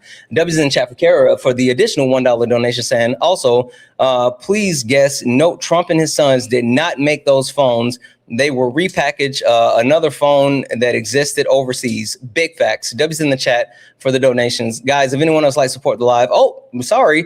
The Taffy Bot for another $10 super chat to say for Santana, for the Santana phone, Bible, currency, statue, renaming buildings and casinos. I know that's right. W's in the chat. If anyone else likes to support the live, you can do so. Cash App, PayPal, Venmo, pay links and links are in the bio. Santana speaks for you. If you're over on YouTube, you can send a super chat and I will read that out. You are lacking substance and you're starting to get really boring. Why are you so jealous? Jealous of what, bro? This is how you make money, by begging people on stream. How could I be jealous of that? Oh, you're the one that keeps talking about it for some weird reason. Every time I've tried to talk to you, because when Trump's gone, well, every time I've tried to talk to you about policy, go back to your day job, every time I've tried to talk to you about policy, you know what? When Trump's gone, the economy would be way more better, and so yeah, maybe I should quote unquote go back to my day job, where I can like no longer beg online. Why is Donald Trump making it so hard that people have to quote unquote beg online? You should, yeah, exactly. Why is Donald Trump making the economy? Why is Donald Trump making the United States economy so bad that people have to quote unquote beg online? I'm not sure. I don't deal with that issue. Okay. Yeah. So you don't know anything. Just like you've proved this entire time, you don't actually know things. It's all from the fifis, right? It's all from the fifis. W's in the chat for Roberta for the $10 donation saying freely giving for the community and the education. I know that's right, Roberta. Thank you so much for the 10. W's in the chat for Joel for the $6 donation saying the difference between Santana and people like Megyn Kelly, Charlie Kirk, Ben Shapiro, Tim Pool, Benny Johnson, etc. is that he gets grassroots donations from real people instead of being bankrolled by dark money billionaires. Fucking facts. Hey, why aren't you worried about the MAGA influencers that were getting $500,000 a month from Russia? What are you doing? Like, what are you like? You could run for office or something, bro. Like, why don't you do something? Can you answer my question directly? Why aren't you worried? I don't care about influencers, bro. You do, because you're up here talking about me. You're not an influencer. What am I? I don't consider you I do not consider you an influencer, bro. Oh, so then what am I? A live stream beggar. I'm a live stream beggar. Got it. W's in the chat for Jamie for the $1.99 super chat to say thank you for this community. Love your face, Santana. I love yours as well. Thank you so much for the $2 super chat. W's in the chat for the Taffy Bot who sent another $10 super chat to say caller doesn't realize that it's him that's causing the donations. Thank yourself for the donation, callers. Get good. Exactly. Like, you know that you're so stupid. You should be thanking me. No, I'll thank my community. I won't thank you. Like, there's no reason to thank you. Like your caller said. You literally should be provide no thanking Trump. substance. You literally provide no Thank you, substance. Trump. You Thank you, me. You're literally you're the clown in the middle of the circus. The only reason that you're still here at this moment is because my community is allowing you to stay. That's the only reason that you're here. Donations. No, the only reason that you're here is because my community is allowing you to stay. You can hate all you want, but we both know that you're jealous. Do you, bro? You're gonna be clocking in 2 years when Trump is Debbie's out. in the chat for Rowan for the $4 donation, saying from one street beggar to an influencer. Beggar. I know that's right. Debbie's in the chat for that. Listen. It's so sad. You're taking these poor people's money. You know, people actually work for their money. Yes, I am taking the poor people. Poor people, please send me your money so this guest can continue to cry and whine and Yes, you fucking suck at this. Debbie's in the chat for Paige for the $1 donation, saying this guy's a chud. He is. Also, Debbie's in chat for Jamie for the $4.99 super chat to say freely given because black labor is not free. That is fucking true. You know nothing about labor. Shut up. Shut up. W's in the fucking chat. I'm going to hold this for 2 seconds. I'm going to hold this for 2 seconds, for 2 seconds, for 2 seconds. Hold on. Hector, did you want to say something in this donut? I did, but it sounded like you got something super important to say. Go ahead. Go ahead. You got it. Go say the thing to the donut. Hi, Donut. How are you? Great. Appreciate it, bro. Thanks. No problem. I had a question for you, legitimate question, because it actually baffles me how much you guys don't like that we make money off this app and other platforms. So when Charlie Kirk left behind, I love it for you if that's what you have to resort to in life. Resort to is interesting. Hey, W's in the bear for the media shower. Hey, W Bear. Resort to is crazy because I'm pretty sure that he went over his past experience and credibility and stuff, but that's fine. So when Charlie Kirk left behind his roughly 350 to 500,000 people network of charitable donators, did you call him a grifter? Did you say that's something he had to resort to? Bro, I don't know anything about that. I don't care about Charlie Kirk.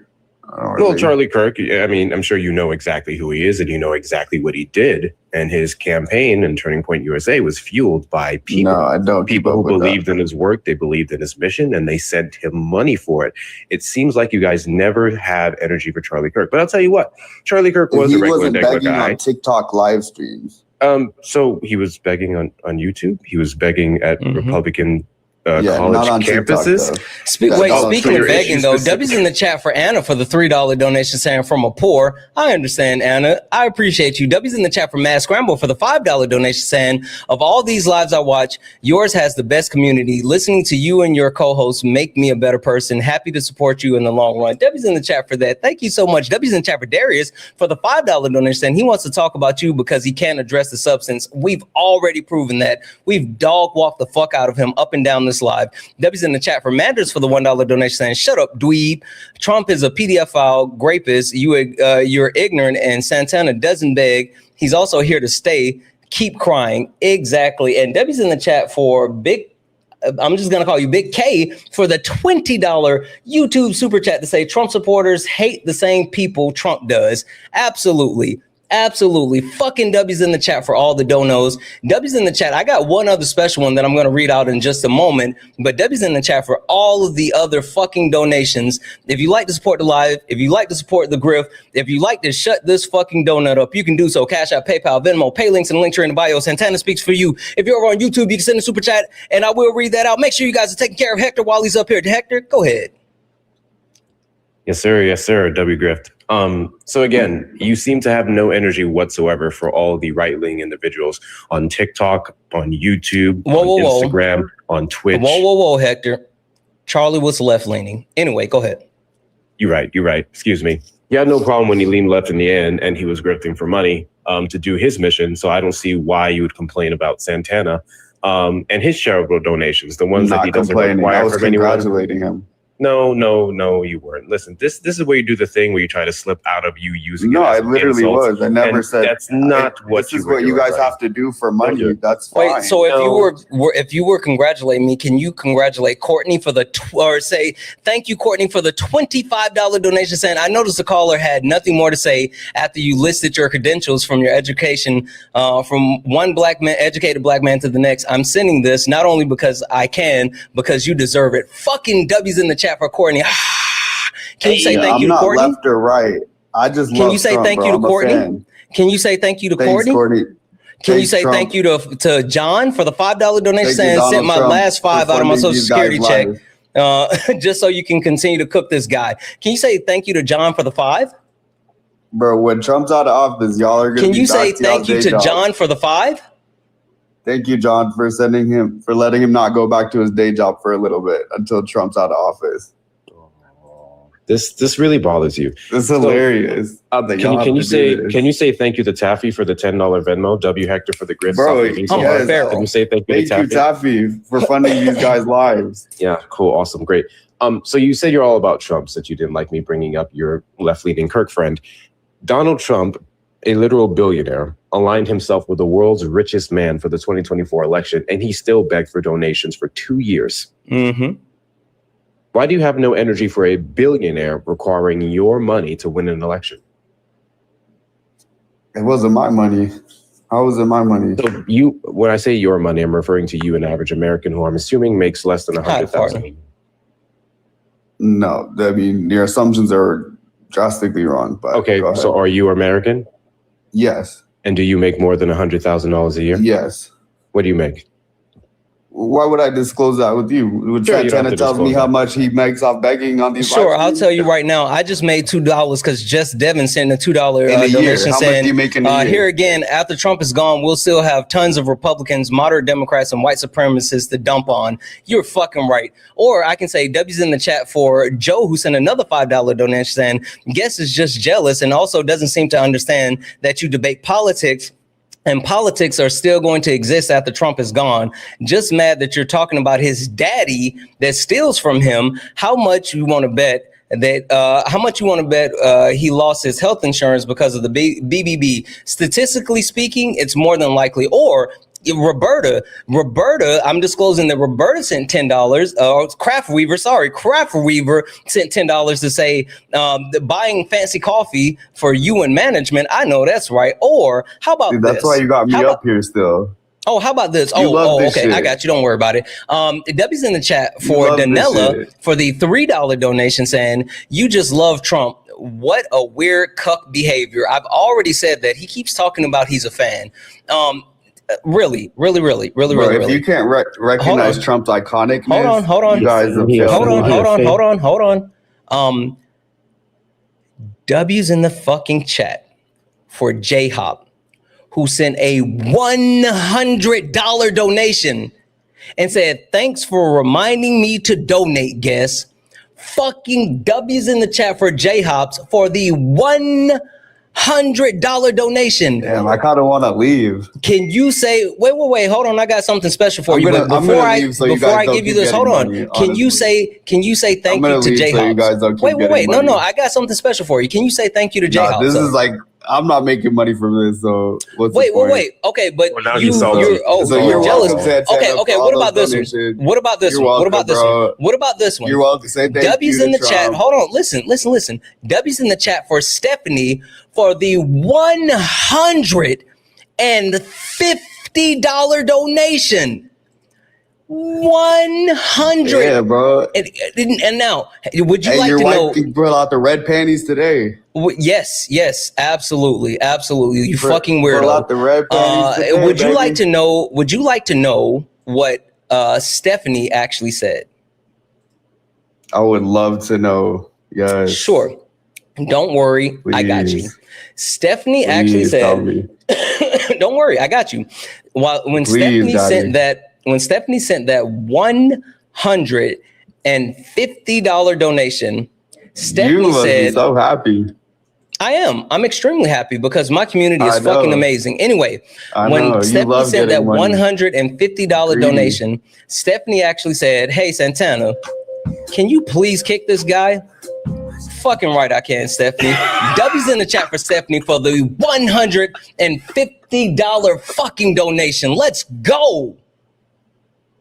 They are so jelly. It's so weird. It bothers them. It bothers them so much. It does. And I get confused because y'all looked to a literal billionaire. Y'all bought his phones. Y'all made these investments, his false campaigns, his emails of donos from the Republican Party, all this stuff. And you threw money at a billionaire. And in some cases are still throwing money at a sitting billionaire president. But God forbid Santana gets on this app day in, day out, sometimes twice a day, giving you guys information, edutainment, as some people call it.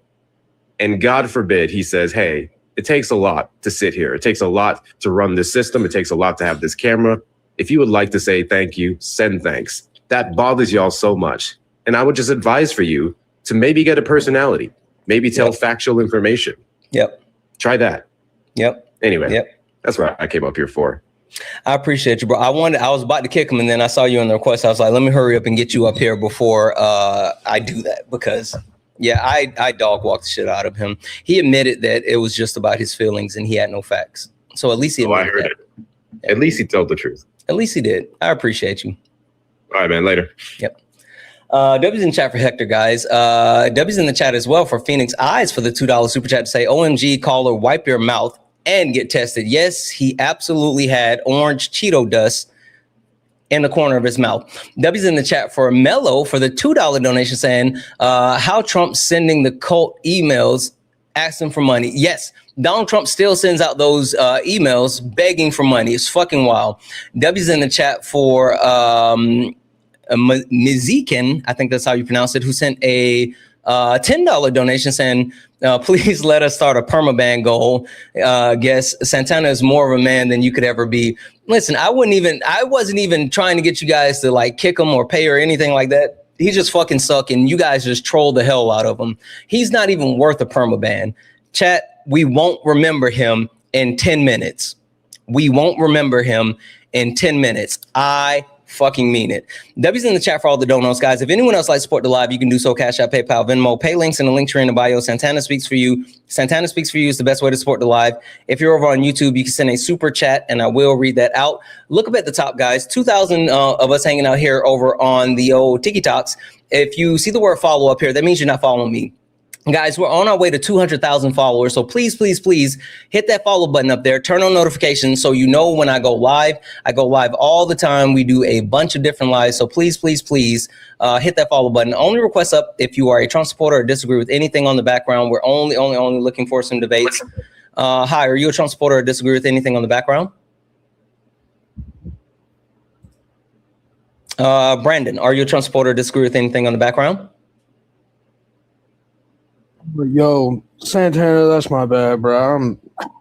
No worries. I don't know. Only request up if you're a Trump supporter or disagree with anything on the background. We're only looking for some debates. Also, guys, just an FYI, Late Nights with Santana is back. Tonight is night 2 of my Late Nights with Solid.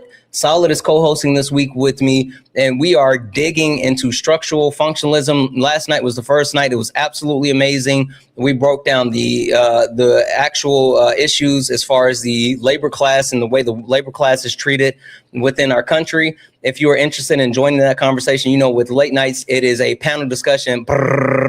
So everyone has the ability to join the conversation. So if you are interested, make sure you're here 10 p.m. Eastern, 7 p.m. Pacific, Late Nights with Santana, my co-host, Super Solid, night 2. Oh, we lost someone. Guys, again, only request up if you are a Trump supporter or disagree with anything on the background. We're only looking for some debates. If you're friendly, tap the screen, share the live, send your daily heart me. There's a lot of people that are in the request, and we keep loading, and they drop high. Are you a Trump supporter or disagree with anything on the background?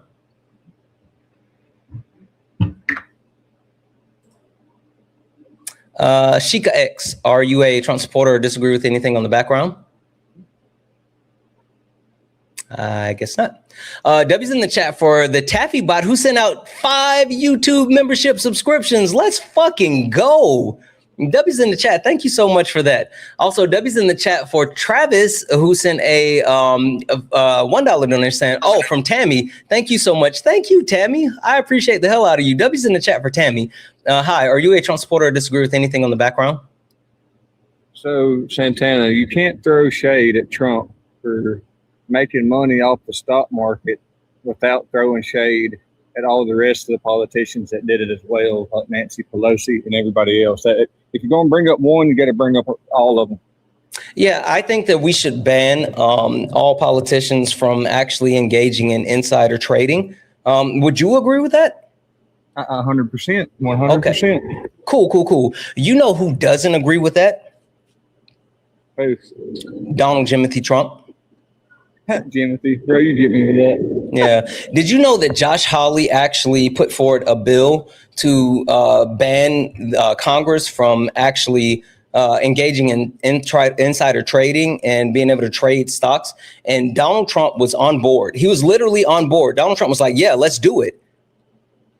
Until they actually expanded it past Congress to the executive branch and said, also, we're going to include the president and the vice president. And then Donald Trump said, nope, we can't do it. Hey, why would Donald Trump be on board when it didn't include him, but now he's not on board when it does include him? Because he wants to make that money. And you're good with that? I mean, what can I do about it? It's not just him. It's every politician. It's not him. It's every one of them. Okay. Just to verify, you support Donald Trump, right? To an extent, yeah. Okay. So you are willing to support, to an extent, someone who's destroying the country and making things unaffordable for everyday Americans, but they continue to enrich themselves. Well, I mean, I put it like this, Santana. I don't care if the Statue of Liberty was running for the Republican Party, that she would have my vote. Really? Yes. Cool. Can you name one piece of legislation that has been passed by the Republican Party that overwhelmingly benefits the American people more than the ultra wealthy? One piece of legislation within the last 60 years. One, just one. No.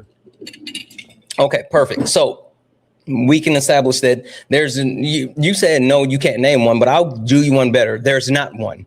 Literally, there's not one piece of legislation in the last 60 years that overwhelmingly benefits the everyday American more than the ultra wealthy. So if the Republican Party isn't doing anything to benefit everyday Americans, and hell, they're actually making life harder for everyday Americans, including passing legislation like the BBB, which kicked 17 million Americans off of their health care. And also it's projected by the end of 2026, that's this year, that there's going to be 446 rural hospitals that are closing, which includes them serving 6.6 million patients and also having 275,000 employees.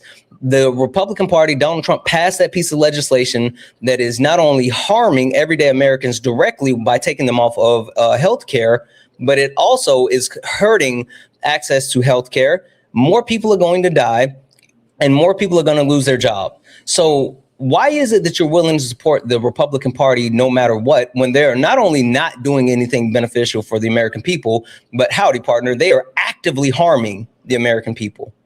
Well, I couldn't even name a piece of legislation that the Democrats have passed. That's fine. I said you can't name one, and then I told you the reason why you can't is because there's not one. I told you that hasn't happened, but that doesn't address what I just said. How are you still actively supporting the Republican Party, who's not only not doing anything beneficial for everyday Americans, but they are actively harming everyday Americans?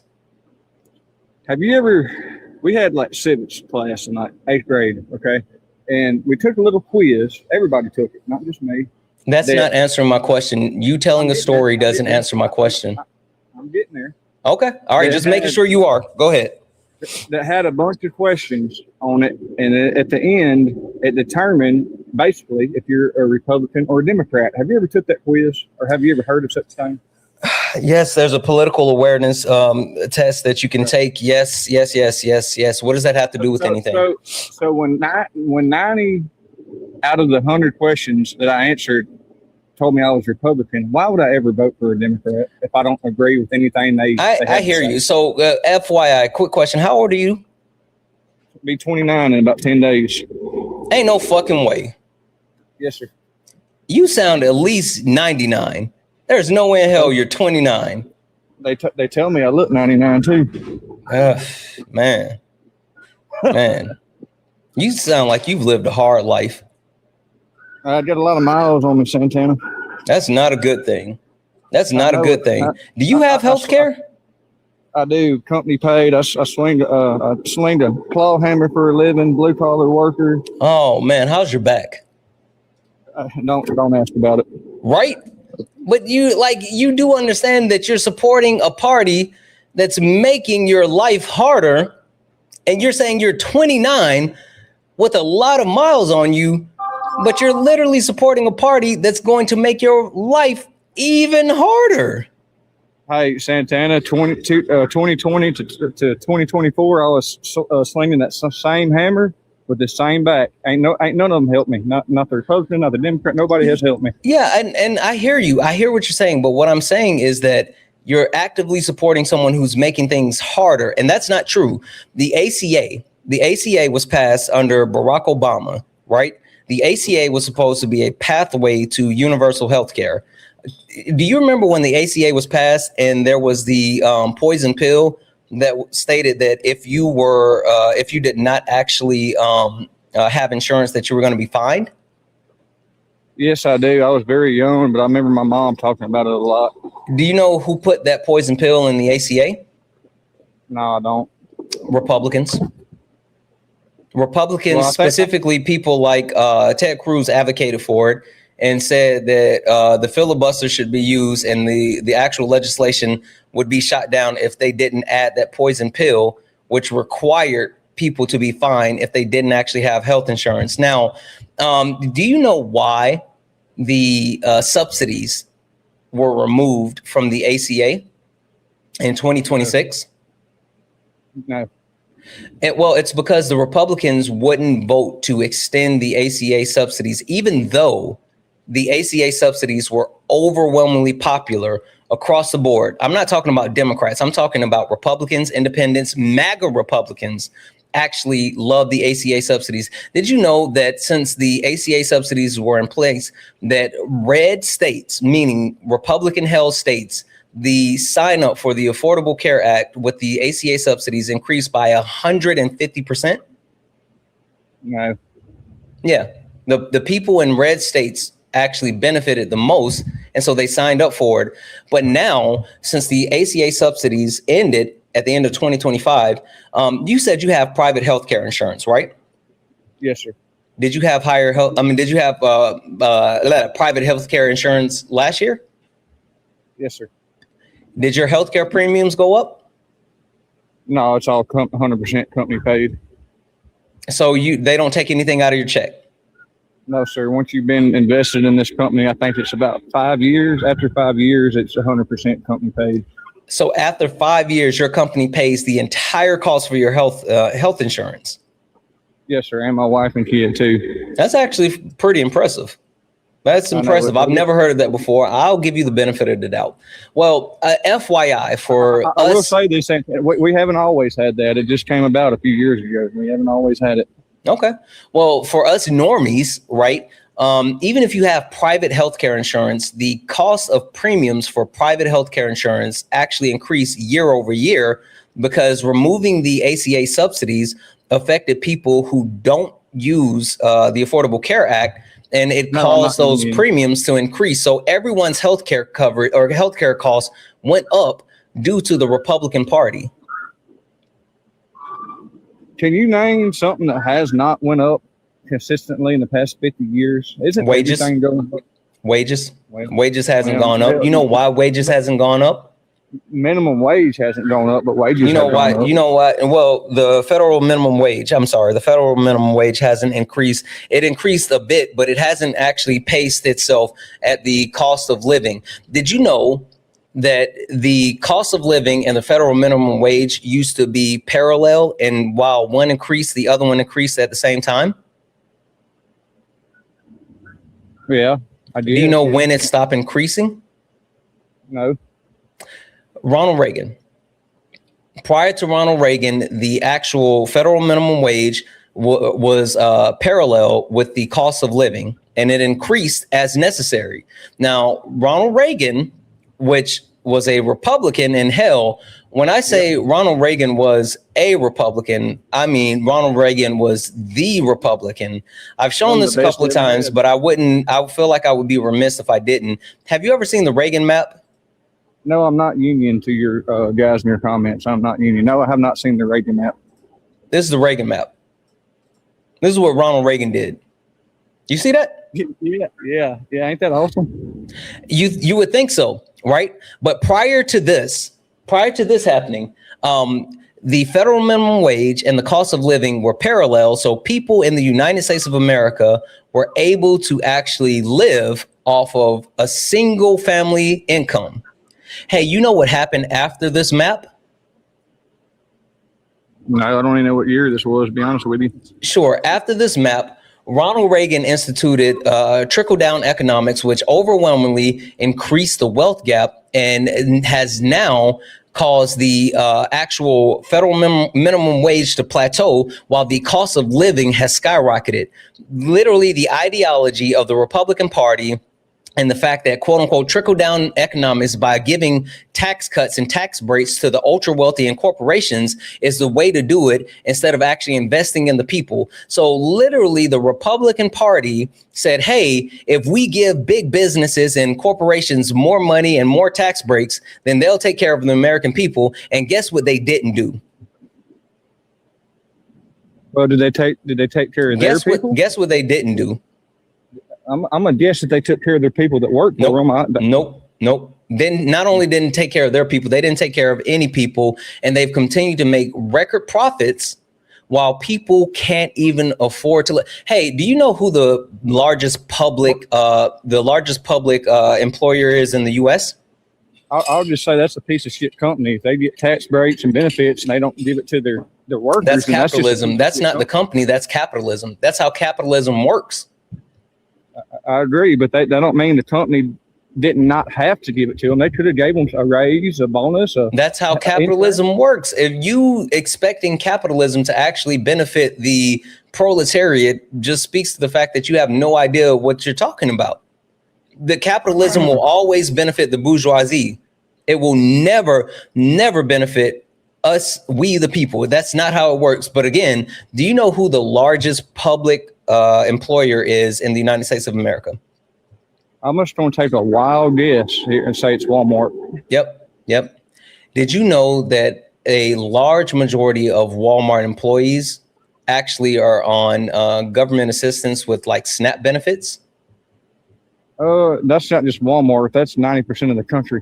Why? Why is that 90% of the country? But well, first of all, foremost, like 90% of the country are not on SNAP benefits. That's not an accurate statement. But regardless, that might have been an overkill. I'm just saying. Why is the largest U.S. company, the largest provider of public jobs in the U.S. who make money hand over fist, why is it that their employees have to rely on SNAP benefits?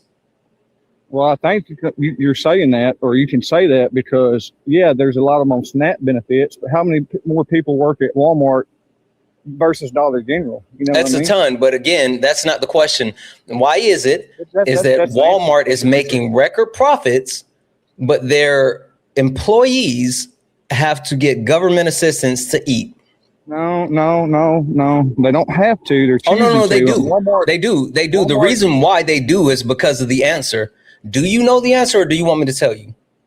Well, no, ask the question one more time. Why is it that a large majority of the employees for the largest public employer in the United States of America, who makes money hand over fist, record-breaking profits, why is it that a large majority of their employee base depends on government assistance to eat? I would have to give the technical answer to you, which would be the only thing that makes sense to me is their wages don't exceed the cost of living. Yep. Yep. They can't be on it Not because just they want Walmart. to. That's not how it works. They literally have to depend on it because Walmart doesn't pay a livable wage. Why is it acceptable for Walmart to make record-breaking profits while not actually paying their employees enough to just live? How can you tell a multi-trillionaire what to do with his money? Oh, it's not about telling a multi-trillionaire what to do with their money. It's about the fact that these companies who continue to make profit, record-breaking profit, aren't trickling down the actual funds for everyday American to live. Hey, you remember what I said was happening prior to Ronald Reagan? Prior to this? You remember what I said was happening prior to this? Yes. People were living off of what? Hang on a second. I got a train coming by my house. Hang on just a second. Guys, keep tapping the screen. Look up at the top. If you see the word follow, that means you're not following me. Hit that follow button. 2,000 people hanging out here on TikTok. Make sure you hit that follow button. We're on our way to 200,000 followers. So please hit that follow button. Turn on notifications so you know when we go live. Also, guys, we're almost at 600,000 likes. Keep tapping the screen. I think we can get a million likes today. I'm positive that we can get 1 million likes. Keep tapping the screen. Let's go ahead and get the likes up. If you're over on YouTube, make sure you hit that thumbs up button. Hit that thumbs up button. We should have as many thumbs ups as we have people watching. If you'd like to support the live, you can do so. Cash App, PayPal, Venmo. Pay links in the link tree in the bio. Santana Speaks for You. Santana Speaks for You is the best way to support the live. If you're over on YouTube, you can send a super chat, and I will read that out. Let's see here. All right. The train has passed. Yes, sir. What was happening? What was happening prior to this map? Go ahead and remind me. I did forget. Sure. The cost of living and the federal minimum wage was parallel. So people could work one job for a household and be able to support them and their family off of one job. Right. After that map, what happened? Yeah, that wasn't the case no more.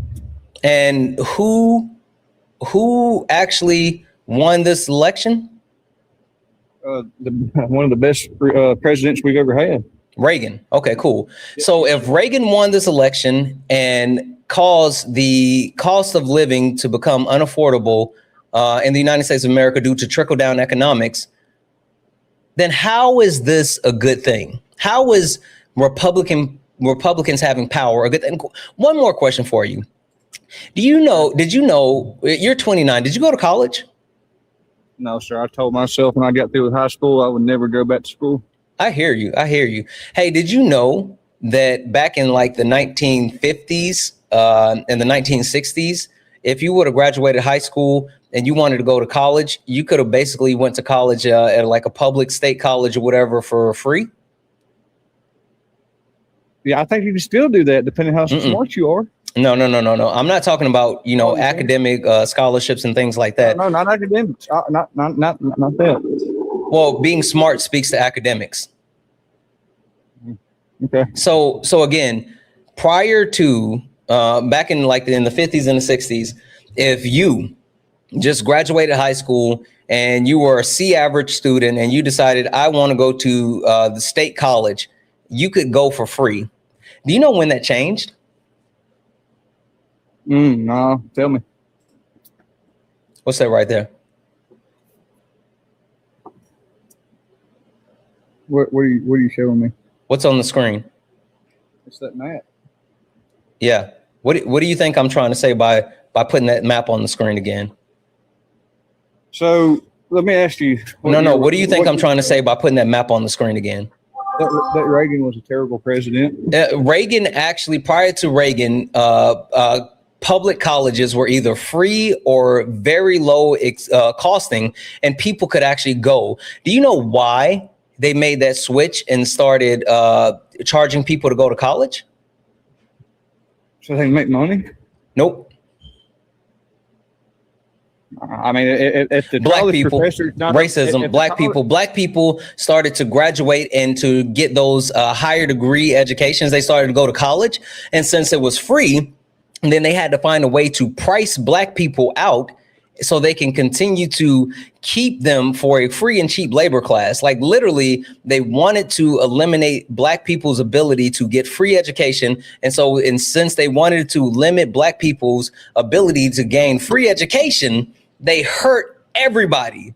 They literally hurt everybody to ensure they didn't get free education. Hey, you also know that Reagan put booger sugar in the black community? Did you know that? See, that's one of the things I don't like bringing up. I don't see color. But I don't care if you see color. I'm telling you that Ronald Reagan put booger sugar in the black community. And I'm not just saying that I guess. No, the CIA has confirmed, the CIA and FBI has confirmed that Reagan put booger sugar in the black community. All right, cool. Well, who put it in their nose? Did Reagan do that? Yeah, absolutely. Hey, if there's a situation where there's a gun, where there was no gun before, are people more likely to shoot themselves and others prior to the gun being there or after the gun was there?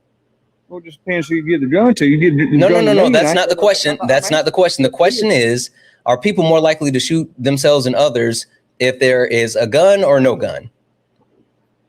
Either way, depends on who doing. So how are people going to shoot themselves if there's no gun? They'll go find a gun if they want to shoot. No. There's no gun. They weren't looking for a gun. They didn't find a gun. Oh, if you're giving somebody suicidal a gun, yeah, he's probably going to shoot himself. No. That's not the question. You're being disingenuous now. Can you stop? If there is a gun that was there, that's there now, that wasn't there before, what's more likely? When were people more likely to shoot themselves or someone else? When there was no gun? Or after there's a gun available? That Santana, that's an invalid argument. You gotta have. It's not an invalid argument. The reason why it's invalid is because you want to fucking lean on the fact that you're saying that black people did it to themselves. When I'm telling you no. Now you gotta shut up. It's the CIA and the FBI has absolutely confirmed that it was a strategic move to infiltrate the black community with drugs to get them hooked on it. They literally admitted that it was planned to get them hooked. So you tell me again how it's on the black community when the government, including the president, had a plan to harm the black community.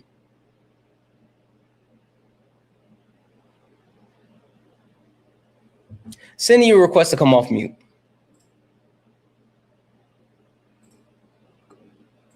I don't know. I don't know. I don't like living in the past, and I thought really you didn't like living in the past either. But well, you've been talking about the Republican Party, and I'm trying to exhibit the fact that the Republican Party has not done anything beneficial for the American people. And I was also trying to give you the information that that Ronald Reagan was such a negative, massive inflection point, and you sitting here saying that you would vote for the Statue of Liberty if it were a Republican.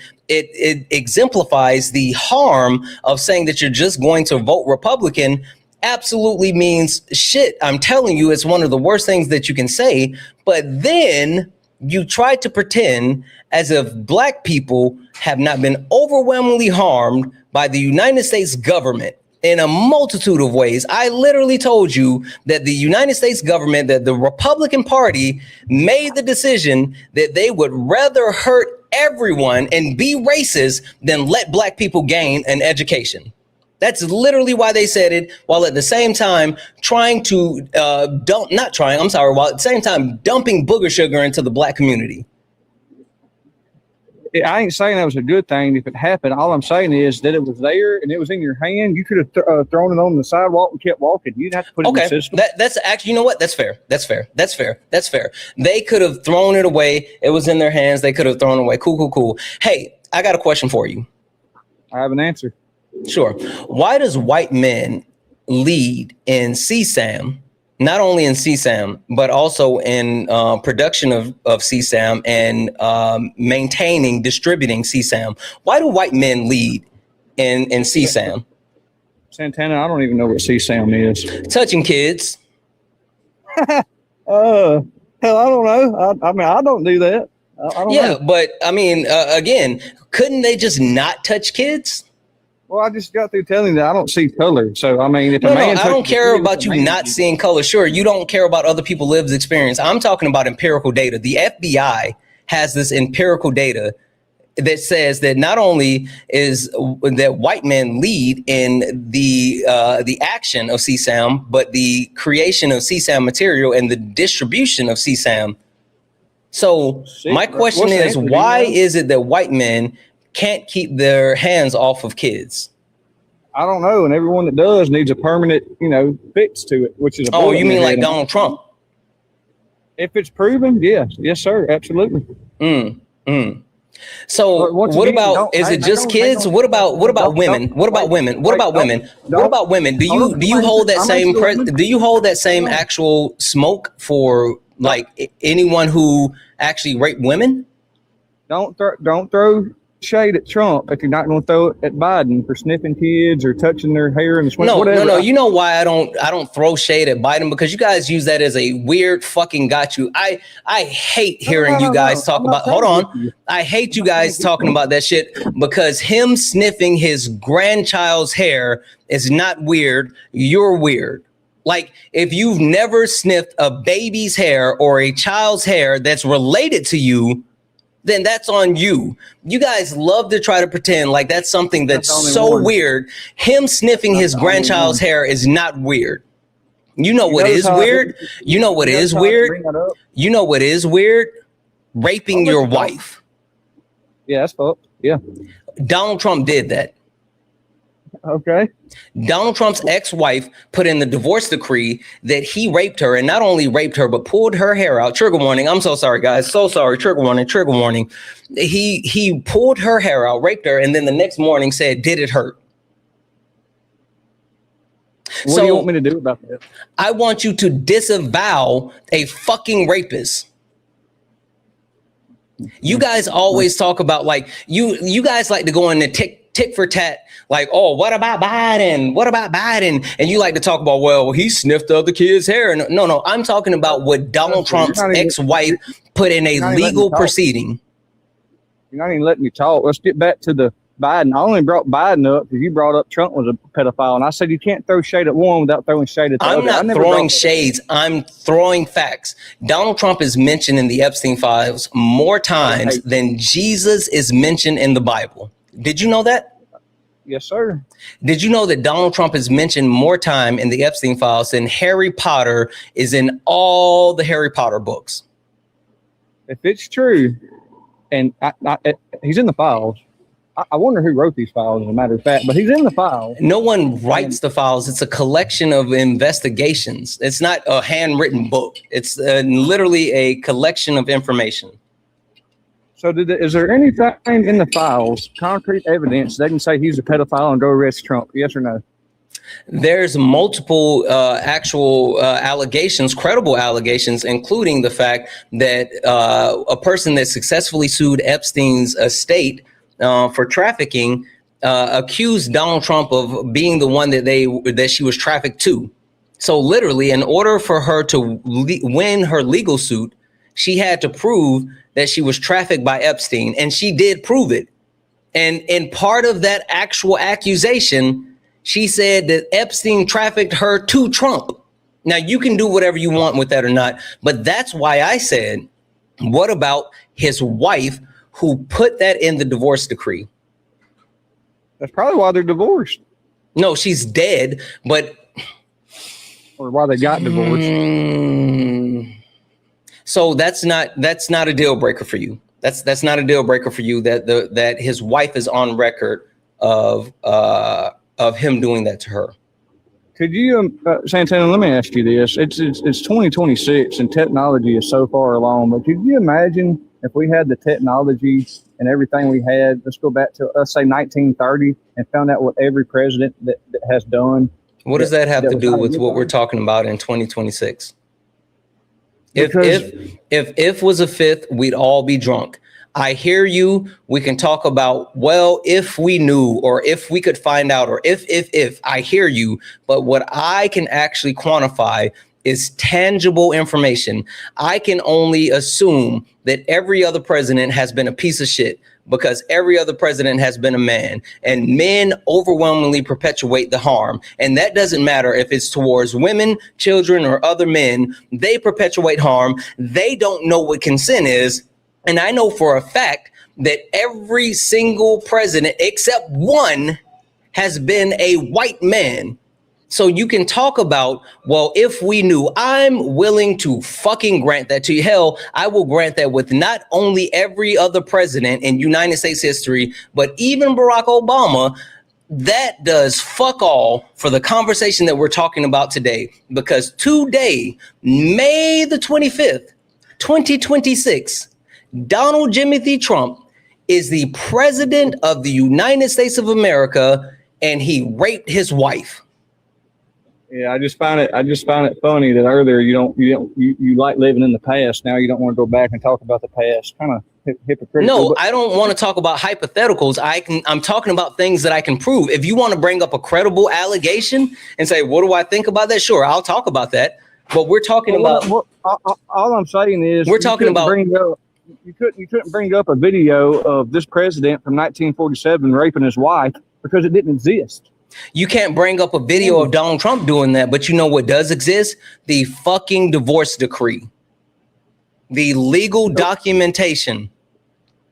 So why did they get divorced? Because Donald Trump is a piece of shit that cheated on his first wife with his second wife wife with his third wife with a porn star. That's why Donald Trump is absolutely the epitome is what's wrong with toxic masculinity, all masculinity, but he is the reason why men, in Peach's words, shout out to Peaches, men should be watched with lasers. Yes. Adultery is not a criminal offense, so you're in your feelings I right didn't there. say that adultery was a criminal offense. When did I make that insinuation? You didn't, but you're mad because he raped his wife and cheated on this wife and cheated on this wife. You're not mad that he raped his wife? I didn't mean to say rape. Yeah, that's No. terrible. You just said the fucking quiet part out loud. It's not a deal breaker. See, this is hold on. I'm gonna play something really quick. No. I'm gonna play something really quickly. Because this is something that has been sitting on my mind. And it's funny, me and management last night, we were having a conversation and she brought this up and she was like, hey, did you hear this? Have you heard this actual this statement and blah blah blah blah blah? And I said, yeah, I did, and I want to give you guys my thoughts. I want to give you you guys my thoughts. Listen to this. I can't look some people in the face and tell them you have no right to be angry or to do something that maybe is against your own interests. That's human nature. Many of the people who voted for my husband twice. And I know that that's how they feel. It's like, this isn't about anything other than we need something different. Yeah, they voted for Donald Trump. Yeah. You know, that's a lot of people. So you can't just pigeonhole them and say you just don't care and you're racist or whatever you're thinking. This is an act of, I don't know what else to do. I just wish we had more leaders that were figuring out how to do more for the middle class, for the working folks, because those are the folks who are drowning in this economy. It's not me anymore, but I know those folks, and they're good people, and they don't have a way out, and that makes for bad choices. I'm going to start this by saying I love Michelle Obama. I admire Michelle Obama. I respect Michelle Obama, and I fucking disagree. I fucking disagree that Michelle Obama would give people like you a fucking escape. You don't deserve an escape. You just literally proved that the shit that she said isn't real. And while not every single Trump supporter is a racist, is a sexist, is a fascist, is a classist, not every single one of them are those things. It's not a fucking deal breaker. It's not a fucking deal breaker. You are okay. I literally just sat here and told you about Donald Trump raping his ex-wife, and it's in the divorce decree. And instead of being a functioning fucking human, the first thing that you say is, well, what about everybody else? If that name was any other name except Donald Trump, you would be fucking railing it. You and I would be standing on the same side of the aisle if it was anyone else except Trump. And that's fucking weird. You don't think that's weird that you're willing to sell your soul to fucking Donald Trump? Why do you defend everything that he does? Why do you think I defend everything he does? When did that come out of my mouth? I don't. You literally just defended him raping his wife. You defended rape. You defended rape. You defended it. You see, I told you run with it. It's what came out of my mouth on accident. Yes, because that was what you thought. You literally thought that, and you said it, and then when you realized you fucked up, you tried to walk it back. No, sir. No, sir. I was talking about the 3 wives that he cheated on. Rape never was supposed to come out of my mouth. There's 3 wives. You know what a Freudian slip is?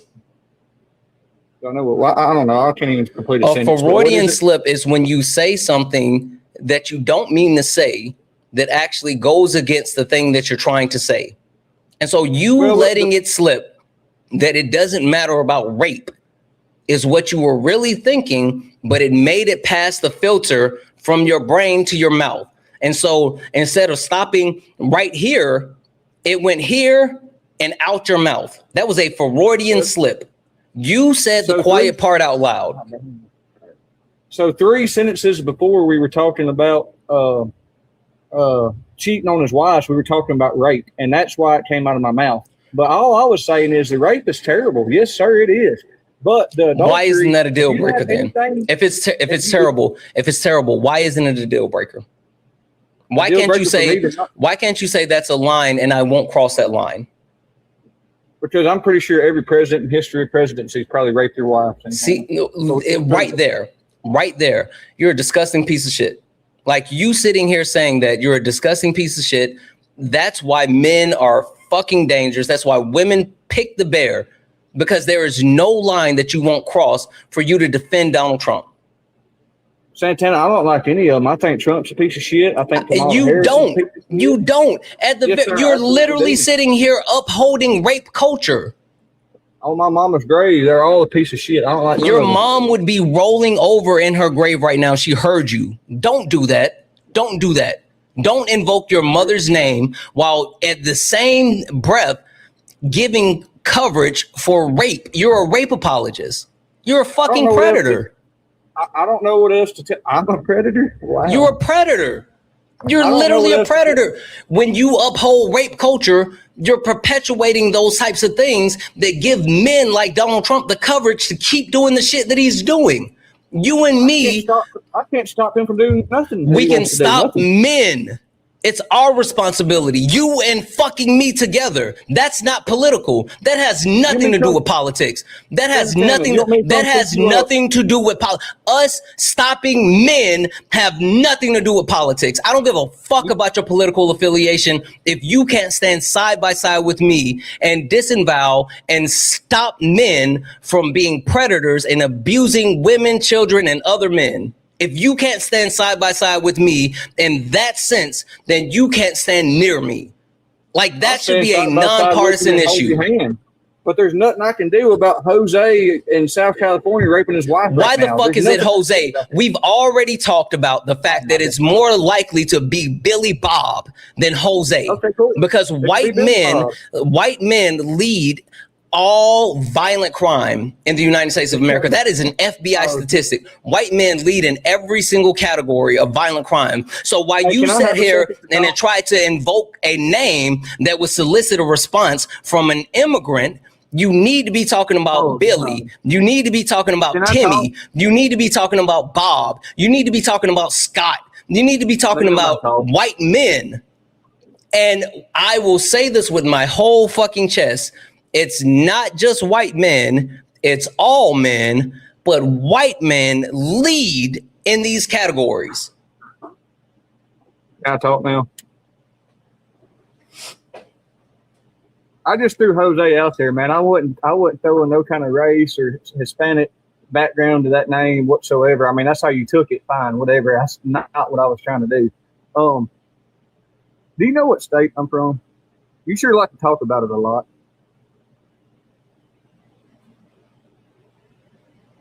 Louisiana. What do you tell me, Santana? What do you know about Louisiana? I know it's one of the poorest states in the country. It has continued to decline, not only with the actual healthcare, the cost, I'm sorry, not the cost of living, but the actual social mobility, income, education, life expectancy. And now it is a heavily gerrymandered state.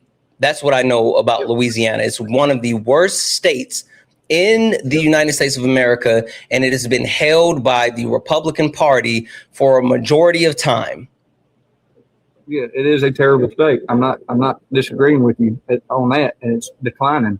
What do you know about the election with the map and everything? I just told you they gerrymandered the map. So what do you have? I mean, what do you want me as a citizen of Louisiana to do about that? Stop voting for fucking Republicans that actually harm American citizens, but at the very least, fuck politics. Stop upholding rape culture. Fucking stop giving these pieces of shit the excuse to be harmful to women, children, and other men. You don't have to defend rape. Everything isn't politics. Me telling you that Donald Trump raped his ex-wife it did not require you to say, what about other presidents? I'm sure they probably did it. That's a fucking weird response. Every one of them. There ain't a president we had that hadn't done it. So what then fucking prove it. I can't. It's not feasible. So if it's not what you think, it's what you can prove. And you sitting here, I'm literally telling you that would not surprise me. It would not shock me, but I am not defending it. Do you hear me saying, well, not Obama, not Biden, not Clinton? I'm sitting here saying, you know what? I can believe that because I will not uphold rape culture. That's what you're doing. You're doing that for partisan reasons. You're doing that for partisan reasons. I don't give a shit about politics that much that I am willing for women to be harmed, but you do. Your political affiliation is more important to you than women, children, and men. Santana, I didn't even vote, bro. I didn't vote in Louisiana a couple weeks ago. I don't give a fuck about that. You keep trying to bring it back to political affiliation, and I keep saying that you can talk about politics, but what you said is bigger than politics. It's bigger than politics. Upholding rape culture is bigger than politics, and men, you and me are the ones that have to abolish this because women can't stop men from being fucking predators. Kids can't stop men from being fucking predators. It's our responsibility. That's why I am so passionate right now, because it's my responsibility to call you out, to hold you accountable, and to get you to understand that fuck politics. We can't support people harming women, children, or other people. That's what it's about. It's not about politics. Santana, women can definitely stop rape culture. How? It's called how? Tell me how. It's called a hollow point. So in order for women to not be raped by men, they have to actually take the men's lives. If he is trying to rape her, absolutely. So that's a reasonable reality for you to live in. The only way for women to be able to live is for them to have to be willing to take other people's lives. You don't hear how fucked up that is for you to say that? If it meant her life depended on it, she didn't want to be raped. No, women should be able to live without having to take someone's life just to live. But it'll never happen. Do you worry about having to take a man's life every time a man walks past you? No, but if he put his hands on me, I'm not saying that if he puts his hands on you. I'm saying if he walks past you, you guys are walking down the sidewalk together. Do you have to be in fear of another random man just walking down the sidewalk with you? No, I don't. But that don't You mean don't. you shouldn't. But be. women do. Women do. Yeah, absolutely. So Absolutely. why should women have to live in that type of world? Why should women have to live in that type of society? You think that's acceptable? They shouldn't. You But what think I'm it's saying is acceptable because your only thing is then they should arm themselves and be willing to take a life. That's not the only thing that I would say that needs to happen, but I will say that is the best, easiest, and fastest option to not get raped. Yes, sir. Absolutely. I stand How on that about you concept. fucking address men? How? You keep What saying do you want me to this. do? What do you want me to do? I want you to do what I'm fucking doing right now. What am I doing right now? You're on live, Santana. Everybody Talking on Earth to ain't who? got time to sit on live. Who am I talking to? Me. Then yes, you need to check your friends. You need to check your family. You need to stand up and fucking stop men. And no, it doesn't matter about you voting. You can stop men and not vote. You cannot uphold rape culture and not vote. I don't care about politics. I care about people. The only reason I vote for the Democratic Party is not because I love the Democrats. It's not because I think they do anything good overall. I think they are the only ones that's doing something good for the people. That's it. Santana, I'm not a fucking fan. I don't care about any of that. I care about people. I don't care about this country. I care about the people of this country. And you are missing the boat. And I care about my family. I bought my wife. I care about your family. Listen, I care about your family. I care about your family. Guess what? You don't care about other people's family. And I told her, I said, look, this is all I can do to help you. I can't go find your future rapist and kick his ass before he rapes you. But I can give you this, and when the time comes. Fuck out of here. Fuck off. Ain't no fucking way.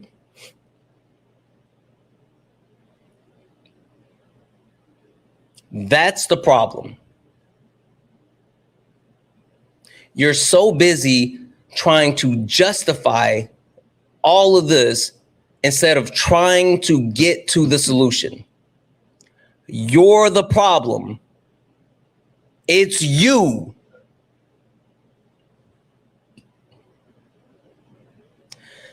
Only request up if you're a Trump supporter or disagree with anything on the background. We're only looking for some debates. If you're friendly, tap the screen, share the live, send your daily heart. Me, it's only one coin and will boost the live and push us out to the FYP. If you look up at the top and you see the word follow, that means you're not following me. Hit that follow button, turn on notifications so you know when we go live. We go live all the time.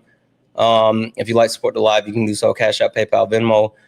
Pay links in the link tree in the bio. Santana speaks for you. If you're ever on YouTube, you can send a super chat. I will read that out.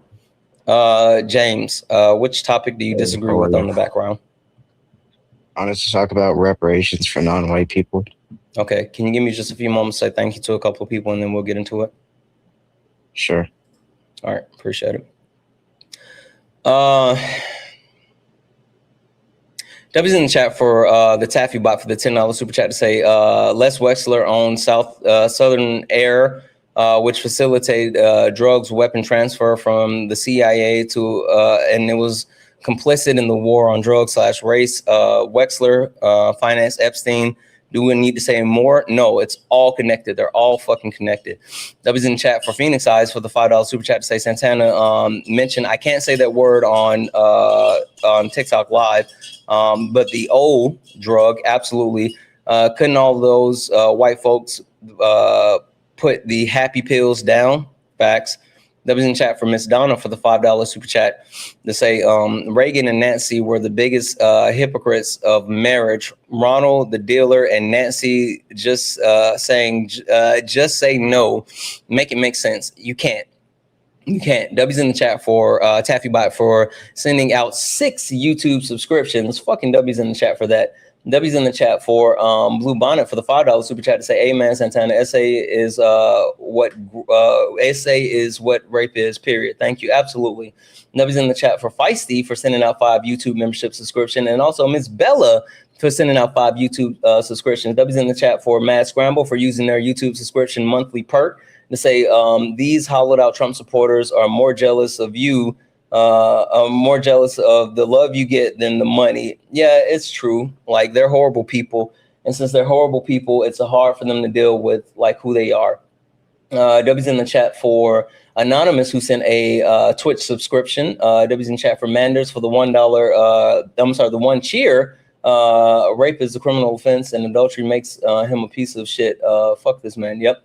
W's in the chat for Old Saint Arc.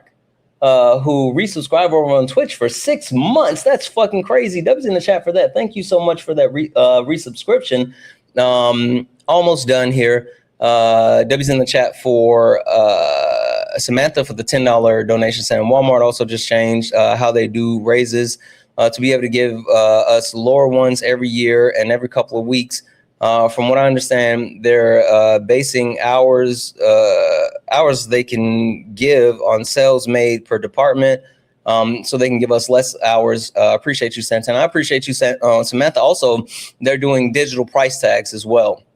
So they'll have price tags where digitally those tags can change depending on market cost, which is fucking dangerous. W's in chat for Alexis for the $2 donation, saying ask him about the old drug. White voice. Yeah, absolutely. I just saw that, Alexis. Thank you so much for the $2. W's in chat for Elizabeth for the $2 donation.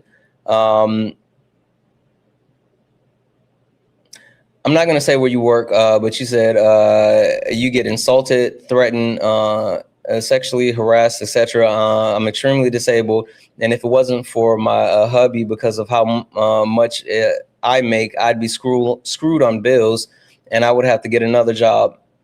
No thyroid, no thyroid, so my body is a ticking time bomb. I'm sorry to hear that. I'm really, really sorry to hear that. There was in the chat from Megan for the $1 donation, saying if ifs and buts were candy and nuts, we'd all have a Merry Christmas. Facts. There was in chat for Raleigh for the $5 donation, saying saying you don't see color is the same as saying you don't see or care about Black folks' lived experience. Forget about your fragile feelings. Guess Black history is important to discuss. Sit with it. Love you, Santana. I love you too, Raleigh. W's in the chat for Darius for the $5 donation, saying the guest logic is basically if I unalive somebody, it's not that bad because somebody else is unalived as well. Facts. W's in the chat for Amanda for the $10 donation, saying I respectfully disagree. I think the illusion is that that they ever care about humans or women or children. Trump just brought it out of them. They only pretend to care, but at the end they truly could care less. Just POSs. I agree, actually, Savvy. That's a good call out. W's in the chat for J Hops for the $5 donation, saying from the overflow of the heart to the mouth speaks. That's why he said he's okay with grape. That's exactly why he said that. That was in chat for Kayla for the $2 donation, saying, as a male victim of SA from other men, thank you for standing up for all victims. The Yo Kento, absolutely. Like, I talk about that a lot as well. I mean, the violence that's actually perpetuated by men isn't just towards women. It isn't just towards children, but it's women, children, and men. Like, that's the thing. That was in chat for Ken for the $20 donation, saying fuck them. That was in chat for Billy for the $10 donation, saying thank you for saying SA is a man's issue. Men need to educate and check each other. It shouldn't be up to women to protect ourselves. Men need to heal each other and call each other out every time. Like, fucking facts. We have to do this. Like, saying women have to stop men from being dangerous is mind blowing. Like, I don't understand that shit at all. That was in chat for Ashley for the $7.77, saying thank you for your passion and patience. I appreciate the hell out of you. I'm sorry that I lost my cool. Holy shit. W's in the chat for Michael for the $50 donation. That's crazy. Thank you so much. Michael said, best 50 I've spent all week. Thank you, bro, for the educational aspect of your lives. Caller may not know it yet that it's on the US, but your supporters do. Or on us, not the US, on us. Yes, absolutely. Fucking W's. W's in chat for Harold for the $20 donation, saying 5 hours already. I didn't realize I can have breakfast with the second man and just saying howdy. Keep going. I hope you're doing well, Harold. Yeah, I just realized we've been on for like 5.5 hours. That's crazy. And last but not least, W's in the chat for Malicia, who sent a $1.99 super chat to say, hey, Santana, it's Mel. I have a question. Do you think that misandry is actually challenging men and is effective? No, I think that men deal with a multitude of issues, and I think mental health issues are rampant throughout our society, and we need to emotionally regulate and address those issues in positive ways. I think that trying to say that misandry is equivalent to misogyny just absolutely disrespect what women go through. So, like, I make fun of misandry being a made-up word or whatever. I think men deal with a lot of stuff, but I think trying to equate what we have to go through versus what women have to go through, they're not the same. They're not even close to being the same, and so that's the hard part for me. But W's in the chat for all the donos, guys. If anyone else likes to support the live, you can do so. Cash App, PayPal, Venmo. Pay links in the link tree in the bio. Santana speaks for you. If you're over on YouTube, you can send a super chat. I will read that out, guys. We're almost at 700,000 likes. I know we can get to 1 million likes today. If you don't mind, if you're on TikTok, keep tapping that screen. Let's get the likes up to 1 million likes. 2.2 thousand of us hanging out over here on TikTok. Please, please, please hit that like button. Let's get it up to 1 million likes. All right, James, you said you wanted to talk about non-white people getting reparations. So why do you disagree with non-white people getting reparations? Thank you for the money gun. Well, because obviously I think what Black people have historically experienced with the Jim Crow laws and slavery is tragic. And I think people who personally dealt with that, maybe some form of reparations, right? But I think we should ultimately focus on helping the greater good, which includes all people in financial need or in any situation. I don't think it should just be just exclusive to non-white people. Okay. So question for you. You talked about Black people in Jim Crow, and then you pivoted back around to non-white people. Why didn't you talk about the entire prompt? Why did you specifically point to Black people? Well, typically that's who it's in reference to, but it could be other people as well, like the Japanese who after World War II. No, Japanese people already received reparations. Why didn't you address the actual prompt in its entirety instead of specifically going straight to Black people? Because I never said Black people should get reparations. I already answered, because that's typically who it's in reference to in the context of the U.S. Why would you apply your typical logic to my background instead of being specific and saying like, hey, who are you talking about? And then going from that point. I can repeat myself, because non-white people would include Black people. And typically when reparations are talked about, it's in reference to U.S. But again, you keep saying slavery. Typically, and I'm telling you, why wouldn't you be specific with my background and my prompt instead of typical scenarios? Because my background and my prompt is not about Black people. It's about non-white people. And so I'm talking about the entire whole, because there are a multitude of groups that have been affected and that deserve reparation, that would actually benefit the entire country. Hey, did you know reparations for non-white people would actually be a positive factor that would also benefit white people? I mean, what do you mean by reparations, as far as like financial aid only, or what specifically? Yeah, I guess you should have probably said like, hey, Santana, what do you mean by like reparations? Well, who are you talking about? Maybe you should have started with a fact-finding mission instead of just coming out and saying, yeah, reparations, Black people, let's do something for everyone. No, I'm just getting a clarifying, because it can be in a broad sense. Like, I could be talking about financial aid, I could be talking about food, or so if you wanted to know what I was talking things. about specifically, what best way would it be to find out what I'm talking about specifically? Okay, I already asked you the question. I just wanted an answer, sir. Yep, I got you. So when I talk about reparations, I talk about reparations for a multitude of people. And the first place that you have to start is with indigenous people. Indigenous people were here on Turtle Island before colonizers came to this land and killed so many indigenous people that it cooled the temperature of the earth. Like, it literally cooled the temperature of the earth. And after slaughtering millions of indigenous people, they were driven into small portions of the country, given small plots of land, which is reservations, and given small tax incentives. And some of them get on average maybe $1,000 a month from the United States government after killing their people and stealing their land.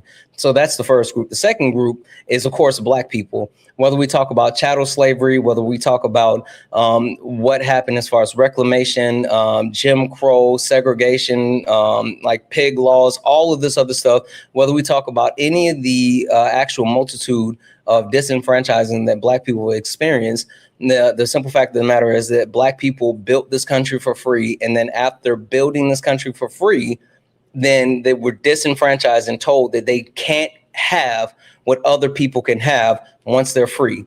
So Black people, of course. And then I also talk about the brown people that are currently being rounded up by ICE, by the President of the United States of America, put into free slave labor within the United States of America, and then deported to concentration camps outside of the country. So when I say non-white people, I mean anyone who has overwhelmingly been disenfranchised by the United States of America.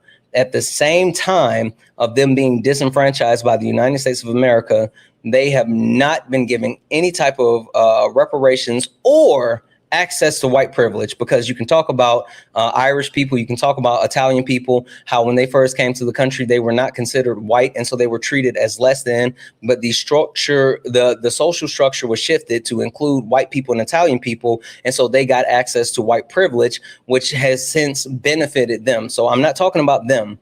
Now, when I talk about reparations, it's a four-pronged approach that starts for me. Number one, money. Yes, absolutely financial. Got to compensate the people. But number two, access to free higher education, free college.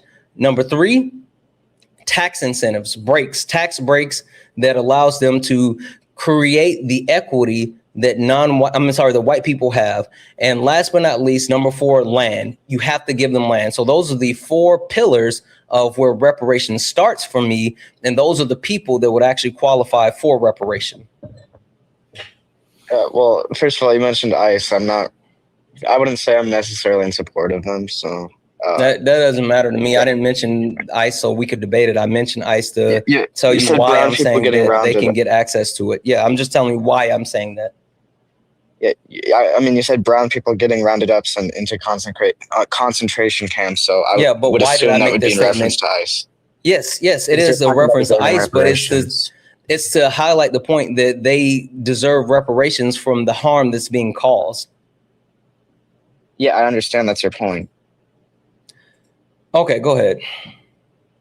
Yeah, so again, I think you're focusing just because of race. I don't think historical injustice entails that we necessarily have a financial obligation of people who weren't personally involved. I think for any Black people who are struggling, they should get help to the extent of like healthcare and housing and stuff. I think that's true for white people. I think that's true for Hispanics. I think it's true for all people. I don't think we should make it mutually exclusive just based on race and your ancestors went through something, therefore you get compensated a certain amount of money. I don't think that's realistic. Can you tell me who has been given reparations throughout the history of our country? Like Japanese, indigenous people to an extent. Again, it depends what you mean by reparations. If you're talking about financial aid or like food, Asian people, yeah, which includes Japanese, yeah. Why? Out of curiosity. Japanese people absolutely receive reparations from what the United States did after World War II. White people have received reparations. Sure. What happened after the Revolutionary War? I'm sorry, not the Revolution. It's holy shit. The Civil War. Sorry. After the I'm aware that some white people were not some given like money. The vast majority. When I say some, I just mean a group of people. Yeah, the actual slave owners that were made to free the slaves, that had to actually free the slaves after Black people had took their freedom. They received reparations that allowed them to continue to be whole. And even, did you know that there was a group of white slave owners who was so mad about the fucking loss of the Civil War that they were actually helped by the United States government relocate to South America and set up their own area and place to live where they can continue to do the shit And then if they actually got to a spot where they couldn't live in South America anymore, they fucking moved back to the US, and the American government not only permitted it, but paid for them to come back and reestablish themselves. And I wholeheartedly disagree with any I don't of care that That's you an argument disagree with it. that- I'm wait, telling you can what can happened. respond? I don't Sir, need you to agree sir, or disagree with it. can I I'm just please telling you respond? what happened. Please don't talk about agreeing and disagree. That has nothing to do with your. Go. You Go don't ahead, even let me James. make my Go point. ahead, You let me James. get one Go ahead, sentence James. in. Go ahead, James. That's ridiculous. Go ahead, James. Okay, I'm gonna go ahead. Yeah, I said obviously my opinion is irrelevant, but I wholeheartedly disagree with that. That's actually an argument against reparations because it shows how it can be used in an unjust way. I'm not sure how that helps your position. I disagree with any injustice that goes on. That's why I think we should have universal health care, housing, food, all of that for any people, not just based on race. Because we shouldn't look at race, but rather we should look at the people. Okay. Question for you, James. Sure. We can agree that people who endured slavery are actually should get reparations. Like people who personally endured it, yeah. Mm-hmm. Okay, perfect. Can we agree? Let's say people that were impacted directly by slavery as well should receive reparations. Well, it depends how big the impact. Like, what do you mean by that? Like, in what situation? I mean that if your life was impacted by slavery in the United States of America, which has caused harm to you, you should receive reparations. I understand that's your point. I'm asking, like, can you give a scenario? Oh, I will, but I need to clarify. It's Do you pretty agree with that? ambiguous. Do you affirm or deny that statement? It's completely dependent on the scenario. That's why I asked for an example. It's not. It's not. Yes, it is. In If my you view, it were is. So that's why negatively I'm asking for an impacted, because example. we've already established that you think that people that experience slavery should actually receive reparations. So, do you think that people that have been negatively impacted and harmed, like tangibly harmed due to slavery, do you think those people should have access to reparations? In what scenario? You're not giving an example. It's just a simple example, and then I can give you a yes or no. Yeah, like let's say that either they were physically harmed or overwhelmingly mentally harmed. Well, overwhelmingly mentally harmed. Sure, it depends what you mean by that. Like, What about if someone, physically? But physically, like, can you give? What do you mean? I just need you to answer the question so I can give you the example. FYI, James, I'm not giving you the example until you answer the question. That's ridiculous. Why can't we No, have what's a civil, ridiculous linear is that you conversation can't where you give actually. examples? No, you're trying to cater your answer to the specific example that I'm giving. That's why you're afraid to answer. You don't have conviction. Not You afraid don't to actually. answer. If you have conviction, then answer the question. Just can't think of an example because you're going to try No, to you can't. You know what it tie is. back to You know what it is. how You know what black it is. people You are know what it is. typically You can in see me worse about to financial fucking cook you, and you're trying to preemptively self-control, hedge sir. your bets. You're trying You to have hedge your self-control. bets. You're trying to control these nuts in your mouth, James. You are a grown. Yeah. Yeah, control these nuts in your mouth and either answer the question or fuck off. I don't care which one. Shit or get off the pot. That's a false dichotomy. So do you want to the respond answer, I need you to answer. I need you to answer.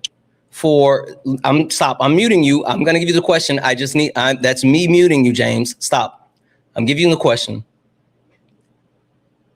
Would you agree that people who have been directly, physically, or overwhelmingly mentally harmed due to slavery within the United States of America should have access to reparations?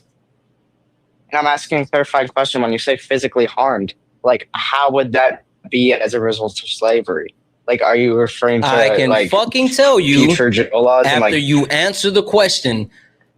It's yes or no? completely Should dependent they? what you mean. James, It's yes or no? ambiguous. James, yes or no? Your question is ambiguous. I'm asking a clarifying question. You're forcing me into a false dichotomy. Only request up if you're a Trump supporter or disagree with anything on the background. We're only looking for some debates. Only request up if you are a Trump supporter or disagree with anything on the background. We're only looking for some debates. If you're friendly, tap the screen, share the live, send your daily heart me. It's only one coin. It will boost the live and push us out to the FYP. The reason why he didn't want to answer the question is because he knew that he fucking cooked himself. Like that's the issue. The issue is that he knew by him saying yes, he cooked himself. James, you said I'm running. You won't answer the question, you donut. Now you don't even get to yip yap in the comment section. Run these nuts in your mouth. Hi, are you a Trump supporter or disagree with anything on the background?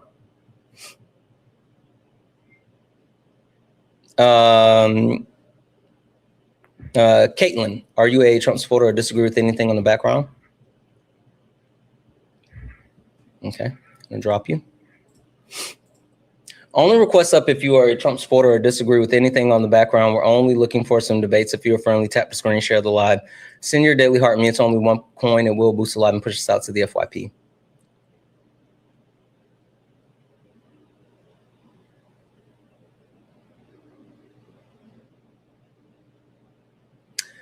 I don't think this person is going to load. He wouldn't answer the question because he knew what that was going to do.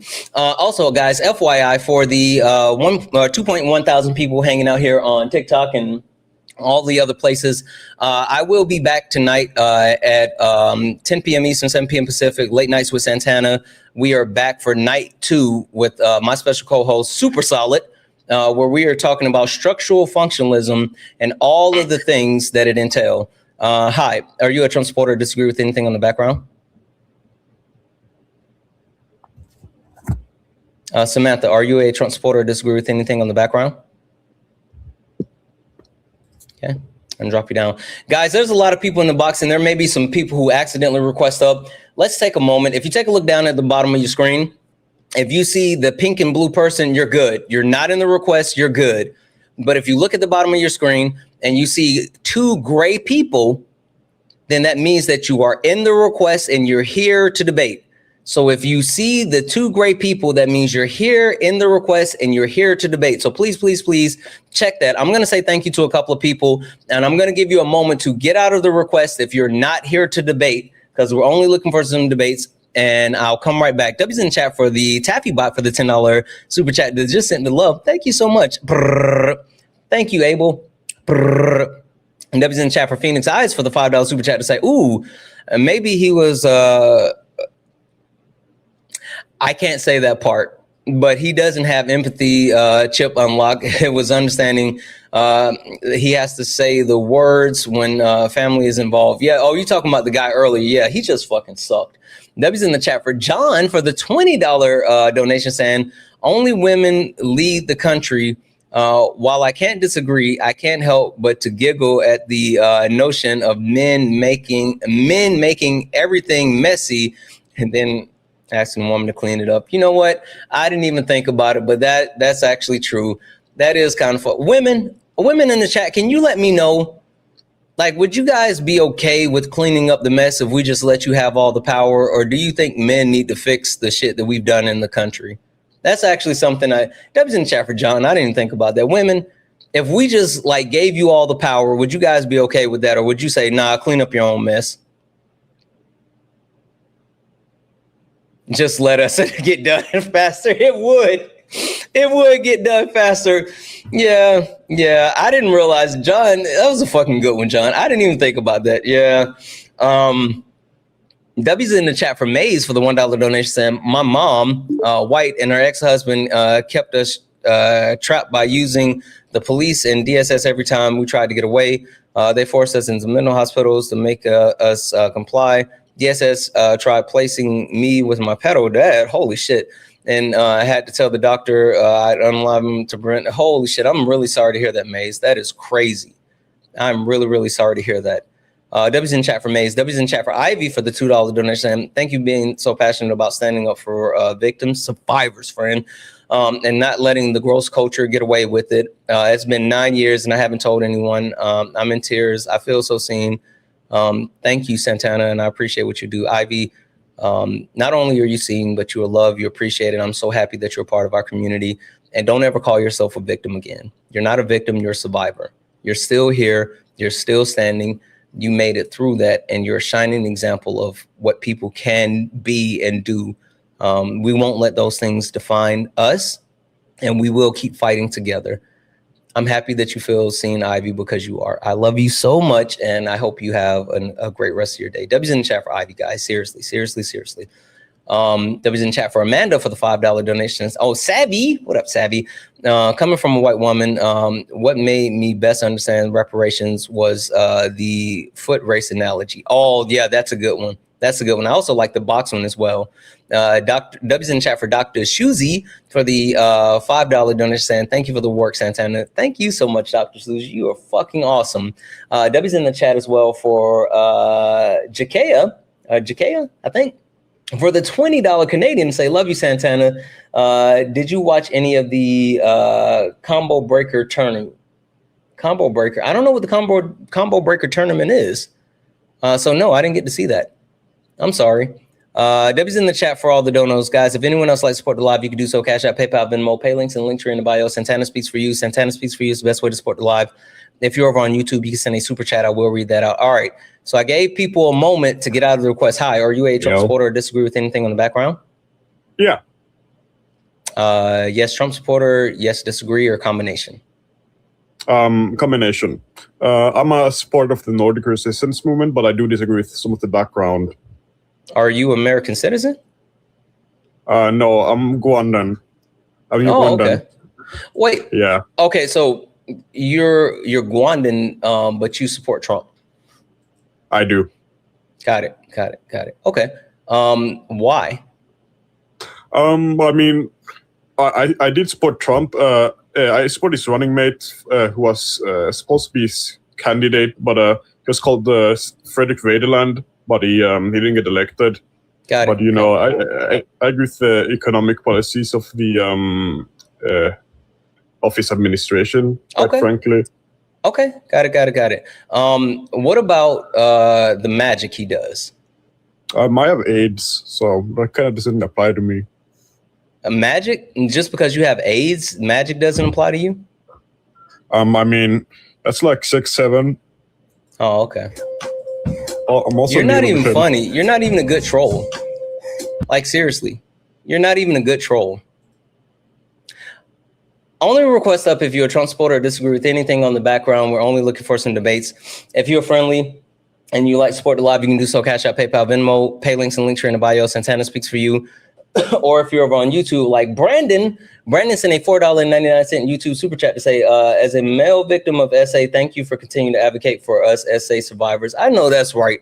Listen, I always call out the fact that it's not about like, you know, women, like women are harmed by men, but men cause harm to everyone. And we got to call that out. Like men cause harm across the board, overwhelmingly to everyone. And we have to call that out. W's in the chat for Kelly for the $5 donation. And I watch Peach, Swan, and Solid a lot, but I'm confused about what FBA actually is. Can you explain it? FBA is Foundational Black Americans, and they're fucking frauds. They're fucking frauds. And tell them asshats to come see me. They won't run me my fade. FBA is scared of me. Hi, Chris. Are you a Trump supporter or disagree with anything on the background? Sorry, not a Trump supporter, but I would say disagree with some 2 points in the background: the reparations and the only women to lead the country. Okay, which point on the background would you like to start with? So let's start with reparations. And so I will say that I do agree with the points that you made with one of the last guests, where I do believe that non-white people deserve reparations. I can agree with you there. My question is, given that almost 140 million non-white people in the country, logistically, how would that work? And you know, you earlier you did define what you meant by reparations, but you know, that would be a lot of money. And so logistically, how would that work? Oh, I don't know. I'm just an ideals guy. We would work with people like Sean. Do you know Sean? No. Sean is the smartest person in the world. We would let Sean figure that shit out. That's a Sean problem. Okay, because that's the, you know, even as a white man, it's that's the reason that I disagree with it. It's just because I think it would be a logistical challenge. It would be a lot of money that we need to move around. Yeah, no. I mean, like we have smart enough people that can figure that out. Like I think logistics would be the least of our worries, and someone who absolutely has a background in logistics, I'm telling you, we could make that work. So I'm not even worried about like how we would do it. The bigger portion is like getting everyone to the point of doing it. Okay. And, you know, like, again, like I'm not a Trump supporter. I don't support the war or any of that stuff. That would just be the, you know, we're looking at a lot of money. And another thing that I support is that, like, I support like free lunches in schools, which would proportionally support non-white people more, given that if you look at, well, if you look at poverty rates, sorry, it's the national poverty rate's around 12%. White people is around 9%, showing that a lot of people, or non-white people, are proportionally in poverty at a much higher rate. And so that's another reason why I agree with the idea of reparations. But yeah, it's the logistics for me that I struggle with. I don't think that we, you know, like, if we could make the logistics work, then sure, I'd be for it. But I just think that that's a uphill battle. Yeah, I mean, I hear the nays that you're saying, but the nays don't outweigh not only the necessity for making people whole, but the overwhelming benefits. You understand that, like, giving reparations to non-white people would positively impact the country in a multitude of ways, right? That point I agree with, yes. Yeah, so I think that, like, saying that we worry about how we get it done versus getting it done, I think that's a misnomer. I don't think that's worth even spending time on. Okay, so let's move on to the second point then. So before we get into it, I want to clarify what you mean by that. Are you talking about like the presidency? Are you talking about certain positions of power? What exactly just all Congress. Let's give women the House, the Senate, Congress. Let's just give them all the power to legislate. And so my question then would be why? Because through the 250-year history of our country, the country has been overwhelmingly ran by men, white men, for the majority of it. But specifically, if you take a look at the breakdown of Congress today, almost 80% is made up of men. And we can talk about the left and right aspect of it, but the thing that we can't ever sweep under the rug is the fact that men have been overwhelmingly the ones in power that has caused the overwhelming amount of harm, and they have had the opportunity to lead us, and we're actually on our way off an existential cliff. And so if we want to address the impending cliff and doom, then we have to do something that's extreme, which includes giving all power to women and removing men from power.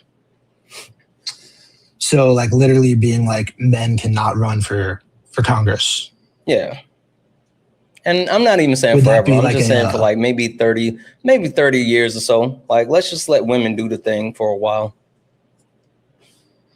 You think that would ultimately make the country a better place if you think they would pass certain laws, I guess? Yeah. I think that if women were in charge, we could replicate some of the things that we see with women in leadership and power. One study that I've quoted multiple times today is the Forbes study that shows that women CEO, while being 10% of the actual Fortune 500 companies, they're 12 times more likely to have their companies in the top 20% of profitability, meaning that while being underrepresented, they actually benefit the companies more, or bring it to the fact that women surgeons make up such a small proportion of actual surgeons, but they overrepresent in the success rate of the success rate of successful surgeries where people don't die, right? So women, when giving those small access to power and responsibility, they overwhelmingly exceed all expectations.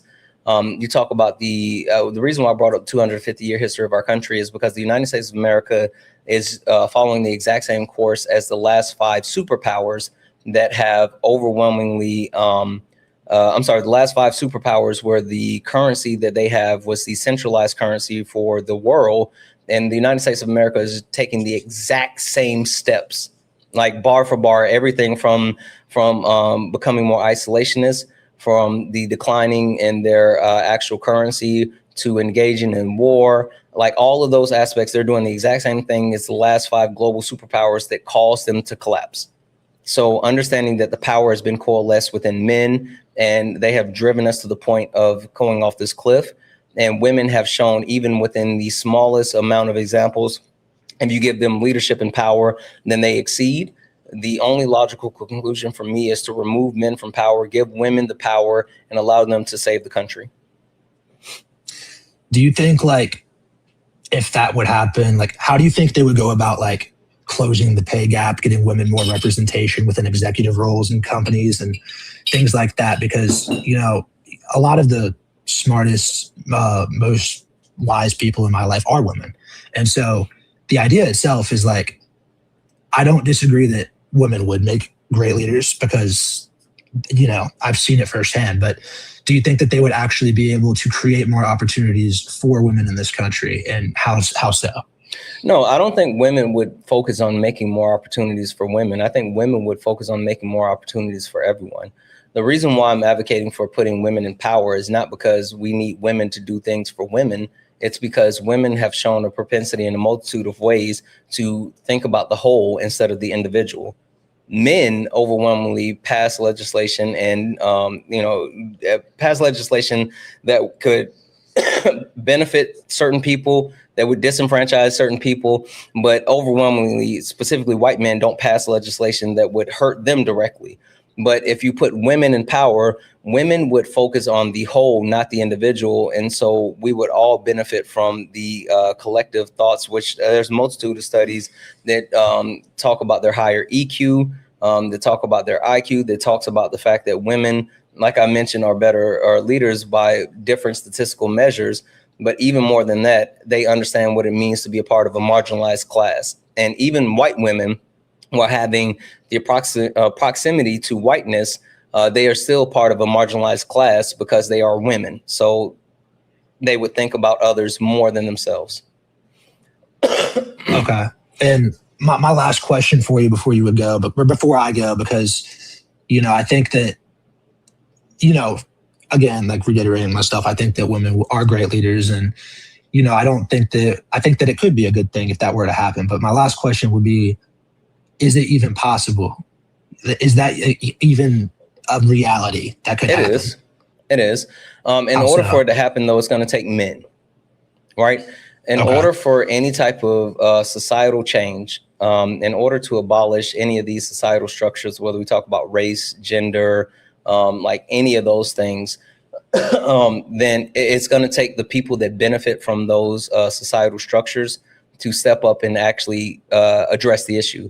That's why I'm so passionate about going after men and not allowing them to actually uphold rape culture or harmful rhetoric or give excuses. Like, we have to address each other, and we have to hold each other accountable to fix these problems. And so the only way that we could have women in power is if men actually stand up and advocate and fight for this together, because men have a monopoly on violence. And since men have a monopoly on violence, if you threaten to take power away, then they're going to enact violence. And so it's going to take, thank you for the galaxy. Thank you for the galaxy, living with the, I can't see what the rest of it say. Holy smokes. Thank you so much for the 3 galaxies or 2 or whatever. It's going to take men to stop other men from levying the monopoly of violence that they have to keep women from gaining power. So it's going to take me and you together. Yeah. And I think I could be for that, to be honest with you. But something that is like looking at people that are in Congress, like I just don't think it's likely for them to yield that power. You know what I mean? Given that Congress is what, 70-something% men, almost 80% men. Yeah, no, I hear you. Right. I mean, hell, Congress won't even put put restrictions on themselves as far as term limits. But it's not about Congress. I mean, if I'm going to keep it funky, it's not even about the political system. There's more of us than it is of them. There's more of the proletariat than there is of the bourgeoisie. And if we ever can achieve class solidarity, then we can do what it takes to actually benefit all people. So it's not about just saying, oh, will Congress allow this? Like, there's literally more of us than it is of them. Okay.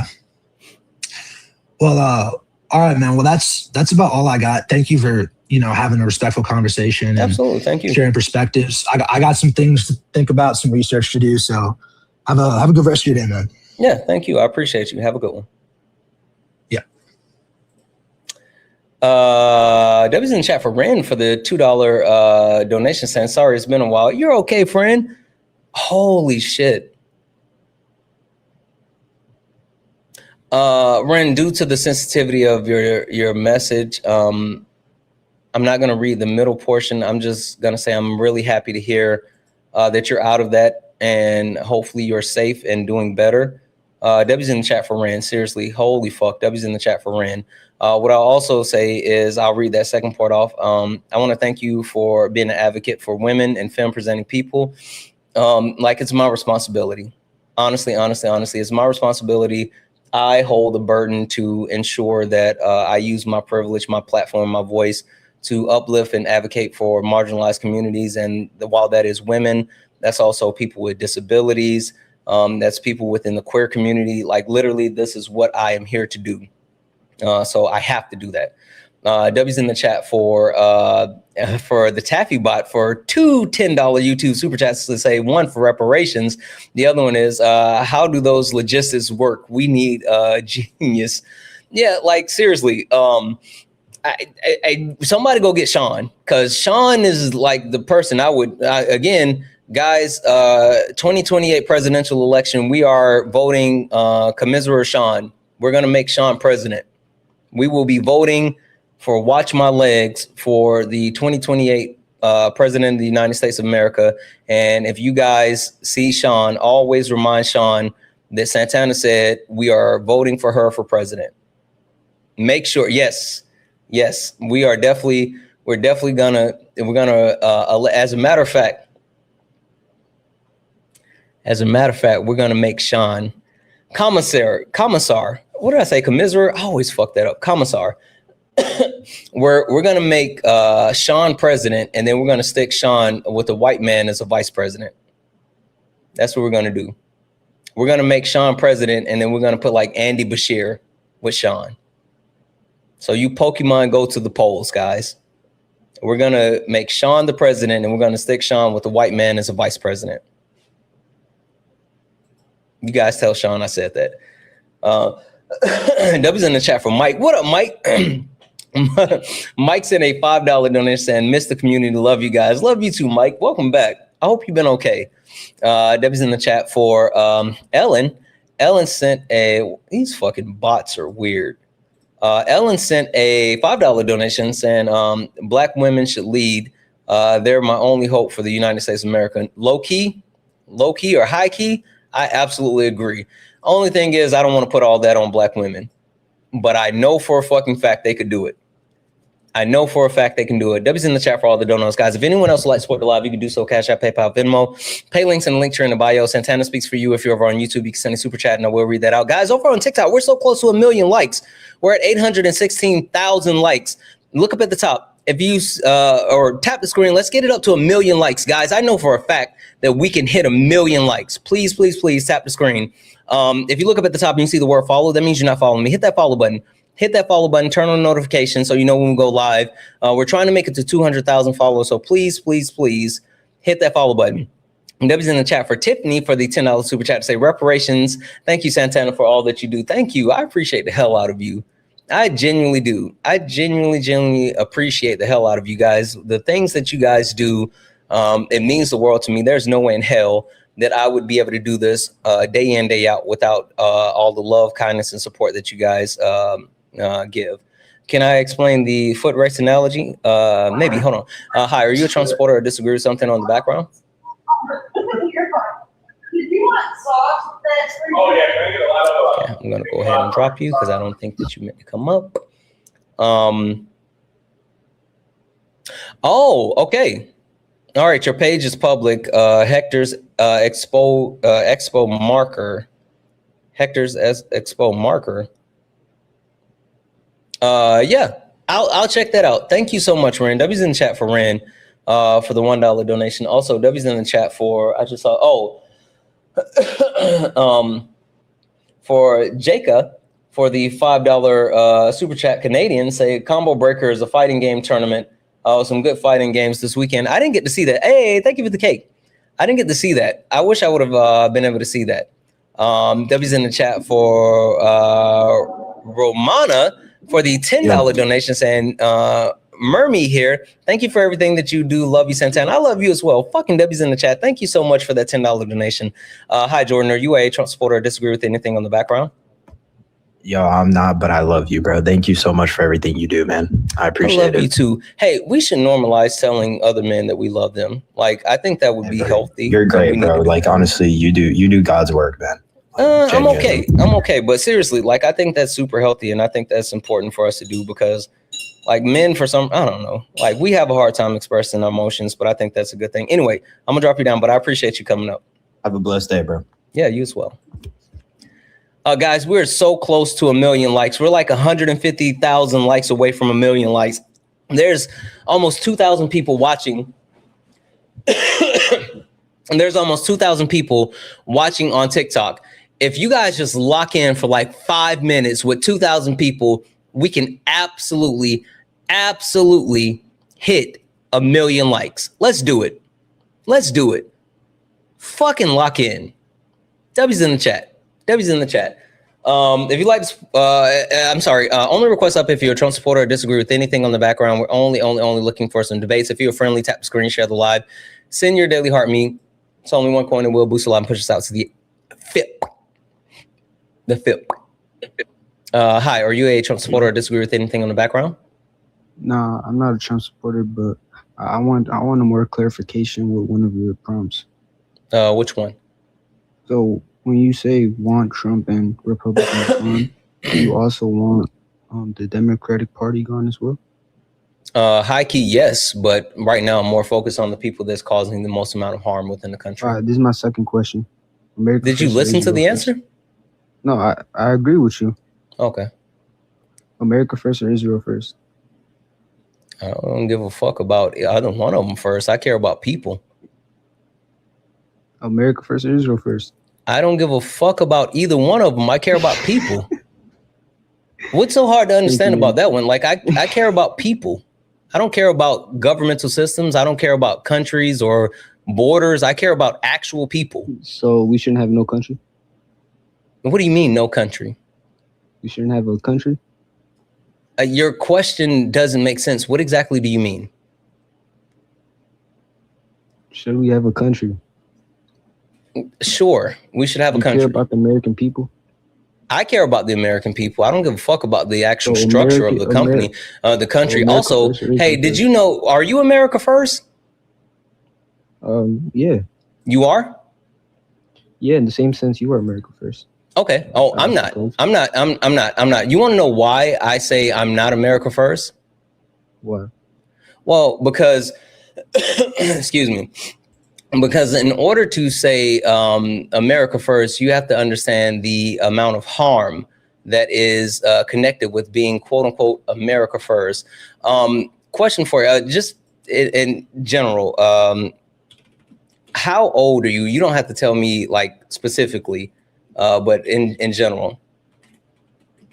18. 18. Okay. 18. Now, your premise as far as America first, I'm assuming that you would say that because, I'm sorry? The people. What people? Of America. Okay, but so to actually kind of boil that down, right?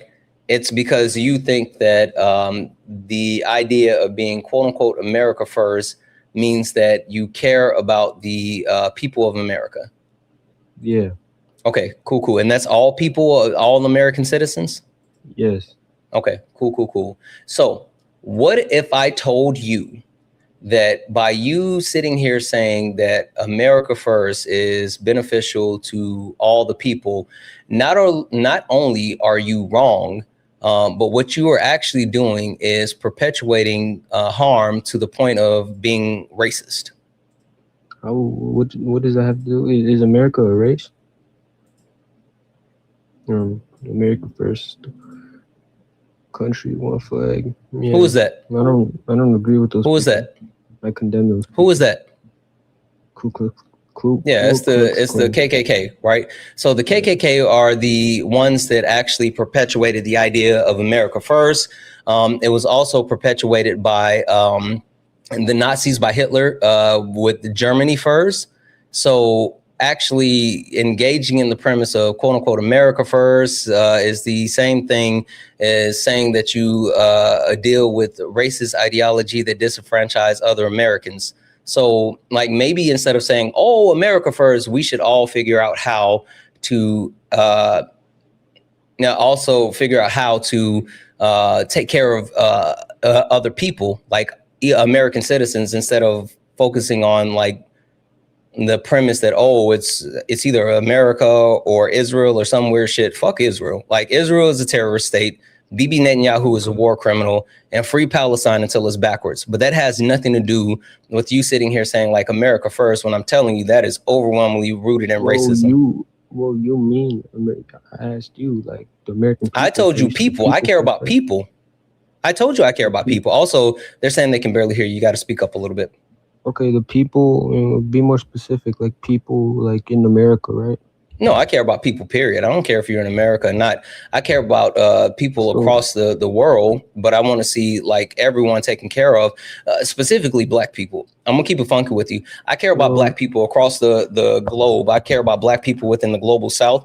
I think that like what's happening in the Congo or Eritrea or South Sudan, like the way that black people have been disenfranchised on a global level is overwhelmingly harmful. I also care though about the other people, like the people in Ukraine who are dealing with a dictator who's trying to take their land. I care about people like that. I care about people all around the country, and I care about people in our country specifically. I even care about you.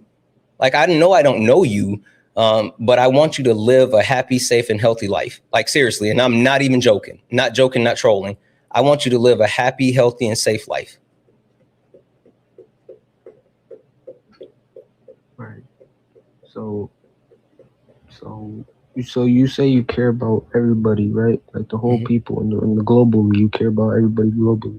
So you will not prioritize Americans, the country that you're in, over like Canadians or something like that? You wouldn't do that? No, I prioritize people based on the situation. I don't care about, oh, I'm America, so I got to be America first. No. So no borders? Oh, I don't give a fuck about borders. No. Oh, we shouldn't have borders. I don't. I've already said I don't give a fuck about borders. Hey, what's Turtle Island? What? What's Turtle Island? Turtle Island? I'm not sure.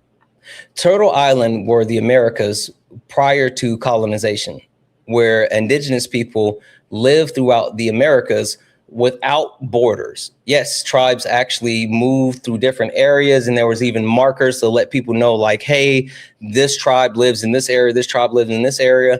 But there was a free-flowing passage through all of Turtle Island. And so people like the actual land markers that are put to divide up different countries and all this other shit, like, fuck that. It's another tool of white supremacy. Shout out to Swan. Like borders are literally tools of white supremacy. Oh, we made it to 1 million fucking likes.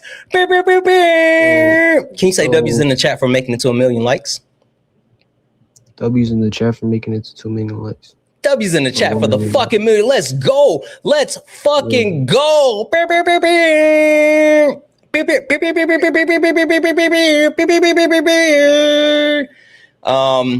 I know, Kay. W's in the chat for the million likes. I'm sorry. I got excited. I get excited easily.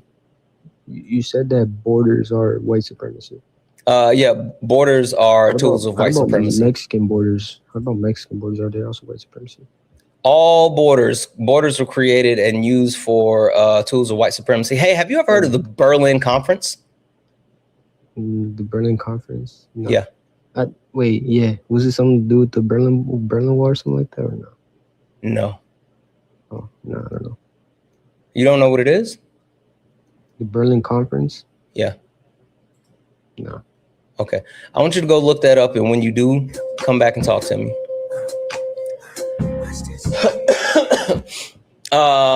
Yeah. Yeah. W's in the chat for it's pronounced Jika. Jika, I'm sorry. W's in the chat for Jika for the $5 Canadian. Fucking W's in the chat. And guys, what the fuck is happening? W's in the chat for Nurse Carrie. Nurse Carrie sent a $100 donation. Let's fucking go. Nurse Carrie said, just sprinkling some love your way. Holy shit. Massive, massive, massive W's in the chat for Nurse Carrie. That is absolutely crazy. I appreciate the hell out of you. I appreciate the hell out of you. Massive W's in the chat for Nurse Carrie. That is crazy. The amount of love, like, what are we doing? Holy shit. Holy shit. W's in the chat for Nurse Carrie. W's in the chat for Nurse Carrie. 1 second here. God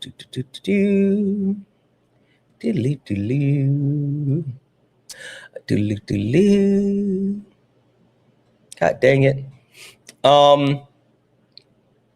Guys, look down at your phone. I just sent an invite to a couple of people. Look at your phone. I just sent an invite to a couple of people. Look at your phone. Hold on. This person, LKKK, said accept me. They said accept me. Hold on 1 second. Sorry. Let's see here. Oh, you're gone. I can't accept you. I was about to accept you. LKK. Yeah. Yeah, give me 2 seconds though. LKK, I was just about to accept you. They spammed. Okay, hold on. Okay. Perfect. There we go. I accepted you and now you're gone. Fuck off. What up, guys? Yeah. Listen, I'm getting ready to round the bases, and so I was just looking to see if any of my friends were here. Just so pluggables. Ari, you got pluggables?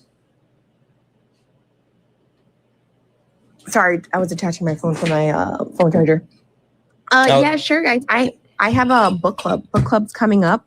We are currently reading Black Trans Feminism, which gives a deeper dive into understanding the intersections of feminist action on top of trans identity and Blackness.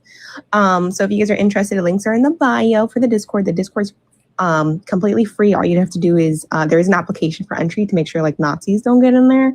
But it is a space of education and unpacking. We are also going to be very soon voting on our next book. So if you have any suggestions for books you guys want to read, now is the time to put in the suggestion box. I will be vetting the books myself as well. And then we, as a community, vote on our next read. I am rooting for, though, that we read The Unteachables because we need to read a little bit about ableism, guys. What I've been seeing on these TikTok streets, we need to read a little bit about ableism. Wow. So if you guys want to be a part of book club, it's a 21 plus Discord because of the graphic violence we read about, because white supremacy is very violent. And I will be live tonight. So I will see you guys later. And also I'll be here watching Late Nights with Santana and Solid. Thank you, Ari. Solid. Thank you for having me up. Yeah, W's in the chat for Ari. I don't ever want to go live on my phone again. Okay, hey, what's up, everybody?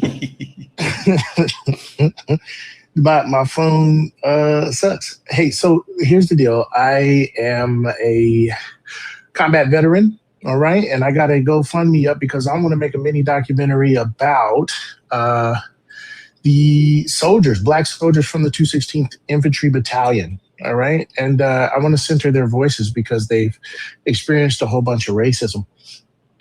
That alongside, I'm not going to plug the Patreon because we do have class on Wednesday. Also, you need to have read the first chapter, y'all. Are you prepared for that? Have you read the first chapter? Okie dokie, you haven't read the first chapter. That's all right. I'm only on GoFundMe. The link is in my bio. The link is in Ari's bio. The link is in Santana's bio. The link is in K. Siobhan's bio. The link is in Mimai's bio. J. Hobbs's bio. So there it is. you can head on over there. All right. Also, we're going to be doing Late Nights with Santana again tonight, 10 p.m. Eastern Standard Time, 7 p.m. Pacific Standard Time, and also unstandard time. Mm-hmm. You ever thought about that? I ever have. thought about how sometimes we don't do standard time? Yep. Yeah. I absolutely have. Mm-hmm. Yeah. That's all I got, man. I appreciate you. All right. I appreciate you. W's in the chat for solid, guys. W's in the chat for solid. Hey, 1.7 thousand people still hanging out here on the Tiki Tops. Look up in the corner. We're actually super close to having 200 new followers for the stream. We're only 80 people away. 20 people away. If there's 20 people, if you look up at the top and you see that word follow and you haven't followed me, hit that follow button. Even if you may like me, hit that follow button. You may not be sure if you like me or not, hit that follow button. You may be thinking like, hit that follow button. You may think, oh, he has a stupid punchable face. Regardless, hit that follow button, come back and rage. I promise you it's worth it. Please, please, please. Turn on notifications so you know when I go live. We're now only 11 people away. I know there has to be 11 people out of the 1.7 thousand people that are watching that has not hit that follow. Now we only are 9 people away. We can fucking do it. Let's fucking go. 9 people away? 9 people away? We're 6 people away. Hit that right there, right there, right there. Look, look, look, look. If you see that word follow, if you see the follow, if it says follow, then you have not followed. Please, please, please hit it. We're 3 people away. Who's coming with me? Who's coming with me? We are 3 people away. We are 1 person away. Boom. Fucking W's in the chat for you guys. I love you guys. You guys are fucking awesome. You guys are fucking awesome. W's in the chat for Mary. For the $4.20 donation, just sent the 420. I know that's right. Just sent the 420 and the love. I appreciate the hell out of you, Mary. All right, guys, we're gonna call it. We're gonna get out of here. We will be back later for Late Nights with Santana. Like Sala said, 10 p.m. Eastern, 7 p.m. Pacific. Late Nights with Santana is gonna be amazing. We're talking about structural functionalism. It is absolutely, absolutely amazing. And now there's still 1.6 people hanging out here. For all the people that haven't left yet. For all the people, because it's like the end credits with like the Avenger movies. You know how you would watch Marvel and you would know not to leave before the end credits? Well, the people that we lost about 400 to 500 people. Now about 600 people have left, right? Guess what they are going to miss? If anybody didn't get to hear it at the start of the live, because there was only a couple hundred people in here, Sparring with Santana has a new theme song. Would you like to hear the new theme song for Sparring with Santana? Would anybody be interested in hearing the new theme song for Sparring with Santana? W's in the chat for Manders. What up, Manders? You guys want to hear it? Oh, sorry, guys. W's in the chat as well for Lady Marie for giving out a a Twitch subscription. W's in the chat for Manders for the one cheered bit said, just got out of the way. Just get out of the way. Let us do it. I know that's right. W's in the chat for Tiny Tig for resubscribing over on Twitch. Yes. You guys want to hear it? All right. Here it goes. This is the new theme song for Sparring with Santana. Thank you for the money gun. Yeah, funny how it changed now. Same people that laughed at clips, studying the clips now. Everybody got opinions till the facts land. Everybody loud till they gotta take a stand. Every stream feel like somebody betting they pride. I seen fake scholars fold in real time. Now they screenshot takes, run around and remix it, and pull up thinking somehow they can fix it. Nah, you stepped in the wrong room, donut. This ain't rage bait, this pressure. Patriarchy, race, class, labor. Healthcare, I don't do surface level, I peel layers. And every time they think they got me cornered, numbers go higher. Chat, flyer, mods, working, crowd waiting. Somebody finna get cooked tonight. Welcome to the ring now. Yeah. Talk big till the facts come out. Slap nuts, sit down.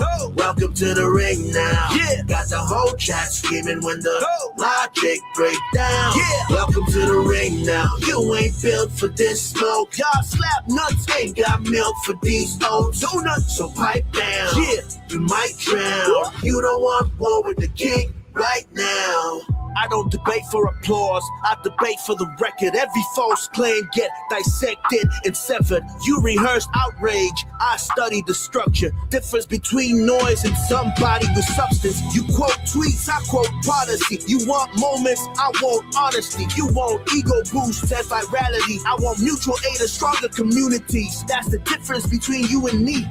See the problem? Different type timing. You came for clips, I came for alignment. Capital this, socialism that. Half these dudes can't define what they yelling in caps. Talking about free market while wages collapse. I watch your pivot arrive, I make it visible live. But this ain't never gonna be a place where evidence dies. You came all the way to be Santana for internet rap, while the whole chat waiting to see who got checked. Next, welcome to the ring now. Yeah. You talk big till the facts come out. Slap nuts, sit down.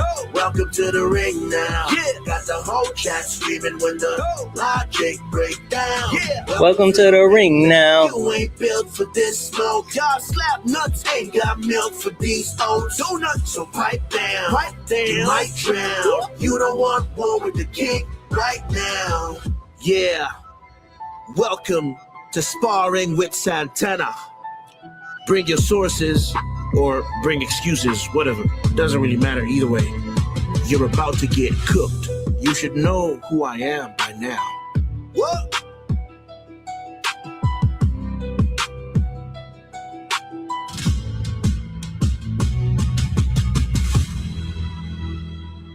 What do you guys think? What do you guys think? Should we keep it? Should we keep it? You guys want to keep it? Love it? Keep it? Yeah? Yeah? Brett, hold on. Brett, can you come up for a second? I want to know specifically what you think. I just saw you and then the chat started flying way too fast. Can you come up for a second? I would love to know what you think. The chat went like super fast. I couldn't see what you said. Holy shit. Keep it, keep it, keep it. Keep it. Oh, okay. Yeah. You said you're going to miss it. So, all right. So this is what I was thinking. That's going to, thank you for the money gun. Can we close out the money gun? Is that possible? We normally don't get this far. We normally don't make it to the money gun, but now we only got 4 left. Is there any way we can close out the money gun?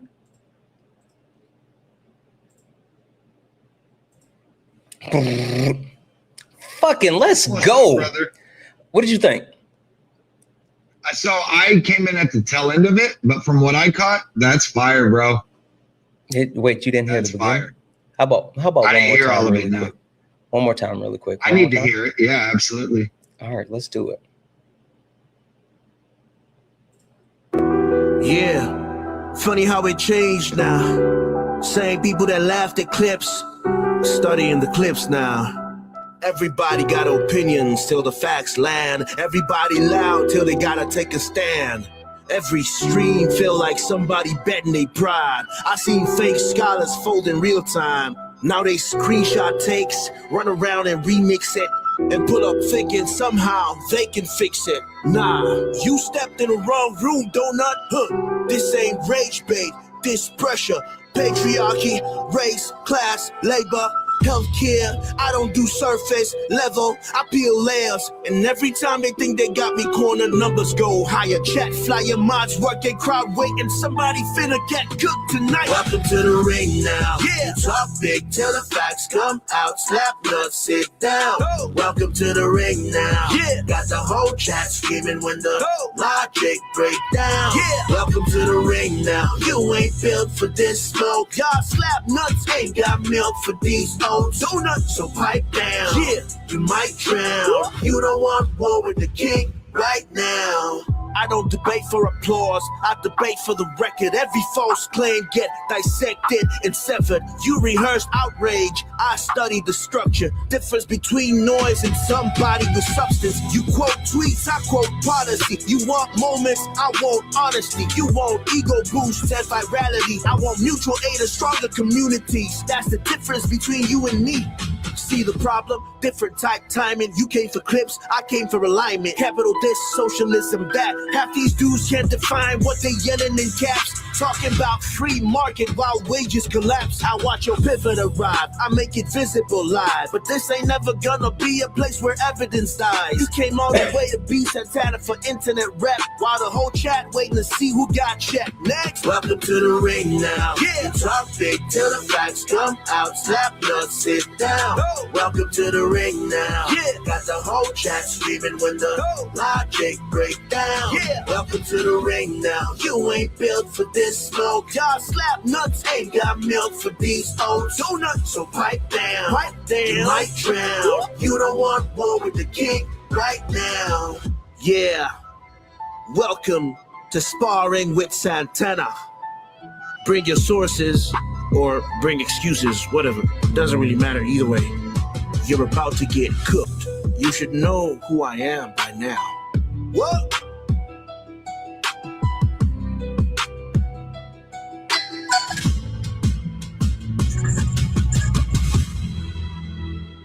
What do you think? That's fire, brother. That's fire. Listen, we were going back and forth. So the guy that made this is the one that's made like all the intros. And so I was telling him, I was like, I want to do something different. He was like, what are you thinking? I said, what if we do something that's like Meek Mill's Dreams and Nightmares, or T Grizzy, First Day Out. And he's a singer. He does way more singing than rapping. He was like, man, I can try. I don't like, he said, well, what if I do at the beginning more of like a spoken word and then lead into like the beat shift and all that? I was like, all right, I said, I fucking trust you. Let's do it. Dude, gave him some more notes. He came out with this. Yeah, I thought so. Hey, that's fire as hell, man. I love it. Hey, did you hear my new song? No. Oh, dude, you go to my page and play it. I released it yesterday on the 4-year mark, man. Hold on. Is it on the backup or is it on your main? It's on the main. Okay, hold on a second. Yesterday was the 4-year mark, and I couldn't say nothing, man. So I recorded this and dropped this yesterday. The least you can do is tag me. Here.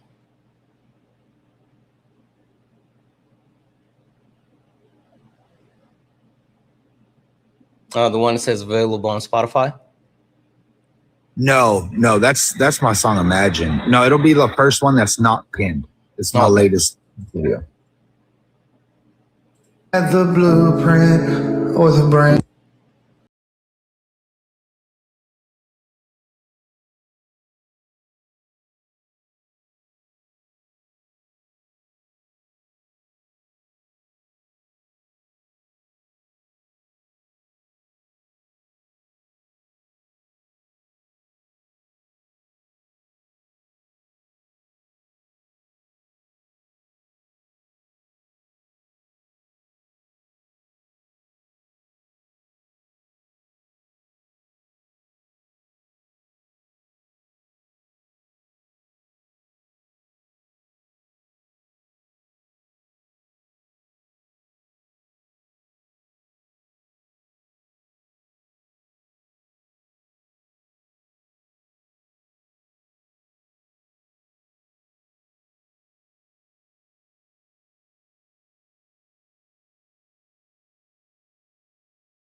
just to catch one more glimpse of you.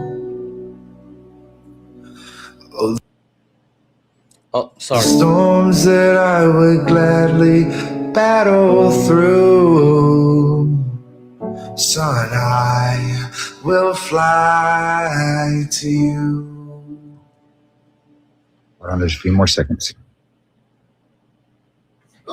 Still recording. Oh, I know.